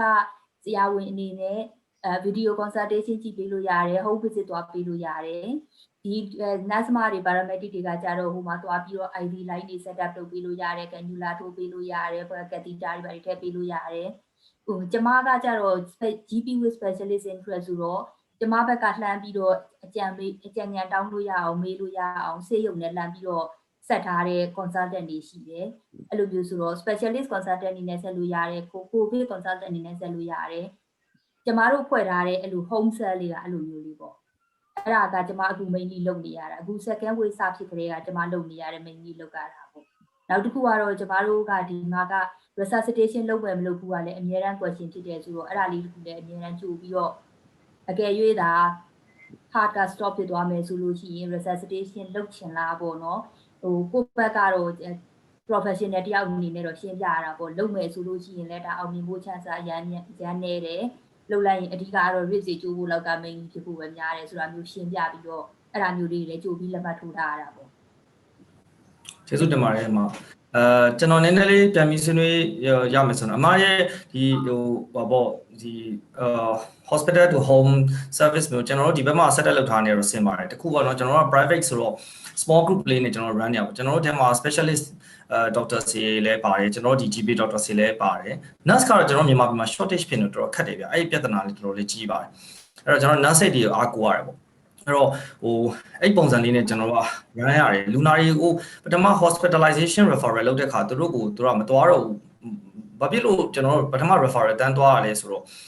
အဓိကတော့ hospital doctor တွေနဲ့ကျွန်တော်တို့ပြဿနာမဖြစ်ချင်လို့ပေါ့နော်ဆိုတော့သူတို့စိတ်ထဲမှာအမြင်ဆောင်းသွားမှာလေဆိုဒီမှာဒီ service ကတအားထူးဆန်းနေတော့ဒါပေမဲ့ကျွန်တော် literature မှာကြည့်လိုက်တော့တော်တော်လေးကြာခဲ့ပါပြီ အဲ့တော့ဒီဟာလေးကိုကျွန်တော်လောက်တာလောက်ခွင့်ရှိလို့လားဆိုရယ်မိကုန်းလေးပေါ့နော်ဆိုတော့ကျွန်တော်အဲ့ဒါလေး issue လေးဖြစ်မှာဆိုရယ်အဲ့တော့အမားတို့ဘက်မှာလေကျွန်တော်ဒါပြန်ပြီးတော့ဟိုစိတ်ဝင်စားတာဒီ hospital site က doctor တွေကရောအဲ့လို HAH နဲ့ပတ်သက်တာကိုသူတို့ဘယ်လိုအမြင်များရှိလဲပေါ့ဆေးရုံတင်တဲ့လူနာမတင်မဲကုတာနဲ့ဘယ်လိုမျိုးသူတို့ဖြတ်ထားလဲမသိဘူး ကျမတို့ကတော့ဒီမှာ hospital ကလည်းဟို covid မတိုင်ခင်ကတည်းကကိုကသူတို့က bed situation ကအများတန်းအရန်ကြက်နေတာပဲအဲ့လိုမျိုးဆိုတော့သူတို့ကလည်းပဲဟိုသူတို့စီကိုလာလို့သူတို့ဘက်က intervention လုပ်ပေးလိုက်လို့အကျိုးထူးသွားမဲ့လူမျိုးကိုပဲသူတို့လည်းလိုချင်တာပေါ့နော်ကျမစိတ်ထဲမှာကဲဟုံးကလူနာတော်တော်များများကကြတော့ကဲဟုံးဆိုတာတွေကဒီကကဲဟုံးတွေကအနည်းဆုံးတော့သူက mini hospital လေးလောက်တော့ရှိနေတာပဲပြီးတော့ nurse မတွေကလည်းကဲဟုံးထဲမှာသူကငကိုယ်တည်းက residential nurse ကရှိပြီးသားဆိုတဲ့အခါကျတော့ကျမက HDU University situation လောက်ဒီကိုအဲ့ဒီမှာပေးလို့ရတယ်အဲ့လိုမျိုးဆိုတော့ဆေးရုံကလည်းဖြစ်နိုင်လို့ရှိရင်အဲ့ဒီလူနာတွေအဲ့ဘက်ကိုမလာစေချင်ဘူးနောက်ပြီးတော့ dementia လူနာတွေကလည်းအရန်များတော့ dementia လူနာတွေဆေးရုံရောက်သွားလို့ရှိရင်သူတို့ဘက်ကလည်းလောက်ရတာအရန်ခက်တယ် dementia လူနာကသူနေနေတဲ့သူ့နေရာမှာသူနေရတာအကောင်းဆုံးပဲပေါ့နော်အဲ့လိုမျိုးဆိုတော့ကဲဟုံးလူနာတွေအိမ်မှာကဲရာတွေကောင်းကောင်းပေးနိုင်နေရှိတယ်ကဲကောင်းကောင်းပေးနိုင်တဲ့လူနာတွေကိုဒီဘက်ကဆေးရုံတွေကမလာစေချင်တာများတယ်ကျမရဲ့ပြဿနာယူချက်လေးကတခါလေကြာရင်ကျမစိတ်ထဲမှာဒီလူနာကသွားကိုသွားတဲ့နဲ့ဥပမာမနေ့တနေ့ကလမ်းလျှောက်နေတဲ့လူနာအခုမှကိုဗစ်ဆိုတဲ့ diagnosis လေးထူရပြီးနမိုနီးယားရသွားရုံလေးနဲ့ကျမသူ့ကိုဆေးရုံမပို့ပဲမနေနိုင်ဘူးဆိုကျမဘက်ကအတင်းတင်နေရတဲ့ပြဿနာပဲရှိတယ်သူတို့ဘက်ကအရန်လိုချင်နေတဲ့ပြဿနာရဲ့လိုတော့သိမရှိဘူး Thank you ပါမမဆန္ဒဝင်ဆွေးနွေးပြတာအရန်ကောင်းတယ်ကျွန်တော်တို့ GP Society ကလောလောဆယ်ပေါ့နော်အီတလီကပါမာ University နဲ့ဖြစ်ပြီးတော့ကျွန်တော်ကဟိုနေ intermediate care ပေါ့နော်အဲ့လို care home ဆန်ဟို secondary hospital က discharge လုပ်လိုက်ရင်အိမ်မရောက်ခင်မှာ intermediate care လေးတွေကို midwife တွေနဲ့ပဲဖြစ်ဖြစ်လောက်ရပေါ့နော်အဲ့ဒီ model လေးကိုကျွန်တော်တို့ဟိုနေ EU မှာကျွန်တော်တို့ဟို grant တွေရှောက်ပြီးတော့ကျွန်တော်တို့ pilot လုပ်ဖို့တော့ plan လေးတွေတော့ရှိတယ်မှာအဲ့ခါကျရင်ကျွန်တော်တို့ကူညီပါအောင်နော်ဆရာအဲ့တော့ဆွေးနွေးရတာပြောပါကျမအခုကျမစီမှာ intermediate care residential home လေးတစ်ခုကိုကျမတို့ဈေးကတာဝန်ယူထားတယ်ကျမနေ့တိုင်းဟို Monday to Friday ပေါ့ lunch time မှာတနာရီသွားကြည့်ပေးတယ်ဆရာလှုပ်ချင်တယ်ဆိုလို့ရှိရင်ကျမအဲ့ဒီ model လေးကျမပို့ပေးလို့ရတယ်ကျေးဇူးတင်ပါတယ်ပို့ပေးပါခင်ဗျာဆရာစစ်နိုင်များခုနပြောမယ်လို့ပြောလိုက်တယ်ပြောပါဆရာဟိုဆရာတို့ဆွေးနွေးရဟိုရန်ကုန်နဲ့မန္တလေးတို့ဆိုတော့လေမျိုးကြီးတွေဖြစ်နေရပေါ့ကျွန်တော်ကနယ်မျိုးလေးပေါ့နယ်မျိုးလေးရဲ့အတွေ့အကြုံနဲ့ကျွန်တော်ကဟိုတစ်ခုကျွန်တော်ပြောတာဒီကိုဗစ်မှာကျွန်တော်ဘာသွားပြီးကျွန်တော်တွေ့ရလဲဆိုပြည့်စက်နေရကျွန်တော်စတေကန်တွေကိုလာတဲ့ဥကြီးကလူပြန်ဖွင့်တဲ့အခါကျတော့နည်းသွားရဆရာဘယ်အဖြစ်တော့ကျွန်တော်ထင်တယ်သုံးပုံနှစ်ပုံလောက်ကြာသွားတဲ့စတေကန်တွေရှိတယ်ဒါပေမဲ့အဲ့လူတွေရတကယ်တော့ဆရာရှိနေတယ်ဆရာသူတို့မှသူ့ဝေဒနာနဲ့သူယောဂနဲ့စီးပြီးတာမလာနိုင်တာပေါ့ဆရာအဲ့ကောကိုကပြောသလိုကျွန်တော်ကဟို sorry ဆရာဟိုဖြစ်တော့ဆရာဒီဟို teleconsultation လုပ်တဲ့ကိစ္စတွေကျွန်တော်လုပ်နေတာရှိရဆရာအဲ့ဒါကြောင့်ဘာဖြစ်တယ်ဆို IT ရဆရာကျွန်တော်လူတွေကဟိုမျိုးတဲ့ဆိုင်တော်တွေပေါ့ rural area လူတွေကပို့ပြီး used to မဖြစ်ဘူးဆရာအဲ့တော့ကျွန်တော်ပြောဆိုတဲ့အခါတော်တော်ခက်ခဲတွေ့ရတယ်နောက်တစ်ခုကတော့ကျွန်တော်ဘာသွားတွေ့ရဲဆိုတော့ကျွန်တော်စီမှာကဒီတောဆိုရင်ပူဆိုးတာပေါ့ဆရာနေ့တွေအားလုံး solo grade တွေဖြစ်တာများတယ်အဲ့တော့ဆရာနေရာကျယ်ဝန်းကျင်းတယ်တပြီးတော့လည်းဆရာဝန်တယောက်တည်းအစစ်စာမရှိဘူးဒါမျိုးကြုံရတာပေါ့တကယ်မှတော့ဆရာကျွန်တော်ဒီရရရင်ရောကျွန်တော် group practice လုပ်ဖို့လိုတယ်ဆိုတာဟာထွက်လာပြီဆရာအဲ့တော့ကျွန်တော်ကဒီ group practice လုပ်မယ်ဆိုတာဟာလေးကိုဆရာတို့ဒီက GP Society ရဆရာဒါလေးကိုတွန်းပေးဖို့လိုရတယ်လို့ထင်တယ်ဆရာရဲ့အဲ့တော့နောက်တစ်ခုကကျွန်တော်တို့ GP ဆရာဝန်တွေကဒီ communication တွေကဆရာဆက်ဆက်မှုတွေကတော်တော်ကောင်းမှဖြစ်တော့မယ်ဆရာဟိုကျွန်တော်တို့မသိဆိုရင်ကျွန်တော်တို့ကဆေးရုံကြီးနဲ့နောက်ဘက်ကဒီ ambulance service နဲ့နောက်တစ်ခါကျွန်တော်တို့ trail တွေနဲ့ဒီ quarantine ကိုင်တွေနဲ့ဆရာအဲ့လိုမျိုးတွဲလို့ရမှာဆရာကြီးအဲ့လူသားကလေမြန်ခါတဲ့ကိုအဆင်ပြေသွားတာအဲ့မှာတခုကဗျာဂျမ်းပြစ်နေလို့ရှင်ဆရာကြီးမရဘူးပြောနေတာဆရာကျွန်တော်တို့ဒီ medical ဒီ health care ကြီးရာဆရာကျွန်တော်တို့ GP ကြောင်းလည်းမရဘူး GP ဖွင့်လည်းမရဘူးအဲ့ခုနကလို in service ရဲ့ဆရာဝန်တွေလို့လို့ခုနကလိုဒီ investigation လုပ်တဲ့ technician တွေလိုတယ်နောက် social worker တွေလိုလာပြီဆရာအဲ့ဒါကြီးပါလာပြီနောက်တစ်ခါဒီထုတ်ချုပ်ရေးပိုင်းကလည်းမူဝါဒပေါ်စီမီကာတွေကလည်းကောင်းချဖို့လိုလာပြီဆိုတာအဖြေရထွက်နေပြီဆရာဒါကိုကျွန်တော်တို့အထက်လူကြီးတွေသိအောင်လုပ်ဖို့လိုကျွန်တော် GP တွေကလည်းအရင်စပြီး change လို့လိုတယ်လို့ကျွန်တော်အကြံပေးနေတာပါဆရာကျေးဇူးတင်ပါတယ်ဆရာကြီးကျွန်တော်တို့ဆရာပသိမ်ကဆိုတော့ဒီမှာကျွန်တော်တို့နောက်ဆုံးမဟုတ်ဘူးဒုတိယတစ်ယောက်ကဆရာမြင့်အောင်ကပသိမ်ကနေပြီးတော့ သူက QI project တဲ့သူပြောပါလိမ့်မယ်ဆရာပြောတာလေးကိုကျွန်တော်ခြုံပြီးပြောရရင်ကျွန်တော် group practice model ကို2018ခုနှစ်မေလတည်းကကျွန်တော်တို့ UK ကလာတဲ့ IGH fellow Dr. Claire Doherty ဆိုတာရှိတယ်သူတို့နဲ့ကျွန်တော်6လဗမာပြည်မှာ research လုပ်ပြီးပြီအဲ့တော့ကျွန်တော်တို့32မျက်နှာ report ကို MOHS ဆိုကျွန်တော်ပို့ပြီးပြီ group practice model တွေဘယ်လိုလုပ်ရမလဲဆိုတဲ့ plan ရှိတယ် MOHS ကနီမူကလည်းသိနေပြီအခုမှစပြီးတော့မနေ့တနေ့မှာကျွန်တော်တို့ကိုကျွန်တော်တို့ဒီပါရမီဆေးဝင်နေပြီးတော့ group practice model လုပ်မယ်ဆိုတဲ့ဆရာကြီးမမောင်ဝင်းကနေပြီးတော့ချက်ရင်းနဲ့အခုမှပြန်ပြီးတော့သူတို့နိုးကြားလာတာပေါ့ဆရာအဲ့တော့ကျွန်တော်တို့နားလေတယ်တောင်းရှစ်တိုင်းမှာUniversal Health Coverage UHC Clinic အဲ့ဒါတွေ supported by integrated by civil society organization ဆရာပြောလို့ social network အများကြီးပါမယ်ဆရာကြီးအဲ့တော့ကျွန်တော်ပြောတဲ့ four pillars of the service framework ပေါ့နော် essential health package of services ဆိုပံ့ပိုးမယ် government ပါမယ် GP ပါမယ် civil society တွေပါမယ် ethnic health organization တွေပါမယ်အဲ့ဒီ plan ကို UHC ကို support လုပ်ဖို့ GP society ကလွန်ခဲ့တော့2နှစ်လောက်တည်းကကြိုးစားနေပါတယ်ဆရာကြီးအဲ့ဒါလေးဖြေပြရစီအဲ့ဒီတော့ time over ကတော်တော်လေး shoot ဖြစ်လာပြီဆိုတော့မတ်စန်ဒါလိုင်းကလည်းသူများကိုနေရာပေးလိုက်ရတော့ဆရာ James Brook ကစားပေါ့နော်ဆရာမတ်စန်ဒါလိုင်းကိုအများမျှော်လင့်နေကြဒီထဲမှာကျွန်တော်ကြည့်ရတော့တော်တော်လေးကိုချောလတ် smart အဖြစ်ဆုံးလို့ယူဆတယ်ဗျာကဲဆရာမရဲ့ presentation လေးကိုကျွန်တော်တို့စလိုက်ကြအောင်ကိုလည်း intro လုပ်ဦးနော်ဆရာမကျေးဇူးပါဆရာJames Brook ကပြောချင်လည်းရပါတယ်ဆရာကျမဒီတစ်ခုလုံးရှိနေမှာပဲဆရာကျမတူးနေရယူမယူလဲရတယ်ဆရာအဲ့တော့ James Brook ပေးလိုက်ရမလားပေးလိုက်ပါဆရာရတယ်ဆရာOkay ရပါမစမ်းသူရပြောလိုက်ပါဟုတ်လေပါမစမ်းဟုတ်ကဲ့ဆရာလည်းအများကျွန်တော်ဒီဗီဒီယိုသိချင်နေတဲ့ topic ဖြစ်နေတယ်ဟုတ်ကဲ့ကျမဒီမှာ screen share လေးလုပ်လိုက်အောင်မယ်ဆရာ I'm sorry Sanda has been Dr. Neil was asked Sanda to present so after that I hope it's okay absolutely fine so Sanda next and then me after that okay that's fine thank you James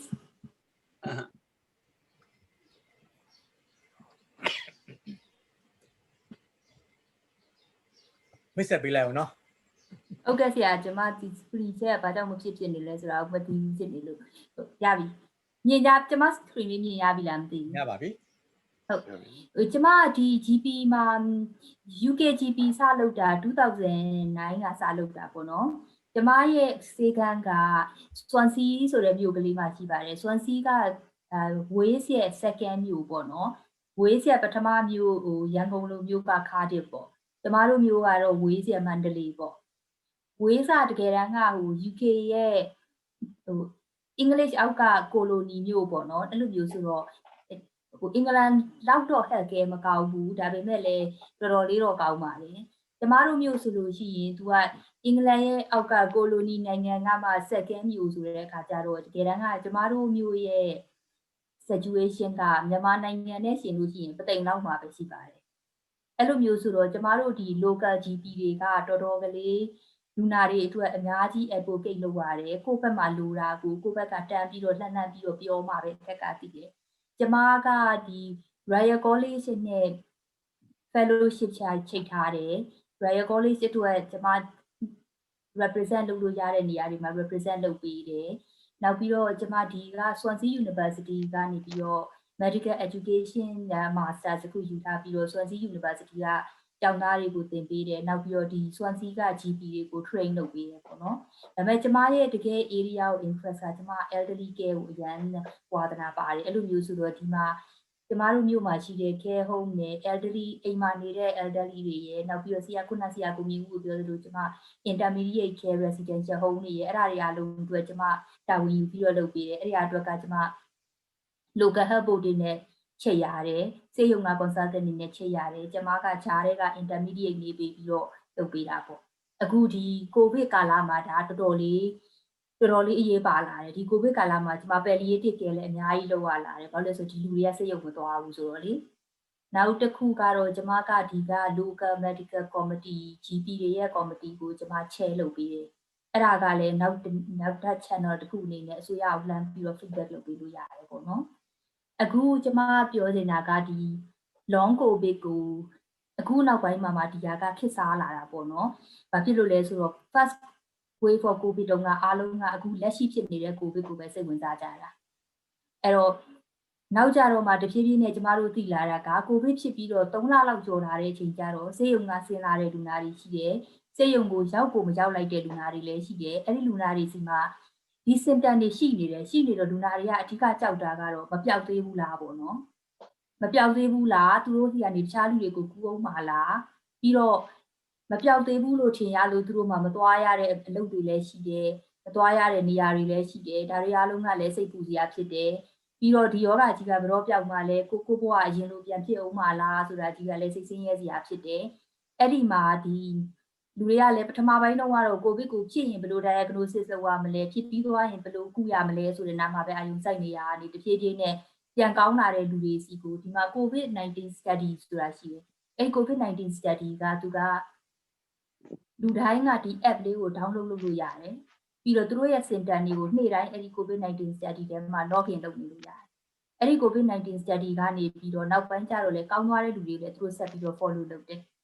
ပြီးတော့တဖြည်းဖြည်းနဲ့လို့ RCGP ရောတခြား NICE guideline ဒီမှာက NICE guideline က England ရဲ့ guideline ပေါ့နော်နောက်ပြီးတော့ Scotland ရဲ့ guideline က SIGN guideline ပေါ့သူတို့တွေအားလုံးကလည်းဒီဖြစ်ပြီးသွားတဲ့နောက်မှာဘာဆက်ဖြစ်တယ်လဲဆိုတာကိုလိုက်ပြီးတော့ follow လုပ်တော့တဖြည်းဖြည်းနဲ့ data တွေထွက်လာတယ်အခုကျမလုပ်ထားတဲ့ဒီ presentation က RCGP ကအောက်တိုဘာလမှာနောက်ဆုံးထုတ်ထားတဲ့ paper ကိုအခြေခံပြီးတော့ကျမလုပ်ထားတာပါသူတို့ကဒီ document တွေအားလုံးကို live document လို့ခေါ်တယ်။ဘာဖြစ်လို့လဲဆိုတော့ COVID-19 က evolving situation ပေါ့နော်။အဲ့ကကြတော့အခုသူတို့တည်သမျှနဲ့ဒီ document ကိုထုတ်ထားတယ်။နောက်ထပ်ပို့ပြီးတော့ document အသစ်တွေဝင်လာလို့ရှိရင်သူတို့ဒီ document ကိုဆက်ပြီးတော့ update လုပ်မယ်။ဒီဇင်ဘာလ1ရက်နေ့မှာ RCGP က webinar ရှိတယ်။ဒီ document ကို update ထပ်လုပ်မယ်။ NICE ကရော SIGN ကရော update ထပ်လုပ်မယ်ဆိုတော့ကျမတို့ဒီဇင်ဘာကြလို့ရှိရင်ဒီ document ကထပ်ပြီးတော့ update လုပ်ရမယ်ဆိုတော့အခုကျမပြောတာတွေတချို့ဟာလေးတွေကမဟုတ်တော့ဘူးဖြစ်သွားနိုင်တာပေါ့နော်ဒါပေမဲ့အခုဒါဒီအထိကတော့ကျမနောက်ဆုံးရထားတဲ့ဒီ latest ပေါ့ပထမဦးဆုံးကျမစပြောချင်တာက long covid ကိုပြောမယ်ဆိုလို့ရှိရင်ပထမဦးဆုံးအရင်ဖြစ်နေတဲ့ acute covid ကနေပဲစရမှာပဲပေါ့နော်ဘာဖြစ်လို့လဲဆိုတော့ long covid ကတကယ်တမ်းကတော့ acute covid ရဲ့ extension ပေါ့သူတို့အခု definition တွေထုတ်ထားတာက acute covid ဆိုတာကစပြီးတော့ဖြစ်တဲ့ချိန်ကနေပြီးတော့တစ်လအထိပေါ့နောက်ပြီးတော့ symptomatic covid ဆိုတာကကြတော့တစ်လကနေ3လပေါ့အဲ့ဒီ3လရဲ့နောက်မှာကျော်သွားတဲ့ဟာကူမှာအားလုံးက long covid လို့အစကခေါ်ကြတယ်အခုတော့နောက် proper term အနေနဲ့သုံးလာတာကတော့ post covid-19 syndrome ပေါ့နော်ဘာလို့လဲဆိုတော့သူက symptom တွေအားလုံးအများကြီးပါနေတဲ့အတွက်ကြောင့်မို့လို့ဆိုတော့ acute covid ကိုကျမတို့မြန်မြန်လေး touch လုပ်လိုက်မယ်ဆိုလို့ရှိရင်ကျမတို့အခု generally ဒီကမ္ဘာလုံးမှာသုံးနေတဲ့ definition က fever ရှိမယ် loss of smell လိုမျိုးရှိမယ် persistent new cough ရှိမယ်ဒါတွေကလူတိုင်း generally သုံးနေတဲ့ diagnosis ပေါ့ဒါပေမဲ့ acute covid မှာလည်းပဲအဲ့လိုမျိုးကျမဆိုလို့ရှိရင် elderly တွေနဲ့ရန်ဆက်ဆံရတဲ့အခါကျတော့သူတို့ကြတော့ဒီလို typically မလာဘူးသူတို့ဆိုလို့ရှိရင် fever ရှိချင်မှလည်းရှိမယ် loss of smell လည်းရှိချင်မှရှိမယ်တခါဒီ respiratory failure နဲ့တန့်ပြီးတော့လာတာရှိရင်ရှိမယ် 10% of population က nausea diarrhea လောက်နဲ့ပဲဖြစ်တတ်တယ်တချို့ dementia patient လိုမျိုးဆိုလို့ရှိရင်အစားမစားတော့ဘူးtiredness aches and pain လောက်မှာတွေကစပြီးတော့ကိုယ့်ဘက်က suspect ဖြစ်ဖို့လိုတယ်တချို့ကြတော့ဒီနောက်ပိုင်းပထမပိုင်းကိုဗစ်ကိုမမိလိုက်ပဲနဲ့နောက်ပိုင်းကျတော့မှ complication တွေဖြစ်တဲ့ myocarditis တို့ PE တို့ DVT တို့နဲ့လာတာတွေရှိနိုင်တယ်ကျမဒီ acute covid ကိုပြန်ပြီးတော့ပြောရတဲ့အကြောင်းကဘာဖြစ်လို့လဲဆိုတော့ post covid-19 syndrome ဆိုတဲ့ diagnosis ကိုဆရာဝန်တယောက်ကစဉ်းစားမိဖို့ဆိုလို့ရှိရင်ဒီလူနာဟာ covid-19 ဖြစ်ခဲ့ပါတယ်လို့သူစိတ်ထဲမှာ suspect ဖြစ်မှသူကစဉ်းစားမိမှာပေါ့အဲ့ဒီအချိန်မှာဒီလူနာကဒီ typical symptom တွေကိုဒါအရင်တော့မပေးခဲ့ဘူးဆိုလို့ရှိရင်ဆရာဝန်ရဲ့စိတ်ထဲမှာဒီ post covid-19 syndrome ကဝင်မှာမဟုတ်ဘူးဒါကြောင့်ဆရာဝန်တွေအားလုံးရဲ့ခေါင်းထဲမှာ covid-19 ဆိုတာဖြစ်ဖို့အတွက်ဒီ typical symptom တွေရှိမှဖြစ်တာမဟုတ်ဘူးဆိုတာလေးနည်းနည်းလေးရှိကြဖို့လိုတာပေါ့နော် ongoing symptom တွေကလူနာတွေကိုပို့ပြီးတော့စိတ်ဆင်းရဲစေတဲ့အရာတွေပေါ့ covid-19 ဖြစ်နေတဲ့အချိန်တုန်းကတော့ကိုယ်လူတွေကခူးဆိုင်ကြတယ်ဆေးတွေကူးကြတယ်မြန်မာနိုင်ငံလိုနေရာမျိုးမှာဆိုရင်သူကတကယ်ဆေးရုံလိုနေရာမျိုး quarantine center လိုနေရာမျိုးမှာခေါ်ထားရတယ်ဆိုတော့တရက်ရောက်ကလည်းကြည်နေတယ်ဆိုတော့တောက်ကြီးစိတ်မညစ်ကြဘူးပေါ့ပြီးသွားတဲ့အချိန်ကျတော့အိမ်ပြန်ရောက်တဲ့အချိန်ကျတော့ဒါတွေဖြစ်တဲ့အချိန်မှာဘလို့ဒီလောက်ရမယ်မှမသိတဲ့အခါမှာတော်တော်လေးစိတ်ဆင်းရဲကြတယ်ပေါ့နော်အဲ့ဒီ symptom တွေက3 month လောက်အထိကတော့ဖြစ်နိုင်ခြေရှိတယ်လို့လူနာကိုကြိုပြီးတော့ရှင်းပြထားလို့ရှိရင်လူနာက နည်းနည်းလေးခံတာတာပေါ့နော်အနည်းဆုံးတော့ all 3 month ပြီးသွားရင်ငါတော့ကောင်းသွားမှာပဲလို့စိတ်ထဲမှာရှိတာပေါ့အဲ့တော့ဒီ ongoing symptom လေးတွေကိုဆရာဝန်တွေအနေနဲ့နည်းနည်းလေးစိတ်ထဲမှာထားပြီးတော့လူနာတွေကိုရှင်းပြပေးနိုင်ဖို့လိုတယ်ပေါ့နော်ကျမတို့ GP တွေစီကိုလည်းဒီလူနာတွေကအနည်းဆုံးတော့ဖုန်းတော့ဆက်ကြမှာပဲဆေးရုံကတော့ဆင်းလာပြီခုထိလည်းချက် shortness of breath လည်းရတော့မယ် fatigue ကလည်းဖြစ်နေတော့မယ်ခြေထောက်တွေလက်တရားလည်းကျင်းနေတာဘာတွေဖြစ်နေတာလဲပေါ့နော်တချို့လူနာတွေကြတော့လေ endotracheal tube ထည့်လိုက်ရတဲ့လူတွေရှိတယ်အဲ့လိုလူတွေကြတော့အစာစားရခက်တယ်ကက်တီတာထည့်လိုက်တဲ့ယူတွေက urethral injury တွေရှိတယ်တချို့ myocarditis တို့ PE တို့ MI တို့ရခဲ့တဲ့လူနာတွေကလည်းပိန်းတွေဆက်ရနေလို့ပဲအဲ့တော့ဒါနောက်တစ်ခေါက်ဖြစ်တာလားဒါမပြောက်သေးဘူးလားဒါမျိုးသူတို့ကစိတ်ပူတာပေါ့ DVT ကြတော့လေဖြစ်ချင်းအချိန်မှာဖြစ်စမှဖြစ်တယ်လူနာကအကြာကြီး immobile ဖြစ်နေတော့အိမ်ပြန်ရောက်လာတဲ့အချိန်ကျမှဖြစ်နိုင်တယ်ဒါလေးကောင်းနေရှိရမယ်နောက် COVID တိုးဆိုတာလေးကအစ်စ်ပေါ့နော်ကျမကိုယ်တိုင်လည်းအခုမှလူနာ2ယောက်3ယောက်လောက်ပဲတွေ့ပြီးသေးတာအဓိကကတော့ peripheral vascular disease လိုမျိုးပဲဒါပေမဲ့ तू က color change သိမ့်မဖြစ်ပဲနဲ့နာတာကပိုတယ် color change ဖြစ်ချင်ဖြစ်တယ်ဒါပေမဲ့အဓိကတော့နာတယ်အဲ့ဒီ COVID တိုးအတွက်ပေးရတဲ့ဆေးကလည်းဘယ်သူမှသိမသိသေးတဲ့အခါကျတော့ခက်တာပေါ့နော် neuropathic pain medication လို့ gabapentin pregabalin လို့အရာမျိုးနဲ့ morphine လိုဟာမျိုးနဲ့နှစ်ခုလောက်ပေါင်းပေးရင်တော့နည်းနည်းအနာသက်သာနောက်တစ်ခုကကျတော့ deconditioning ပေါ့နော်ဒီနေမကောင်းဖြစ်သွားတဲ့အချိန်မှာလူနာကအရန်ကြီး rest လုပ်လိုက်ပြီးတဲ့အချိန်မှာပြန်ထလာတဲ့အချိန်ကျလို့ရှိရင်အရင်သူတို့လုပ်တာတွေသူတို့ပြန်မလုပ်နိုင်တော့ဘူး muscle ache တွေပိန်းနေရလဲပိုဖြစ်လာတယ် ITU ထဲရောက်သွားလိုက်တဲ့လူနာဆိုလို့ရှိရင်ပိုတော့ကျိုးသွားသေးတယ်သူတို့ဒီ evidence အရာတွေ့ထားတာကဆိုလို့ရှိရင်လူနာတယောက်က ITU ထဲမှာ20 days လောက်သွားနေလိုက်ပြီဆိုလို့ရှိရင် heart size ကိုနိုင်ကိုက 11% လောက်ကျသွားတယ် cardiac output က 25% လောက်ကျသွားတယ်အဲ့လိုဆိုတော့သူတို့ရဲ့ exercise capacity က 28% လောက်ကျသွားတယ်အဲ့ဒီမှာဘာအရေးကြီးသွားသလဲဆိုတော့ကိုလူနာဆေးရုံရောက်နေတဲ့လူနာပဲဖြစ်ဖြစ်အိမ်ပြန်သွားတဲ့လူနာပဲဖြစ်ဖြစ်ကိုဘက်ကဆေးရုံမှာဆိုလို့ရှိရင်လည်းကိုတတ်နိုင်သမျှ physiotherapy ကိုဘာသာကိုလုပ်နိုင်အောင်အိမ်ပြန်ရောက်ရင်လည်းကိုဘာကိုလုပ်နိုင်အောင်ကိုဘက်က information လေးတွေပေးနိုင်အဆင်ပြေတယ်ကျမဒီအခု presentation ထဲမှာ Royal College of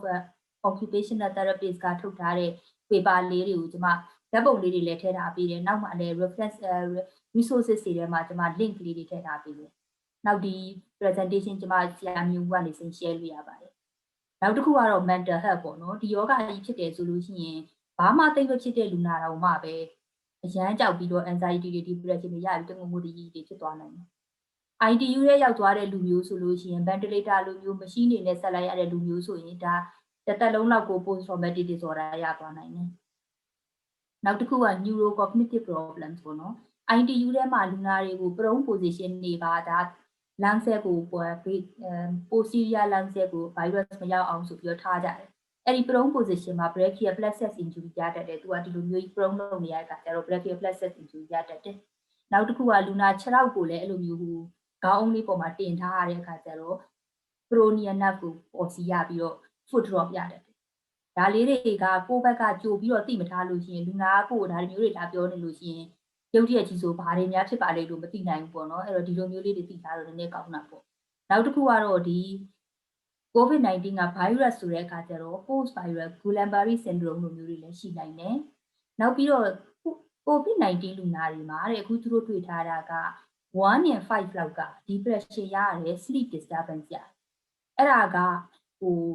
ယောဂကြောင့်မို့လို့စိတ်ညစ်သွားတာဆိုတာထက်ကိုသူတို့ထင်တာကတကယ်တမ်းက virus က brain မှာ inflammatory changes တွေပေးတဲ့အတွက်ကြောင့်မို့လို့ဒီလို depression တွေ sleep disturbance တွေရတာတွေဖြစ်နိုင်တယ်ပေါ့နောက်တစ်ခုကတော့ဒီ virus ကတကယ်ပဲ vascular structure ကိုလည်းတွားပြီးတော့ inflame လုပ်တော့ stroke ရနိုင်တယ်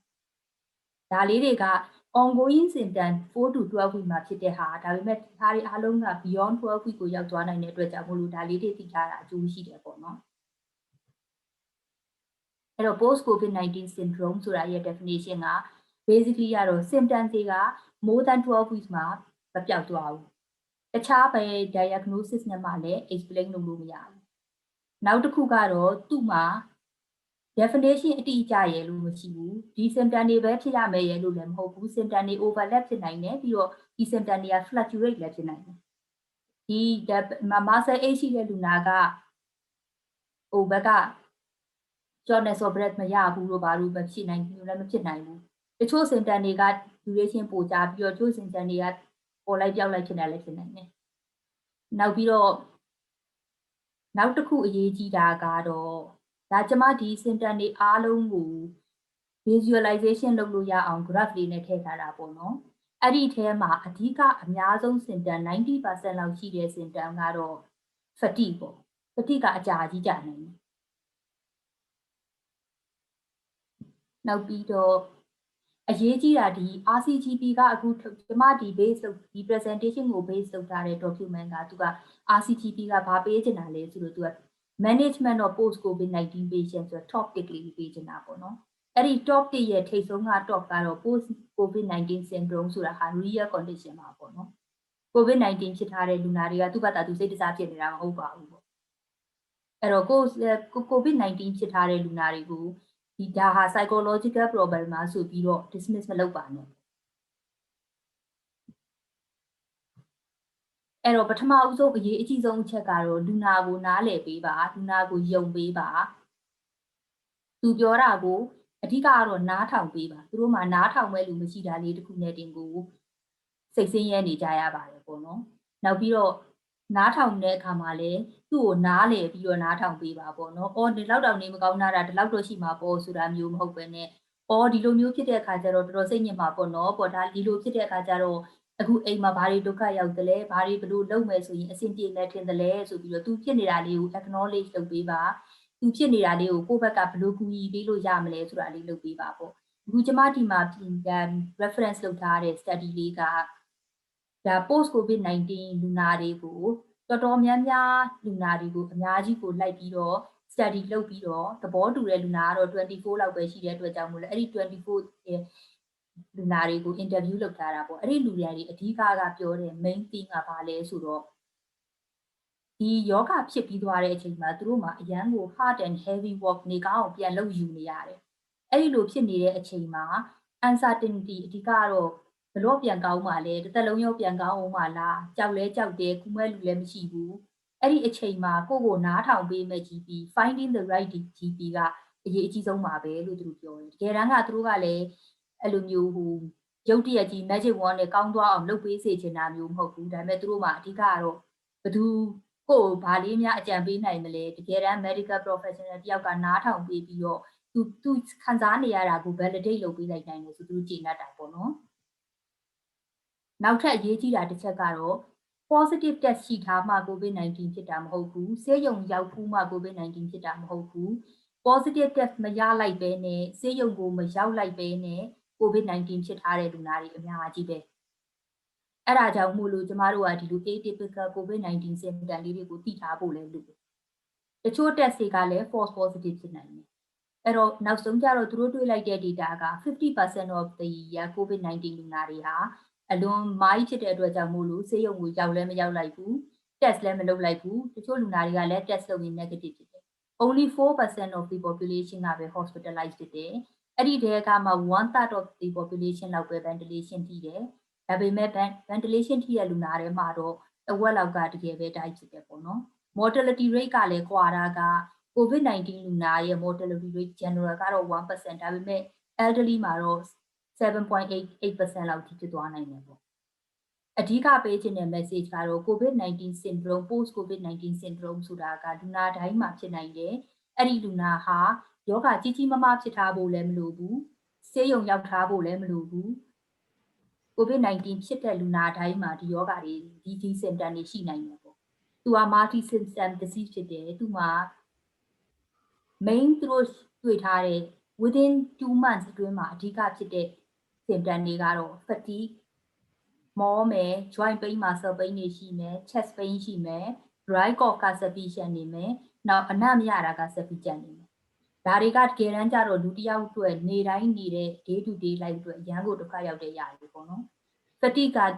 နေကောင်းသွားပြီလို့လည်းပြောတယ်လုံနေကြလုပ်တွေလည်းမလုပ်နိုင်ဘူးအဓိကကိုယ့်အိမ်အတွက်စီးပွားရှာပေးနေရတဲ့လူမျိုးတရားကိုကဲလုပ်နေရတဲ့လူမျိုးအတွက်ဆိုတာတွေကအရန်ရေးကြည့်သွားတယ် joint pain တွေကြောင့်မို့လို့ကိုရင်ကလုပ်တဲ့အလုပ်တွေကိုမလုပ်နိုင်တော့ဘူးအဓိက manually လုပ်တဲ့လူတယောက်ဆိုရင်ပို့ပြီးတော့ဒုက္ခရောက်မယ်အနံ့မရဘူးဆိုတာတကယ်တမ်းကဘာမှမဟုတ်တယ်လို့ပဲမဲ့တကယ်တမ်းနေတိုင်းအနံ့မရနေတဲ့လူတယောက်တွေကအစားစားရတာခက်သွားတယ်လှုပ်လို့ရတာခက်သွားတယ် နောက်တစ်ခုက neurological symptom တွေပေါ့နော် COVID-19 လူနာက brain fog ရတယ်။ဦးနှောက်ကြီးကနောက်ကြီးဖြစ်နေတယ်ဆိုတာကပြောပြလိုက်ရင်တခြားလူတွေစိတ်ထဲမှာတော့ခေါင်းနောက်တယ်ပေါ့နော်ဒါဘာဖြစ်လဲပေါ့။ဒါပေမဲ့ तू ကတကယ်တမ်းကျတော့ memory မကောင်းတော့ဘူး။ရုပ်တရက် executive function စဉ်းစားရတော့မယ် problem solving လုပ်ရတော့မယ်ဆိုရင် तू မှာမကောင်းတော့ဘူး။ဒါတွေကသူ့အတွက်တော့အရန်ကြောက်စရာကောင်းတယ်။ဘာဖြစ်သွားပြီလဲပေါ့နော်။ဒီယောဂဖြစ်လိုက်တာနဲ့ငါမှဦးနှောက်ပြတ်သွားပြီလားပေါ့။ဒီကောင်းကြီးကရောဘာလို့ချိန်လုံးကြိုက်နေတာလဲပေါ့။အခုပဲ brain tumor ဖြစ်သွားပြီလားပေါ့ဒါမျိုးတွေကကြောက်စရာကောင်းတာပေါ့နော်နောက်တစ်ခုကတော့ဒီ COVID-19 လူနာတွေမှာ anxiety depression တွေပေါ်များတယ်ပြီးတော့နေမကောင်းဖြစ်ပြီးရာကနေပြီးတော့ငကိုကအကောင်းလူတစ်ယောက်ကနေမကောင်းဖြစ်ပြီးတော့ရုပ်တရက်ကြီးနေမကောင်းဖြစ်သွားတယ်ပြန်ထွက်လာတဲ့အချိန်မှာအရင်လုပ်နေကြလုပ်တွေကိုမလုပ်နိုင်တော့ဘူးဆိုတဲ့နေရာမှာ adjustment problem တွေရှိလာတယ်adaptation လုပ်ရတာကလည်းခက်လာတယ်သူစိတ်ထဲမှာဒါပြီးအောင်မလားဘရောမှပြီးမှလည်းဒါတွေကြောက်လာတယ်အဲ့ဒီနေရာမှာတီးဖို့က primary mood changes တွေဖြစ်တာပို့ပြီးတော့များတယ် secondary အနေနဲ့ကိုယောဂဖြစ်လိုက်လို့ကြောက်သွားတယ်ဆိုတာတက်ကို primary တကယ်ပဲကို brain မှာ inflammation ဖြစ်သွားလို့ဖြစ်ထားတဲ့ changes တွေညအိမ်မပြောတာတွေ depression တွေဒါလေးတွေကိုဆရာဝန်ကနားလည်ပေးဖို့လိုတယ်ကုညီပေးဖို့လိုတယ်ပြီးတော့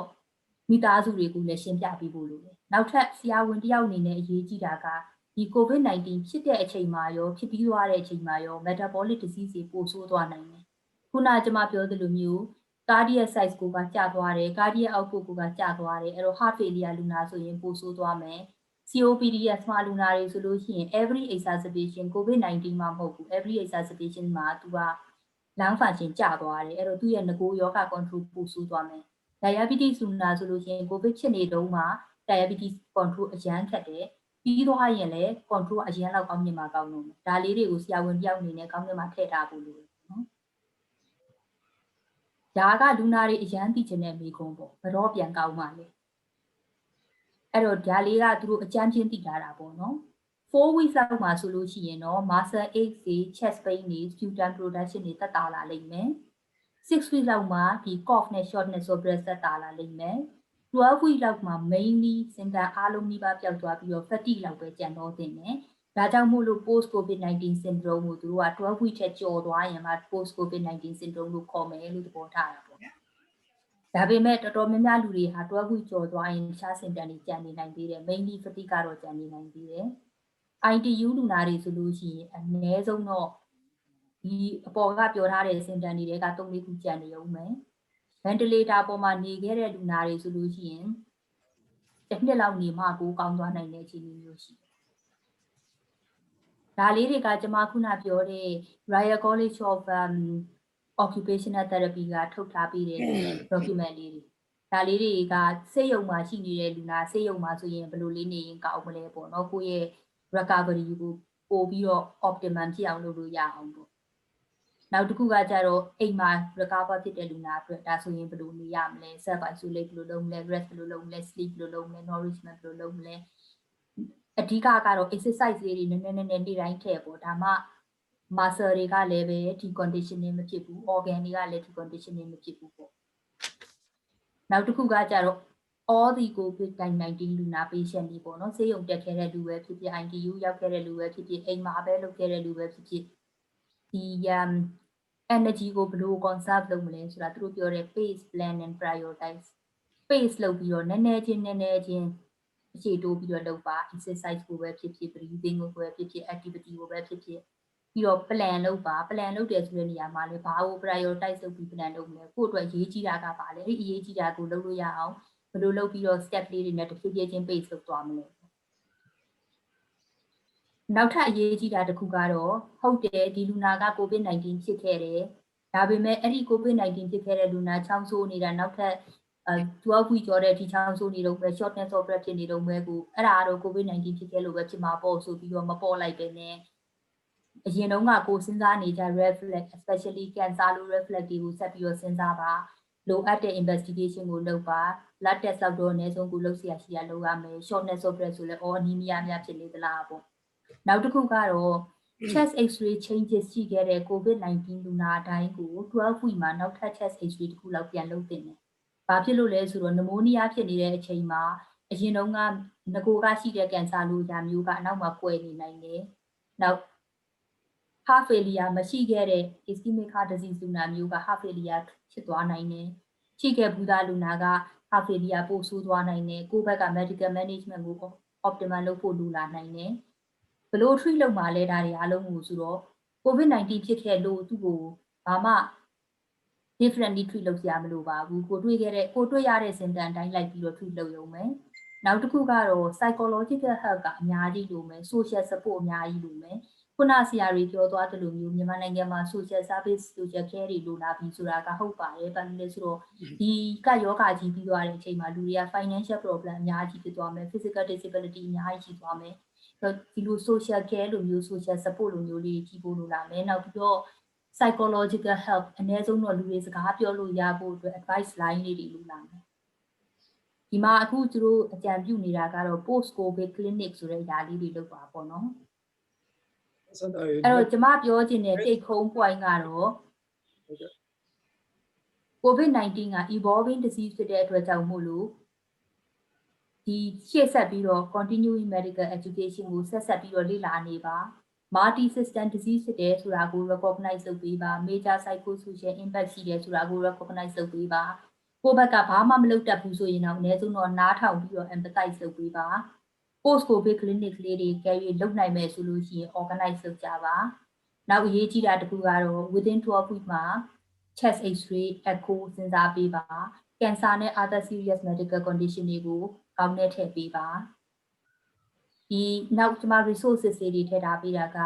1st of December မှာ RCGP က webinar လုပ်ဖို့ရှိပါတယ် management of long term effects of COVID-19 ကိုအဲ့ဒါစိတ်ဝင်စားမယ်ဆိုလို့ရှိရင်ဒီ date လေးကို save လုပ်ထားပေးပါနောက်ပြီးတော့ RCGP က e-learning module လေးနှစ်ခုရှိပါတယ်တစ်ခုက long covid တစ်ခုက recovery from COVID-19 အဲ့နှစ်ခုလုံးတော်တော်လေးကိုကောင်းပါတယ်နိုင်ဝက်လောက်ပဲကြာတာပါနောက်ကျမအခုပြောသွားတဲ့ reference လေးတွေပေါ့နော် management of long covid-19 ရဲ့နောက် post viral fatigue conserving energy ဒါတွေကဒီ link လေးတွေတိုင်းလိုက်သွားလို့ရှိရင် document နဲ့တောင်းဝင်သွားလို့ရပါတယ်ကျေးဇူးအများကြီးတင်ပါတယ်ဘာ question များရှိပါသလဲကျေးဇူးအများကြီးတင်တယ်မဆန္ဒလိုင်းဟေ့ကျွန်တော်တို့မြန်မာ GB တွေမျှော်လင့်ဆောင်စားနေတဲ့ post covid syndrome ပေါ့နော်ကျွန်တော်တို့တော်တော်များများအများကြီးဘူးသူတာတွေရလိုက်တယ်မဆန္ဒလိုင်းနဲ့မအားတဲ့ကြားတွေကဒီခုနကလုတ်တွေလည်းသွားညပဲဆိုလဲအဲ့ရခမန်းကနမနေ့ကမှပြင်လိုက်တယ်ဆိုပြီးကျွန်တော်စီရောက်လာတော့ကျွန်တော်လည်းဒီဟာလေးကိုဖတ်ကြည့်ပြီးတော့အရန်ဝမ်းသာတယ်အဲ့တော့ကျွန်တော်တခါတည်းခွင့်တောင်းလိုက်မယ်နော်ကျွန်တော်ခင်ဗျားရဲ့ slide ကိုကျွန်တော် UI project က Facebook မှာတင်ပြရစေနော်ပြီးတော့ကျွန်တော်ရက်ပြောင်းလိုက်ပါမယ်ပြီးရင်ကျွန်တော်ကိုယ်တိုင်လည်းတာမန်လူထုသိတဲ့စကားလုံးနဲ့ခင်ဗျားစီရဟာတွေသုံးပြီးတော့ကျွန်တော်70 talk မှာပြောပြရစေနောက်တစ်ပတ်ကြာရတယ်ဆရာရတယ်အချိန်က45 minutes overshoot ဖြစ်နေတယ်အဲ့တော့မိကုန်းလေးတွေကိုအပေါ်မှာတင်နော်တင်ပေးပါကျွန်တော်တို့ရိုက်ပေးပါကျွန်တော်နောက်ထပ်မြန်မာ speaker 3ယောက်ကြံသေးတယ်ဗျာအဲ့လိုဖြစ်နေတယ်เนาะအဲ့တော့ပသိမ်ကဆရာဟိုနင်းလေးကိုခေါ်လိုက်မယ်ဆရာမြအောင်เนาะ QI project ဒီနေ့မှပသိမ်ကိုစတာဆရာပြောပြီးတော့ဂျားထဲမှာ question လေးတွေတင်ပေးထားပါခင်ဗျာကျွန်တော်စုပြီးတော့ဖြေဖို့ချိန်လေးပေးပါမယ်เนาะဆရာမြအောင်ရဲ့အစွမ်းအစလေးတွေပြလိုက်ပါအောင်ဆရာပသိမ်ကနေဆရာစစ်တင်ရတယ်နားအခုကနေနားထောင်နေတယ်ဆရာတို့ဆရာမြအောင်ရှိရเนาะပသိမ်ကဆရာမြအောင်အမြင့်လုပ်လိုက်ပါဦးဆရာအမြင့်လုပ်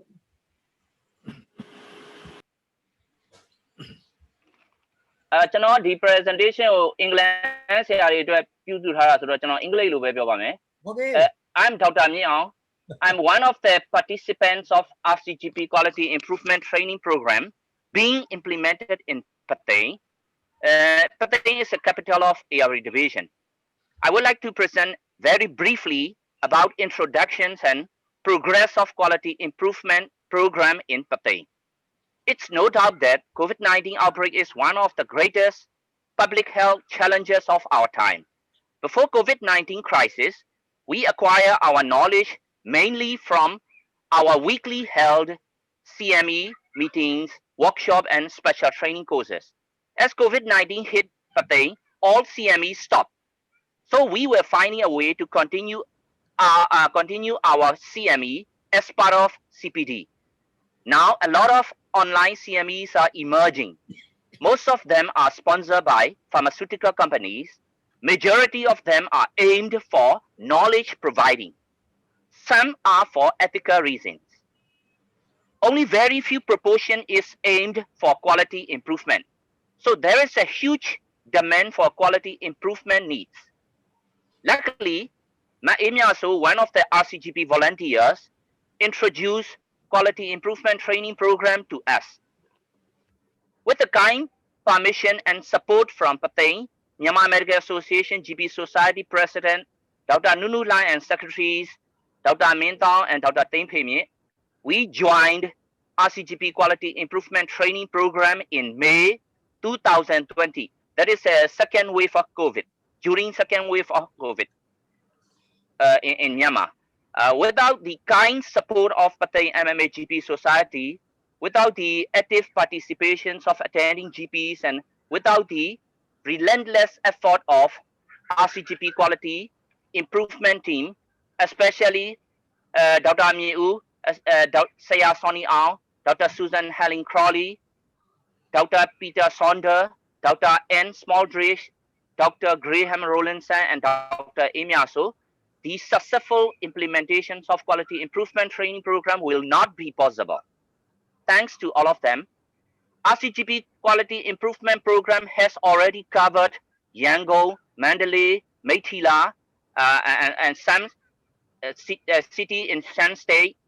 Taungu, and Patay. Patay is the last city to enroll in this program. We choose the candidates from mixed diversity, that is age, sex, senior, junior, rural, urban. For the first batch candidates, we held monthly Zoom cloud meeting, lasting 2 hours for each section. Most of the topics we discuss aim for three things. One is aim for quality improvement rather than given medical knowledge. Two is aim to keep GPs and their patients safe. And third is the aim for their practice functioning and improving during COVID-19 pandemics. After each section,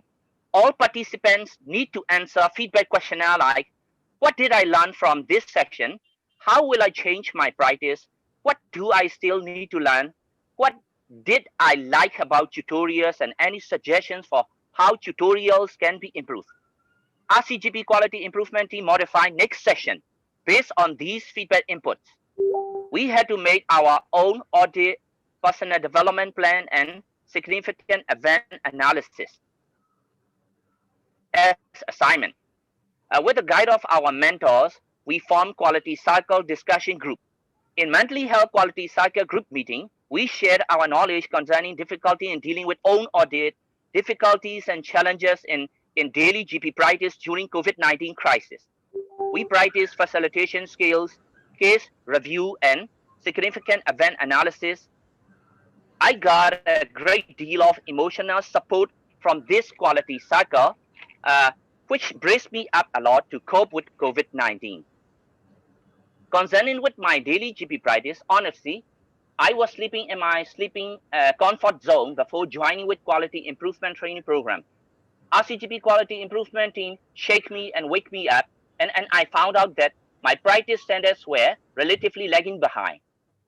My medical records was just a rough sketch of incomplete scattered information. After joining Quality Improvement Training Program, I realized medical record is a systematic documentation of patient's history and care across time. So I keep my medical records systematically in SOAPIF format. And I plan to change my paper-based records to electronic medical record system in near future. I also realized that audit, personal development plan, case review, learning log, significant event analysis are very useful practical tools for our own quality improvement. And it needs a lot of self-commitment. And infection control knowledge gained from quality improvement program play a crucial role for a GP in the fight against COVID-19. I share these experience with my colleagues, and they are very interesting and willing to take part in quality improvement program. So there are a lot of interested GPs on waiting list looking forward to join next quality improvement program, and we are working to open second batch of quality improvement training program soon. But some GPs are reluctant to join because of language barrier. So some of the participants from first batch, including me, join second batch as quality champions to help, encourage, and translate for them. As you all know, quality improvement is doing the right thing at the right time, in the right way to get best performance with the available resources. So quality improvement training program is very helpful, and tremendous need for more in poor resource country like Myanmar can be seen clearly. So we should invest more in quality improvement training program. So thank you for your listening. That's the end of my presentation. So your that I want to give some comments to your colleagues in Pathé for the quality improvement projects. Thank you, sir. Could I ask Dr. Peter Saunders to provide a few comments, please? Dr. Peter Saunders is the other quality improvement lead. Peter? I would just like to say what a wonderful endorsement that was from Min Aung, and thank you very much. I can only agree that quality improvement is so important. There is no point improving the number of doctors if those doctors cannot provide quality care. Thank you very much. Thank you, sir. Thank you, Peter.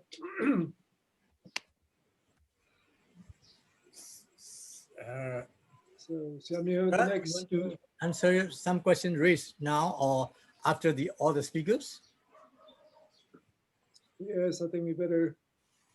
better move on. I think time is running out and people might lose interest. Tony, shall I do mine? Yes. Next. Yes, Jim, thank you. Jim, okay, welcome. If you'd like to introduce yourself, Jim.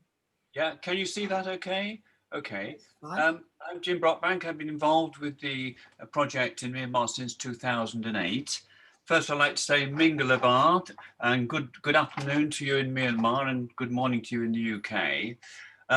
I'm not a frontline worker, I'm retired, but I've learned such a lot today. I can say this afternoon or this morning. I've learned a tremendous amount, really. I am heavily involved in appraisal, and appraisal was postponed for 6 months or so because of COVID, but it's recommenced. And it's just to recap on that, and a lot of it is around support, which you heard a lot about this afternoon. Just to recap on appraisal briefly, it's a process of self-review facilitated by the appraiser, in which you present information gathered from your scope of work. And in the UK, we do it once a year. It's an annual appraisal with supporting evidence, and it's to demonstrate your fitness to practice whatever branch of medicine you practice in the UK. So this is every year, and it's well established now in the UK. And what are the objectives? The objective is to review the doctor's practice and performance, their professional development, their learning needs, to ensure they're working in line with the NHS priorities, and to remain up to date. And these factors are particularly pertinent to COVID, being up to date with current developments, catching up with your learning needs about COVID, for example, and so on. So it's particularly relevant. But it's changed as appraisal to accommodate the challenges of COVID. And so what are the priorities now for appraisal? What are the difficulties for frontline doctors facing appraisal, which we've heard about today? And what support is there for doctors, which again we've heard about today? So the priorities now are to be supportive. They're much more about the health, the well-being, and the support of the doctor. and focusing on the achievements and challenges that they particularly face. And although we do have requirements of 50 hours of CPD minimum, the idea now is that we can be flexible about that. A doctor might have 40 hours and so on. So we can be flexible about that this year. And also to be realistic about the personal development plan they may wish to achieve. They may maybe have one this year or two. It may be particularly relevant to COVID or their coping. So we have to be much more adaptable to the challenges of COVID really for appraisal. And we might explore also the impact of the new ways of working with existing roles, a lot of which we've heard about today, to do with remote consultations, triaging, the development of IT, supporting staff, and so on. So for health, well-being and support within the appraisal documentation, there is a scale that the doctor answers on a scale of 1 to 10 about basically how they are. And that can lead you into discussions about well-being. There's a question about how is this particular moment of your professional life been for you? And we do understand it's different in different settings, and we've heard about the challenges from Aichi in particular, in Myanmar. How do you maintain your health and well-being? That's always been important, I think, as a clinician, and the challenges in general with medicine, which are very challenging, but particularly at the moment. And have you needed any support? And what's the help you needed available? So this is the focus of appraisal at the moment. We've heard about the difficulties of frontline doctors regarding, social distancing, PPE, organization, and so on, new ways of working, and the supporting of staff, which could be really important, obviously, and practice meetings and staff meetings might be disrupted. Locality-based educational meetings might be disrupted. And we've heard about the development of online CME and so on. And Tan talked about the agility of general practice. And before he spoke about that, I was writing down that the general practice has always been adaptable. I think GPs are very adaptable, very resilient. I think we're curious to learn. We're collaborative. And a lot of this has been demonstrated really in the talks this afternoon. We've had Subir talking about shared care management arrangements being extended, electronic prescribing being extended as well. We've had a lot talked about support from the CCG, psychological support for patients in Subir's area. We've heard from Tan about the CCG supporting the outbreak and the RCGP locally and the public health supporting the outbreak. We've heard from Sandra about long COVID and the various support there from the RCGP and the Royal College of Occupational Therapy and webinars and learning. So there's a lot out there that is happening. Sorry, Jen, could you change into the slideshow? So here we are now, carrying on. The support available. So in the appraisal, you will look at the support the doctor has accessed and what have they been using locally, what online modules have they accessed, what local support have they accessed. And you would look at, as an appraiser, how you might signpost them to support. And I noticed on Aichi's slide, she had a signpost at the top, didn't she, to support, assistance and guidance. There's also support from professional bodies, which has been touched upon in some of the presentations. And the RCGP has a COVID-19 resource hub that's been created to support GPs in keeping up to date with COVID-19 and topics ranging from diagnosis to keeping your practice safe. And it's regularly updated. the British Medical Association have a wellbeing resources provision, an NHS staff support line, a thing called Silver Cloud, which is an online course to manage stress and anxiety, and another site called Joyful Doctor, which sounds good, which is a peer group support online for doctors. And then Practitioner Health Service has been a long established support for doctors in general before COVID, but that is a free confidential service for doctors who are finding it very difficult to cope with general practice in general. If we look at the online support, we've heard a lot about that, and to a degree, but there's a COVID webinar locally developed by our local area. There's remote consulting for GPs. This is a webinar by GPs guiding other GPs about what they're doing and sharing their learning. Sandra's talked about managing long-term conditions, and there's a COVID-19 site for that as well. And there are a variety of GP update courses in the UK, and they link to websites. For example, a checklist for primary care, what to do if you identify a patient. I mean, localities have their own protocols and guidelines, but this is additional to that. When should staff not work, which is what Subir touched upon.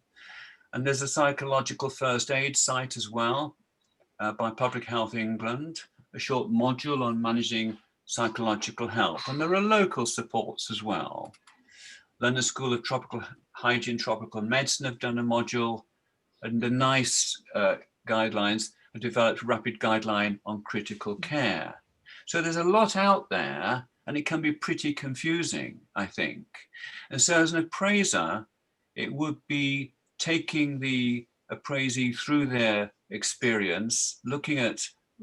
how they're coping, guiding them to support if they need it, listening to the challenges that they faced, and also being really realistic about their PDP. And I've done 2 or 3 appraisals so far. They've only just restarted. I've got a few next week.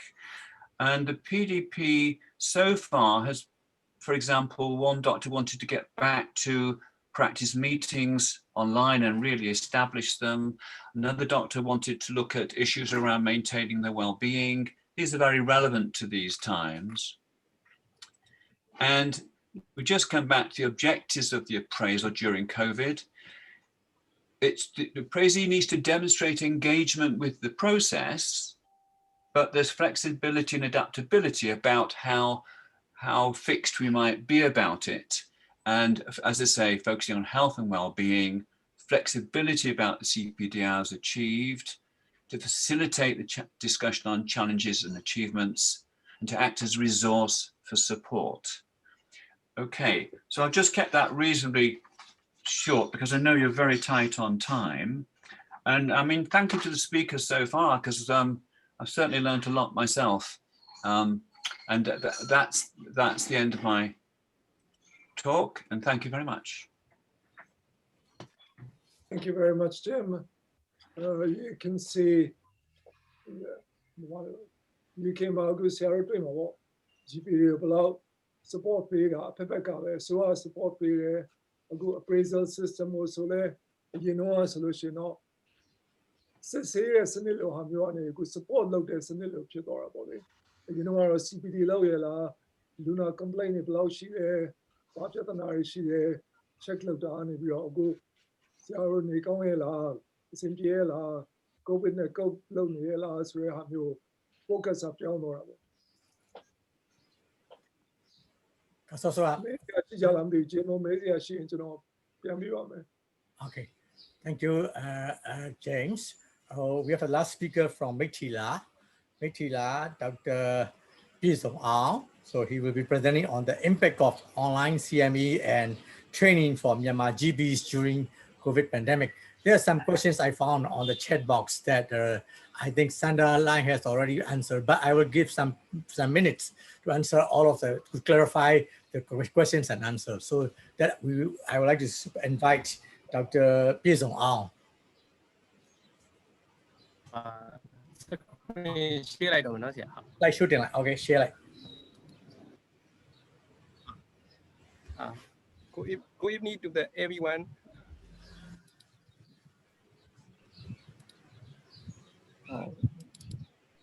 Okay ဒါလေးစကားပြောကြည့်အောင် Hello everyone. Can you hear me? ရပါတယ် slide show တင်လိုက်ပါ okay Good evening to the RCGP group and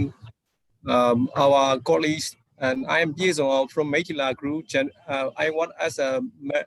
general practitioner. Now, I would like to discuss about the impact of online CME and training for Myanmar GB during COVID-19. Now, I am the last one, but not the least. Now, I would like to discuss in Burmese. Let me explain in Burmese. ဆရာကျွန်တော်ဗမာလိုလေးပဲစပြောလိုက်မယ်เนาะဆရာဟုတ်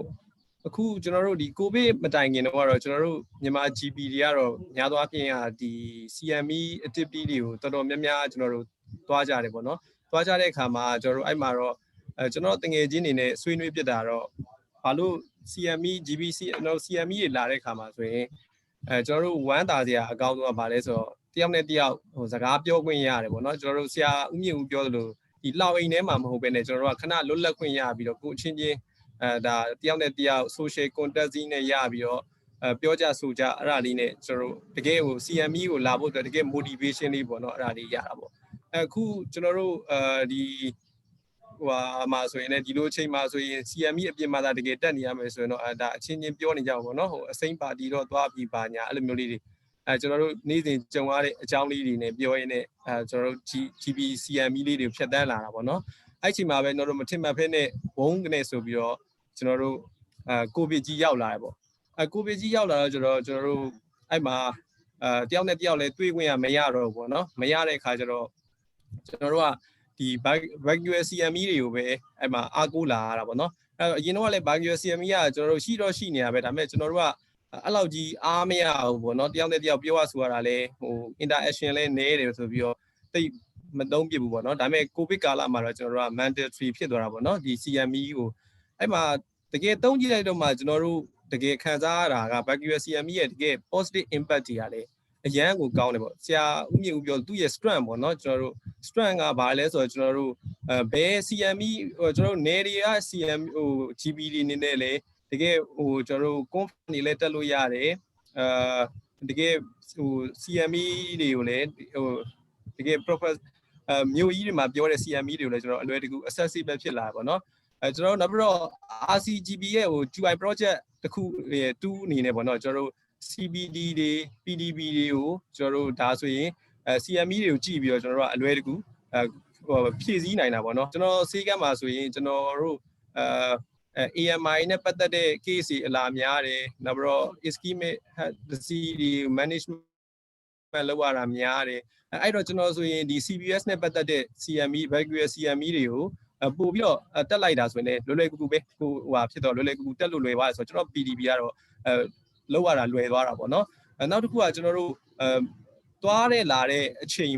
ပေါ့နော်အချိန်လမ်းခီးမှာတစ်ခုခုဖြစ်မှာအဲ့ဒါမျိုးတွေပူစရာမလိုတော့ဘူးဗျဒီပြီး line ပေါ်ဆင်းတာနဲ့အင်ဂျင်ရောက်သွားဆိုတော့ဒီနော်ပြီးတော့ကျွန်တော်တို့ကုန်ကြစရိတ်ကလည်းတော်တော်လေးတက်တာသွားတာပေါ့ဘာလို့ဆိုတော့စီကမပြတ်တော့ဆိုတော့ဝင်ငွေလည်းမထိတော့ဘူးပေါ့နော်ပြီးတော့ဒီကိုဗစ်လည်းမကူးနိုင်တော့ဘူးပေါ့နော်ကျွန်တော်တို့ဒီဟွာတွေကတော့တကယ်အခွင့်အရေးကတော့ကျွန်တော်တို့ GB တွေကဒီကျွန်တော်တို့ခုဗမာပြည်မှာဆိုရင်တော့ဆရာဟိုပါပေါ့နော်ဒီ specialty အစုံကိုတပတ်ကို9ခုကနေပြီးတော့3ခုအနည်းဆုံး3ခုပါပဲဆရာ3ခုကနေ5ခု6ခုလောက်ဒီကိုကျွန်တော်တို့ CME တွေကို virtual CME တွေကိုတက်ခွင့်ရတယ်ပေါ့နော်အဲ့ဒါဆိုတော့ပြီးတော့ကျွန်တော်တို့ဒီတစ်ခုအားတာတာပါလဲဆိုတော့တချို့ဟာလေးတွေဆိုရင်ကိုကကြိုက်တယ်ဆိုရင်ဆရာမကြည့်လိုက်ရဘူးပေါ့နော်တိုက်နေတယ်ဆိုရင်ကျွန်တော်ဟိုကနေပြီးတော့ recording လေးတွေပြန်ပြီးတော့နားထောင်လို့ရတယ်အဲ့တော့ကျွန်တော်တို့အရန်ကိုကိုယ့်အတွက်ကိုဟိုအဆင်ပြေသွားတယ်ပေါ့နော်ကျွန်တော်တို့ learning process ကိုမနှောင့်နှေးစေပဲနဲ့ဒီကိုဗစ်ကာလမှာမနှောင့်နှေးစေပဲနဲ့သူ့ရဲ့ဟို strength ကအဲ့လိုမျိုးလေးရှိတာပေါ့နော်ဟိုသူ့ရဲ့ဟို opportunity ကလည်းအဲ့လိုကောင်းတာပေါ့နော် ကျွန်တော်နောက်တစ်ခုကတော့သူ့ရဲ့weakness ပေါ့နော် weakness ကတော့ကျွန်တော် negative impact ကတော့ဘာလဲဆိုတော့ခုနလိုပေါ့နော်ဒီဟို bacteria CME တွေတုံးတဲ့အခါမှာ zone တို့ကျွန်တော် microsoft တို့ကင်တဲ့အခါမှာတခါလေကျ familiar မဖြစ်တာပေါ့နော် familiar မဖြစ်တာတခါလေMU မလုပ်မိပဲနဲ့ဒါကြီးကတော့ပြင်းတယ်ကောင်းလိုက်တာကွာပြင်းလိုက်တာအဲ့လိုမျိုးကြားသွားတာလည်းရှိရဆရာအဲ့လိုမျိုးနောက်တစ်ခုကတော့ပြောနေနေကိုနားထောင်နေနေဟိုတကယ်ကို CME ကအချိန်တက်နေပြီအဲ့ချိန်မှာပဲ internet connection ကျသွားပြီးတော့ပြန်ပြီးတော့လွတ်သွားတာလည်းရှိတယ်နောက်တစ်ခုကအိမ်မှာမီးပြတ်သွားတာတို့ပါအဲ့ဒါမျိုးတွေလည်းဖြစ်တယ်ပေါ့နော်နောက်ကျွန်တော်တို့ Zoom မှာကဆရာကျွန်တော်ကခုဟိုဒီ bacteria CME နဲ့ပတ်သက်ဆရာကျွန်တော်ဆိုအဲ့ DM training လေးတစ်ခုဆိုရင်ကျွန်တော်က3ပုံ2ပုံကရိုးရိုးကျွန်တော်ဒီတိုင်းပဲဟိုဟာကိုဗစ်မတိုင်ခင်တက်ခဲ့တာဆိုတော့အရန်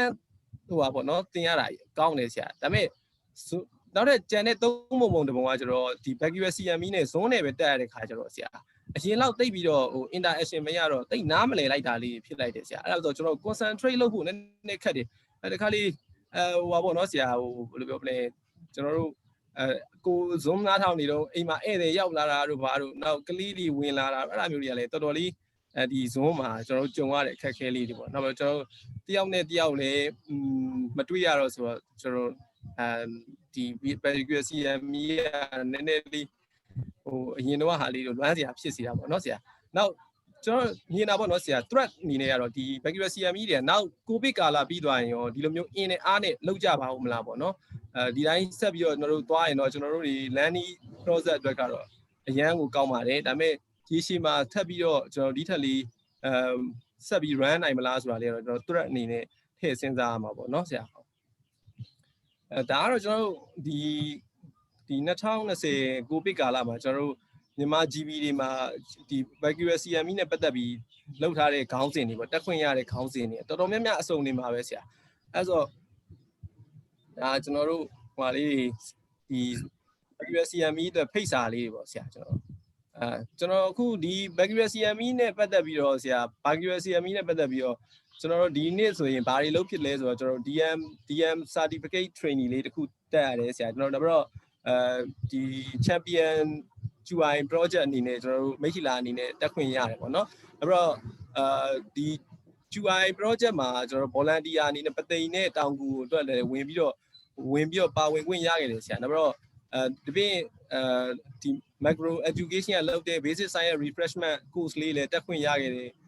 နောက်တော့ tele consultation training တွေရတယ် refresher training PSI ကနေပြီးတော့လုပ်ပြီးတဲ့ malaria တို့ဘာတို့ TB တို့အတွက်လည်းတက်ခွင့်ရလိုက်တာပေါ့တကယ်တမ်းကျွန်တော်တို့ဟိုဟာဖြစ်မယ်ဆိုရင်ပုံမှန်တိုင်းဆိုရင်တော့ဆရာ bacteria CME မပါဘဲနဲ့ဆိုတော့ကျွန်တော်ထင်တယ်ဒီလောက်နှစ်အတွင်းမှာတစ်နှစ်အတွင်းမှာတော့ဒီလာတွေကိုပြီးအောင်တော့လုပ်နိုင်လိမ့်မယ်မထင်ပါဘူးဆရာအဲ့ဆိုကျွန်တော်တို့တကယ် bacteria CME ကတော့တကယ်ဟိုဟာဒါကျွန်တော်တို့တကယ်ကို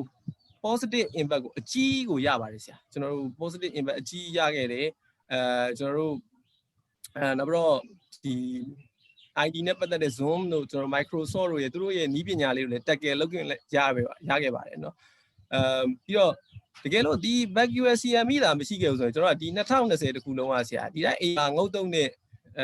အချိန်ကြီးလဟတာဖြစ်သွားတာပေါ့နော်အဲ့ဒါကိုကျွန်တော်တို့ bacteria CME ကကျွန်တော်တို့ save our time လို့ပြောရမှာပေါ့နော်ဆရာကျွန်တော်တို့ဒီ2020ကိုလဟတာမဟုတ်ဘဲနဲ့ကျွန်တော်တို့ learning process မထိခိုက်ဘဲနဲ့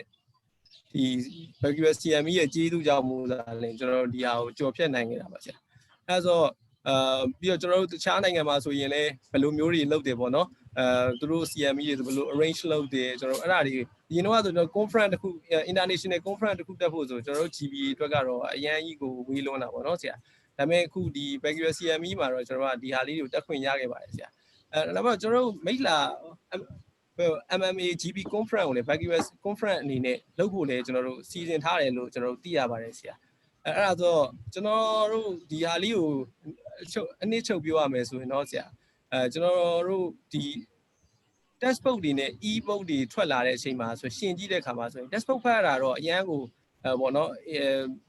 ရတာတစ်မျိုးရှိတာပေါ့ e-book မှာတော့နည်းနည်းမျက်လုံးကြိုက်တာလို့အာယုံစိုက်မရတာလို့နဲ့ဒါပေမဲ့ e-book တွေလည်းပျောက်သွားလားဆိုမပျောက်သွားဘူးဒီရှိမှာနှစ်ခုလုံးတူ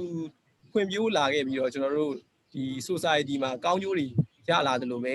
ကျွန်တော်တို့ဒီ Zoom bacteria CME တွေကလည်းကျွန်တော်တို့ရဲ့လက်တွေ့ real life မှာပို့ပြီးတော့ progress ဖြစ်လာပြီးတော့ကျွန်တော်တို့ learning process မှာရှေ့လျှောက်မှာဝင်လာပါလိမ့်မယ်လို့ယူဆရင်းနဲ့ဆရာကျွန်တော်ဟာလေးကိုညီကုန်းချုပ်ပါတယ်ဆရာကျေးဇူးတင်ပါတယ်ဆရာကြီးကျွန်တော်တို့ time အဖြစ်တော့ကျွန်တော်တို့35မိနစ်လောက်တော့ overshoot ဖြစ်တယ်ဒါပေမဲ့မေးခွန်းလေးတွေလည်းတက်ထားတွေ့ရတယ်ဆရာကြီးမတ်စန်တာကိုမေးတာလေးရယ်ဆရာတန်းစိုးမေးတာလေးတွေရယ်မတ်စန်တာတော့ဒီပေါ်မှာပဲ chat box မှာဖြေထားပါတယ်ဒါပေမဲ့ပို့ပြီးတော့နည်းနည်းရှင်းလင်းသွားအောင် clarification answer လေးပေါ့နော်မတ်စန်တာလေးပြောပြပါလားဗျာဟုတ်ကဲ့ဆရာကျမဟိုနည်းနည်းမြန်ပြောလိုက်ပဲเนาะဟိုမေးခွန်းကျမတွေ့တာ3ခုတွေ့တယ်ပထမတစ်ခုကတော့ဟို COVID-19 post COVID-19 syndrome ကဘယ်လောက် percentage လူနာတွေကို effective ဖြစ်တယ်လဲဆိုတော့အဲ့ဒါကသူကပြောရခက်တယ်ပေါ့เนาะဒါက syndrome တွေအားလုံးရဲ့ထုံးစံပေါ့เนาะဘယ်လောက် percentage ကို effective ဖြစ်မလဲလို့ဒါ symptom ကဘယ်လောက်ထိမလဲလို့ဒါတွေအားလုံးကအမြဲပြောရခက်တယ်သူကအဓိကကတော့ after 12 weeks မှာ 90% တော့လူနာတွေကတော့ fatigue ကြံနေအောင်မှာပဲ70 to 60% ကတော့ shortness of breath တို့ cough တို့ pain တို့ကြံနေအောင်မှာပဲနောက်70 to 60%ကဒီ mental health neurocognitive problem တွေကြံနေလိမ့်မယ်20% လောက်က metabolic problem တွေကြံနေလိမ့်မယ်ဒီလောက်ထိပဲသူလည်းတွေ့သေးရပေါ့နော်ပြီးတော့ဒီယောဂကလည်းမကြသေးဘူးဆိုတော့နည်းနည်းယောဂပိုကြာလာပြီးတော့နောက်ကလိုက်ရတဲ့ evidence များလာတဲ့အခါကျရင်တော့ကျမတို့ဒီ data ပိုတက်လာမှာပေါ့ဒါကြောင့်လည်းသူတို့ကဒါကို live document လို့ခေါ်ပြီးတော့အများအား update လုပ်နေတာဆိုတော့လေအခုလောလောဆယ်ကျမတို့ဒီတလောက်ကတော့ဒီလောက် percentage လူနာများဒီလောက်ဖြစ်ကြလိမ့်မယ်ပဲဒီကပေါ့နော်နောက်တစ်ခုကတော့ fatigue ကိုဘယ်လို treat လုပ်မလဲဆိုတော့အဓိကအရေးကြီးတဲ့အချက်က fatigue ကိုCOVID-19 ကြီးများတော့ဖြစ်ထားတာပဲဆိုပြီးတော့ပြင်မထားလိုက်နဲ့ပေါ့နော်ရိုးရိုးနမိုနီးယားဆိုလို့ရှိရင် community acquired pneumonia ပဲဖြစ်ဖြစ်ဆေးရုံတက်ရတဲ့ pneumonia ပဲဖြစ်ဖြစ်အနည်းဆုံးတော့6ပတ်လောက် fatigue ရှိတယ်ပေါ့အဲ့တော့ဒီ post COVID-19 pneumonia လူနာကလည်း6ပတ်လောက်ထိတော့ fatigue ဖြစ်မှာပဲပေါ့နော်12 week လောက်ကျော်လာတဲ့ fatigue ကိုဆိုလို့ရှိရင်တော့အနည်းဆုံးတော့တခြား fatigue ရဲ့ cause တွေစဉ်းစားပြီးပေါ့နော် common ဖြစ်တဲ့ cause တွေကဒီလူနာအနေမကောင်းတာလည်းဖြစ်တာတယ်ဆိုတော့အစားအသောက်ကနေသွားသလားအနီမီယာရှိနိုင်သလားနောက်ပြီးတော့ deconditioning ဖြစ်နေတာလားနောက်တော့တခြား diabetes ဆိုပါတော့အများပိုဆိုးလာသလားခုသူ့မှာငကိုဝါရှိတဲ့ heart failure အများပိုဆိုးလာသလားနောက်တစ်ခုကတော့အားလုံးက COVID-19 ကိုမဲနေတဲ့အချိန်မှာ cancer တစ်ခုအများလွတ်သွားသလားပေါ့ဒါလေးတွေစဉ်းစားပေးရမယ်နောက် fatigue ကိုဘယ်လို treat လုပ်မလဲဆိုတော့ဒါကကြတော့ multidisciplinary input လို့တာပေါ့အိမ်ကလည်းဝိုင်းပြီးတော့ nutritional support ပေးရမယ် exercise လိုမျိုးကြတော့လည်း pacing grading exercise ပေါ့နော်အရင်တုန်းကဆိုတော့ကျမတို့က swimming ကိုအရင် recommend လုပ်တယ်အခုကျတော့ဒီ COVID-19 ကြောင့် swimming ကတိတ်မရတော့ဘူးဆိုတော့ gardening တို့ walking တို့ cycling တို့တဖြည်းဖြည်းလေး pace လုပ်သွားပေါ့နောက်အဲဒီ Royal College of OT ကထုတ်ထားတဲ့ document တွေမှာပါတာသူက 3P နဲ့လုပ်ပါတဲ့ pacing လုပ်ပါ plan လုပ်ပါ prioritize လုပ်ပါတဲ့ prioritize လုပ်ပြီးတော့ကိုဘာဖြစ်ချင်တာလဲဆိုတာမူတည်ပြီးတော့ကို plan လုပ်မယ်အဲ့ဒီ plan ကိုတဖြည်းဖြည်းလေး pace လုပ်ပြီးသွားမယ် psychological support လည်းလိုမယ် psychological support ဆိုတာကလည်းပတ်စံမရှိတဲ့လူလုံးမလုံးနိုင်တဲ့လူကိုသွားပြီးတော့ဒါလေးကိုအကောင်းမြင်ကြည့်လိုက်ပါလို့ပြောနေုံနဲ့လည်းပြီးသွားမှာမဟုတ်ဘူးဆိုတော့အဲ့ဒါမျိုးလေးတွေနောက်ကလိုက်ပေးရမယ်ပေါ့နော်နောက်တစ်ခုကတော့ COVID-19 လူနာတွေကဒီ post COVID-19 လူနာတွေကအဲ့ဒီ disease ကို share လုပ်နေသေးလားဒါကသူက viral လောက်ပေါ်မှာမူတည်ရပေါ့နော် viral လောက်များနေတဲ့လူကပြန်ကောင်းဖို့ခဲရင်အဲ့တော့ပြန်မကောင်းနေတဲ့ဆေးရုံမှာရှိတဲ့ ITU ထဲမှာရှိတဲ့လူနာမျိုးကဆက်ပြီးတော့ share လုပ်တယ်သူတို့ကနောက်ဆုံးသေးတဲ့ teacher လုပ်သွားတာဒါကြောင့် ITU ကဆရာဝန်တွေကလုံးဝ PPE ကိုအပြည့်ဝင်နေရတာအပြင်ပြန်ရောက်နေတဲ့ကောင်းနေတဲ့လူတယောက်က viral လို့ share လုပ်တဲ့ပမာဏကနည်းသွားမယ်နောက်ပြီးတော့ viral လို့ရဲ့သဘောရလဲကိုနေတဲ့ပေါက်ဒီ environment ပေါ်လဲမူတည်မယ်အခန်းချင်းချင်းလေးထဲမှာဆိုရင် viral လို့ကတက်နေမယ်ဒါကြောင့်မို့လို့ဒီ social distancing တွေပေါ်လာတာဆိုတော့အပြင်မှာကိုတွေ့နေရတဲ့လူနာတယောက်ရဲ့ viral လို့ကတော့နည်းနေမှာ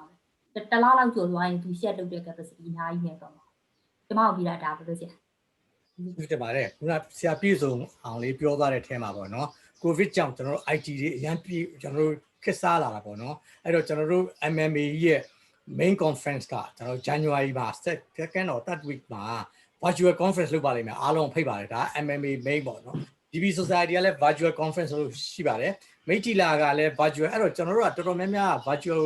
custom ဖြစ်လာပြီတော်တော်လေးတော်လာရတယ်ပေါ့နော်ဆရာပြည့်စုံအောင်ကျေးဇူးတင်တယ်ဆရာကြီးကိုဆရာတန်းစိုးကနေပြီးတော့ခုနgym ကိုမေးထားတာသူကpracticing မလုပ်တဲ့အတွက်ကြောင့်လည်း question ကို convey လုပ်ရတယ်အဲ့တော့ Subia ဖြစ်ဖြစ် Peter,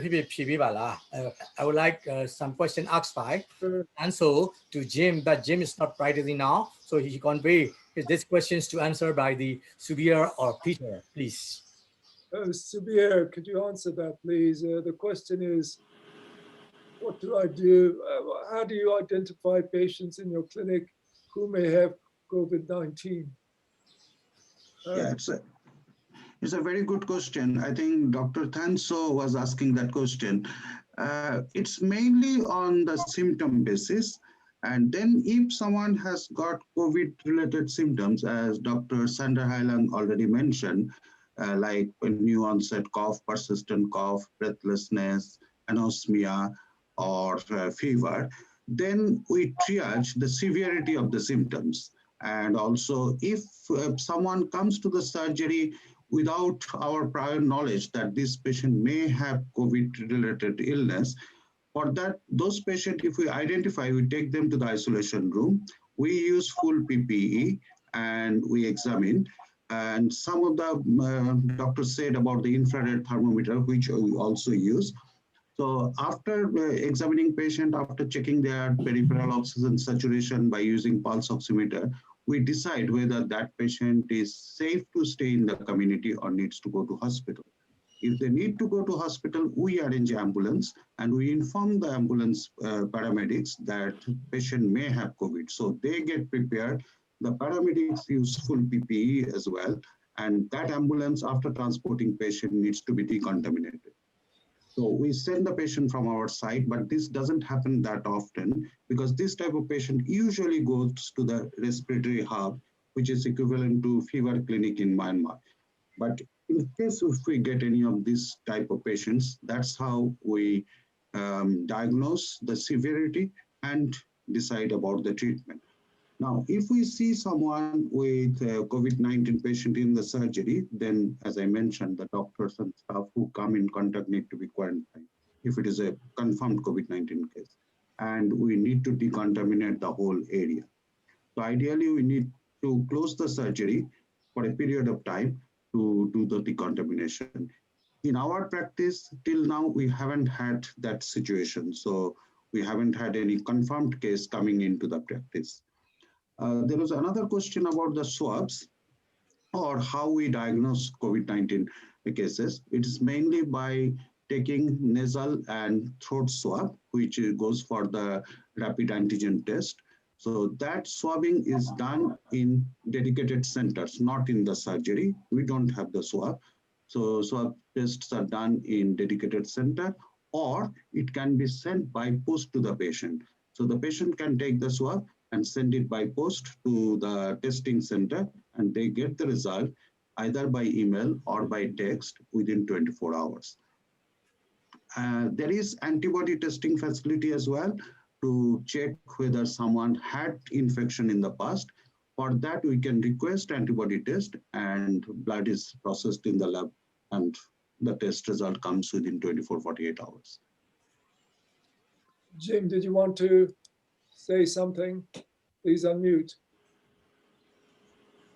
Yeah. Jim, you need to unmute, please. Sorry, the point I was making was that Dr. Pyo Son-hum talked about online access to information, and that particular question was available in the UK through one of the GP update courses or maybe on the RCGP. So if people don't know the answer, there's good access in the UK, and it sounds like that's developing in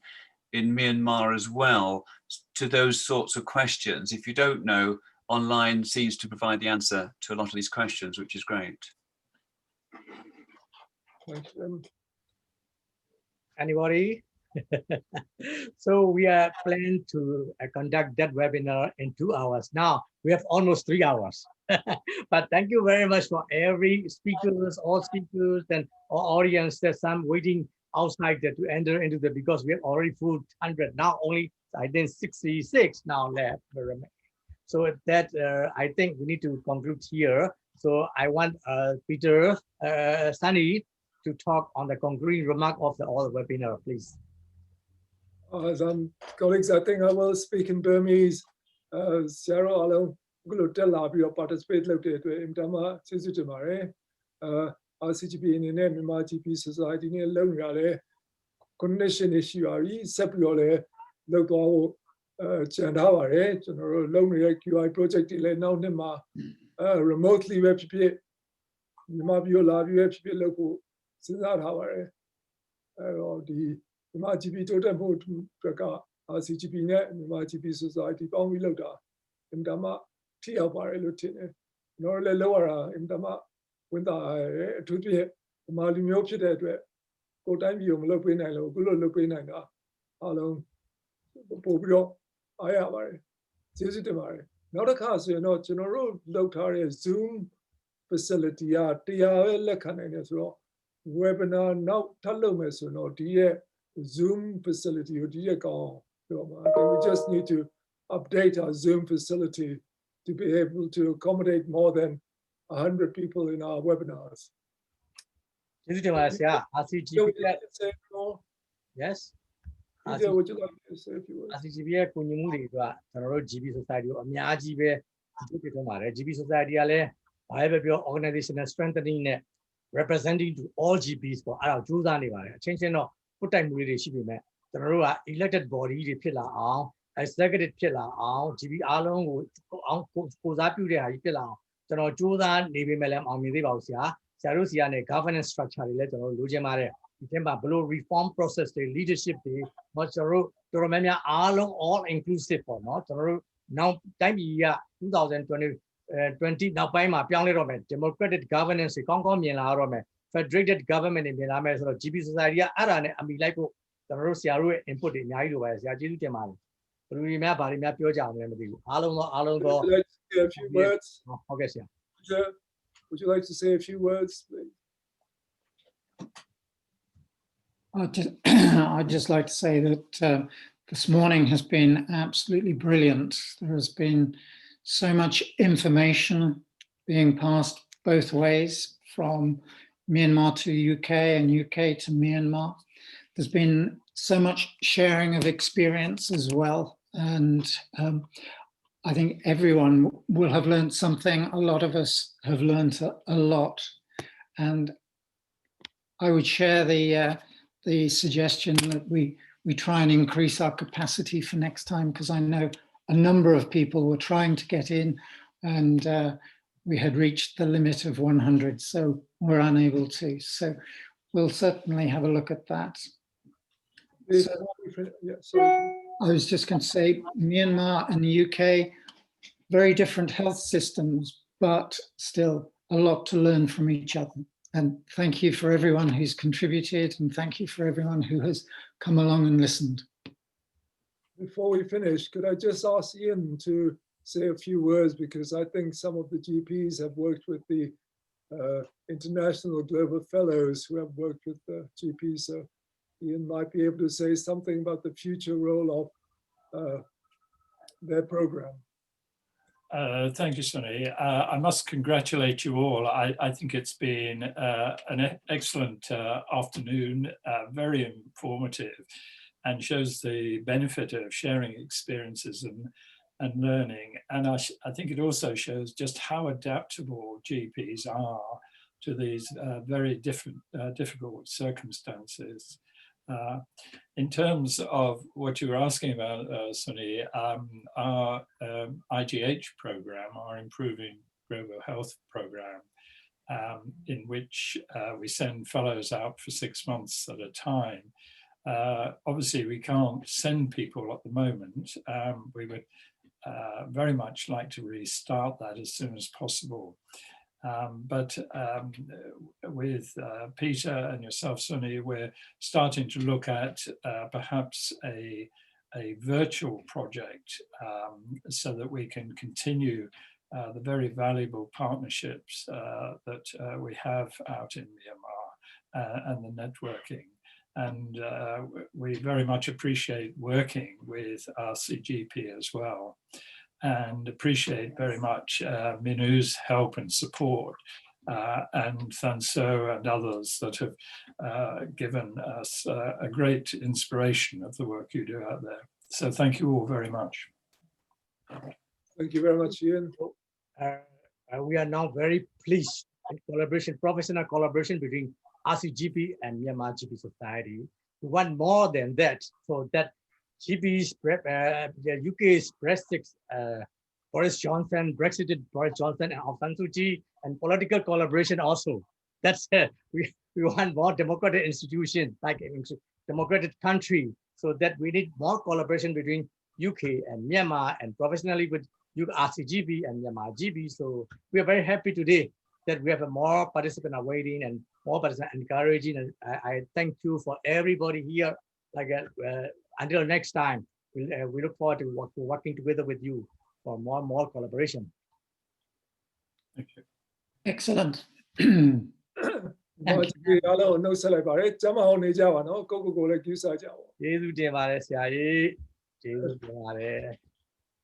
ကဲအားလုံးเนาะကျွန်တော်တို့ဒီကကျွန်တော်တို့ဒါပြုလိုက်တော့မယ်အားလုံးကိုကျေးဇူးတင်ပါတယ်နောက်တစ်ခါလဲထပ်တွေ့ကြအောင်သေးတာပေါ့ကျွန်တော်တို့နိုင်ငံလုံးအတွက်ကျွန်တော်တို့ကြိုးစားပါ Thank you all. Bye bye. Thank you.